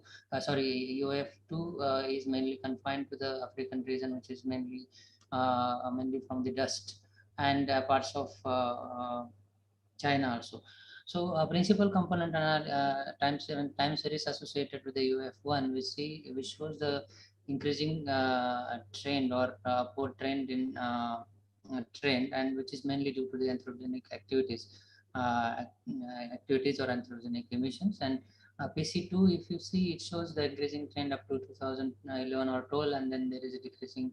I mean, it is showing the downward trend, and it may be associated with the decadal variation in aerosols, but however, with this small period of data, it is an inconclusive. So, as you all know that because of COVID-19, COVID-19 as a pandemic was declared by World Health Organization, and then the countries have imposed lockdown, and numerous studies have shown that due to the lockdown activity, the air quality of the earth have improved because of the restricted anthropogenic emissions. So let us go through the aerosol distribution from January, anomalies from January to May. If you see January 2020, the major aerosol hotspots were showing the high EODs, except China, where lockdown were already initiated from January, and also the parts of Australia is showing the higher concentration of higher EODs, and then southern oceanic regions. And you may be surprised that why it is so, and it mainly actually during January 2020 there was major fire forest fire was there in Australia, and because of the mid-latitudinal westerly winds, the winds, these aerosols got transported all the way to the southern part of South America. And February, if you see, major hotspots regions were still showing the higher values. In March, as I said, from mid-March, lockdown was initiated, and reductions, we can see the reduction in EODs compared to the February 2020. And in April, also we see that there is a significant decrease in aerosol or aerosol optical depth for major hotspot region. However, these two regions, northern part of the Southern America and parts of South America and Mexico, as well as Southeast Asian region, the concentration of aerosols are more. And also in May, the concentration of aerosols for the northern part of the African region is high. It may be due to the dust, but these two regions, the concentration was found to be high. And then question is why, even though the human activities or anthropogenic emissions were restricted, the EOD values were high over this region, and we try to see this. After a couple of slides, I will show how it has improved. Increased. And then daily variation in aerosol loading over different regions like Indian region, China, Southeast Asia, likewise. So if you see the Southeast Asian region, South America and South America and Mexico region or northern part of South America, we see that there is in temporal variation also we could see that there is increase in aerosol loading even in lockdown period. And globally also we could see that there is a decrease in aerosol loading. If you see pre-lockdown period, the increase was very high compared to the climatological values, and which has significantly decreased from after the lockdown. Here we try to see that two regions, two dominant mode of the aerosols like BC and the dust, their distribution during their anomal distribution during April and May. April and May, the concentration was dust concentration was high over the parts of northern Africa and Taklamakan deserts, and which is well justified as if you compare with the earlier figure.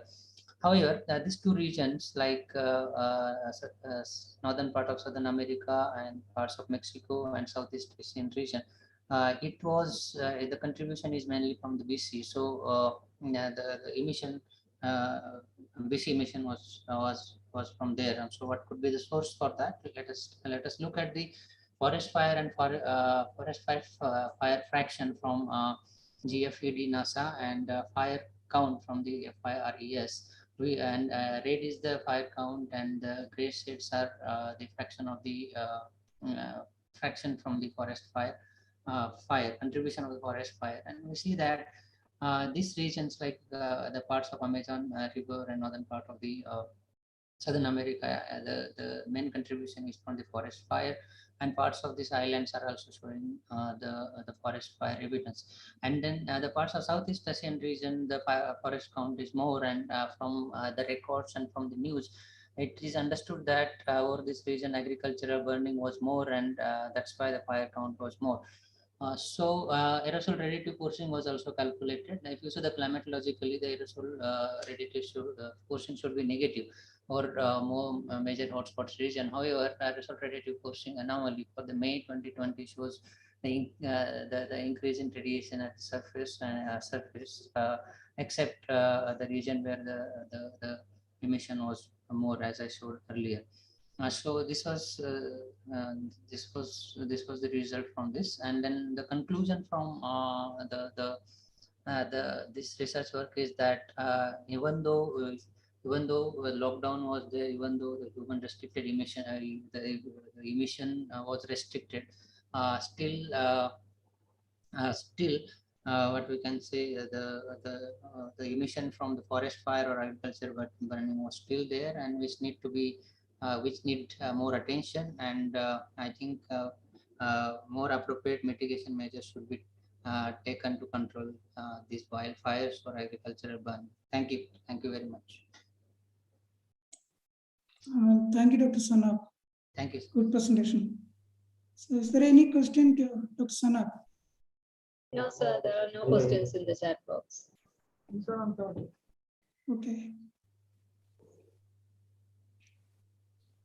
So thank you, Dr. Sanap. I do not have any question. Thank you, sir. Thank you. Good clear. Maybe we'll move to the next by Mr. Cyril from Kerala State Institute of Languages. He'll be talking about climate change impacts and impacts mitigation and adaptation. Sir, you could upload your presentation.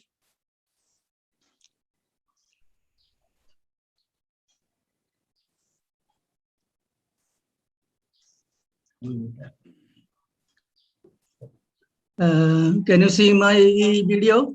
Yes, it's clear. You can start. Okay, shall I start? Yeah, you have 9 minutes. You can start, please.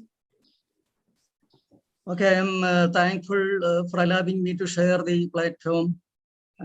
We have come, I think this is the concluding session after the week-long brainstorming session. In this session, we will explore the do's and don'ts related to mitigation.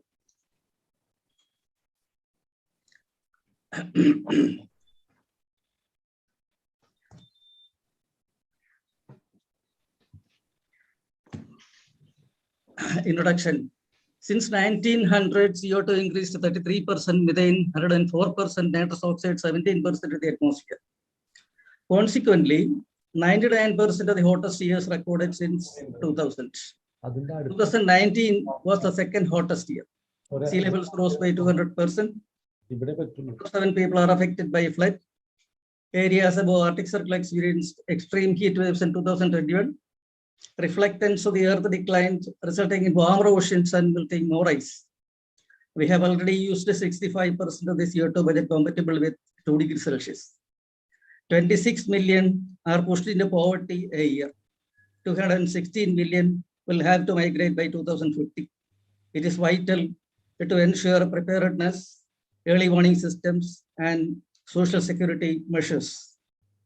The windows for action is rapidly closing. We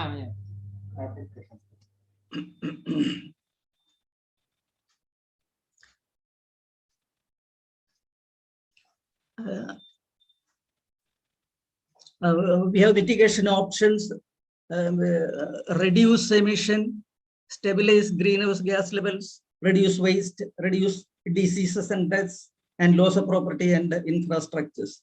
Keeping a proper balance between prevention and preparedness enables us more resilient to climate change impacts. We have to follow sustainable options in sectors such as energy, agriculture, consumption, lifestyle, business, infrastructure, tourism, and transportation. Our future depends on the speed at which we transform to a low carbon, sustainable economy. The present scenario: 1 in 8 deaths is caused by air pollution and costs the world $5 trillion a year. Globally, 300 million people at risk of floods, 200 million would be permanently below high tide line. Amazon rainforest had 7,000 wildfires in July 2020. 72,000 fires occurred till August 2021.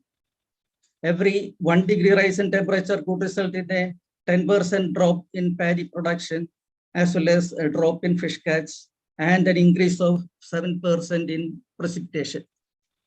We have mitigation options. Shifting to green economy could yield economic gain of $26 trillion by 2030. Healthy ecosystems can provide 37% of the mitigation.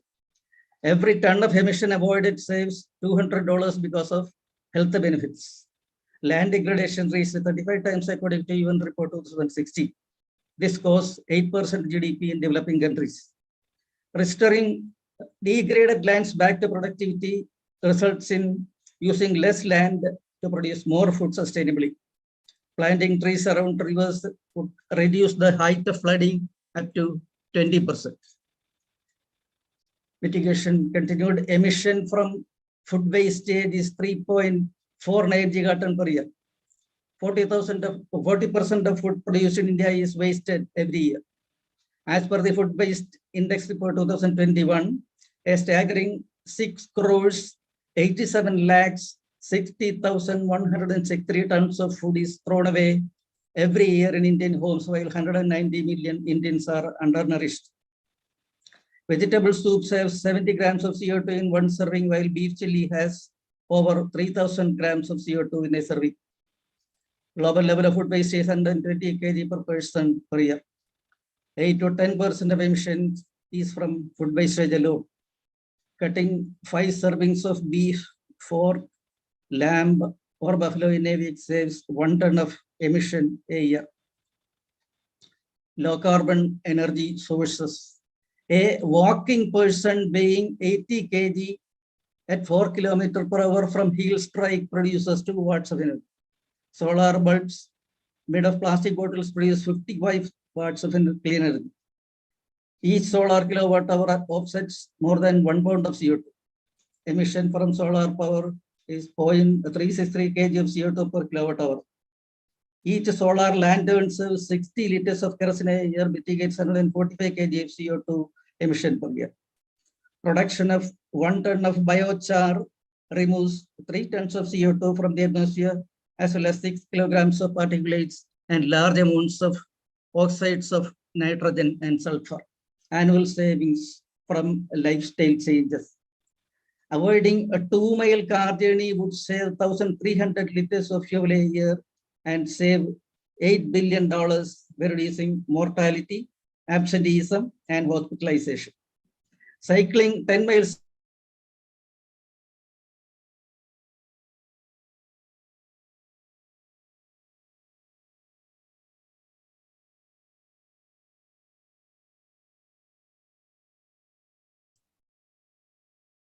will emit only 50 grams by 2050. Installing solar panels at home saves 6.3 tons.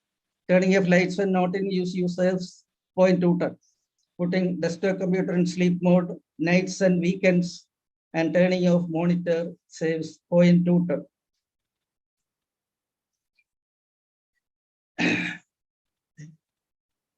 Installing low shower heads saves 0.2 ton.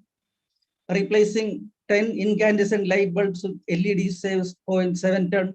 Eating locally grown food for 1 year saves greenhouse gas equivalent to driving 1,000 miles. 0.5 ton is saved by cutting fats, oil, sugar, and processed foods. Marine habitats store up to 1,000 tons of CO2 per hectare. The ocean holds 38,000 gigaton of CO2 in marine soil and sediments deep below the seabed. In order to get maximum mitigation, we have to protect marine flora and fauna. The macroalgae remove 53 billion tons. Microscopic marine plants and items absorb 20 billion tons of CO2 a year. Seaweed aquaculture would exceed 6% of global carbon sequestration by 2050. Rice intensification helped Indonesia to reduce 46.5% of reduction of methane. Feeding livestock with brewer's grain reduces methane emissions by 50 to 20%. 500 grams of human fecus could be converted to 50 liters of methane gas and generate 0.5 kilowatt of electricity. Elephants, conservation of species has a critical role. Elephants sequester 3 billion tons of CO2 and an increase in above biomass of 60 tons per hectare per each elephant. Each whale sequester 33 tons of CO2. Carbon capture vegetation. Carbon capture by vegetation. Vegetation biomass absorbs near surface carbon at the following rates. Seagrass 142 mg per hectare. Tidal marshes 259 mg, mangroves 407 mg per hectare. Building seawalls, make use of local species of mangroves, pandanus, and bamboo will reduce the expense considerably. 2018 flood damage to Kerala was about 28,000 crore rupees. Disaster preparedness, climate resilient infrastructure, eco-friendly housing, improved drainage system, and stress-tolerant cultivars. Well-planned adaptation and mitigation measures are essential to avoid exacerbating inequalities. Second, it is best suited for a low-carbon world. implementing eco-friendly technologies could avoid 8.4 billion tons of emission.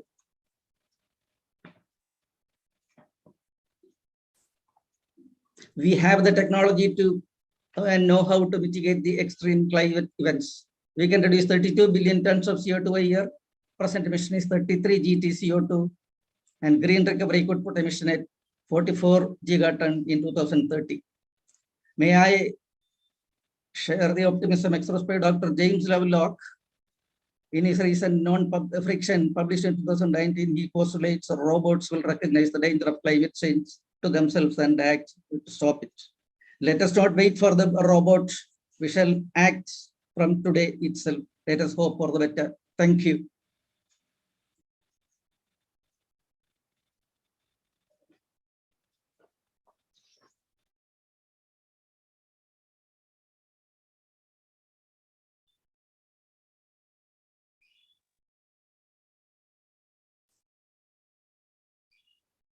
Dr. Jainarayanan, your mic is mute.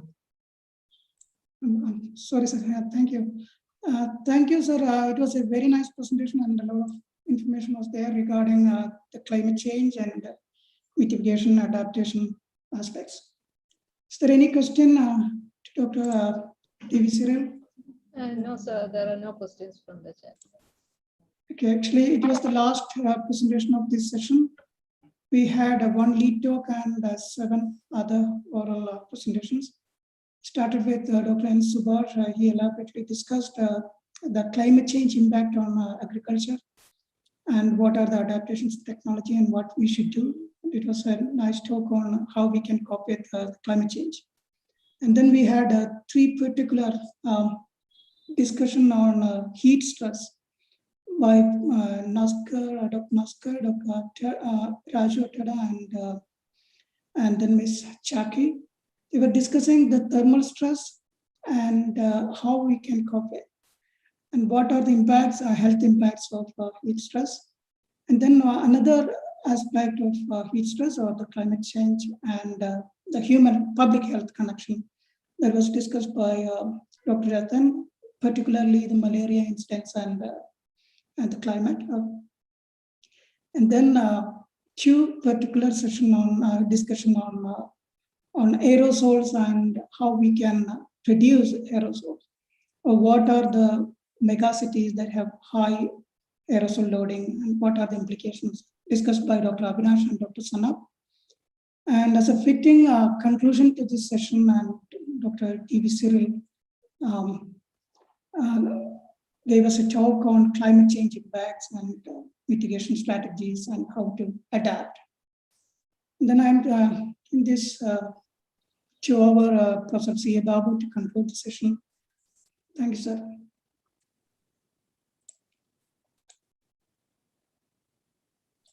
Thank you, Dr. Jainarayanan, for summarizing the proceedings of the session nicely.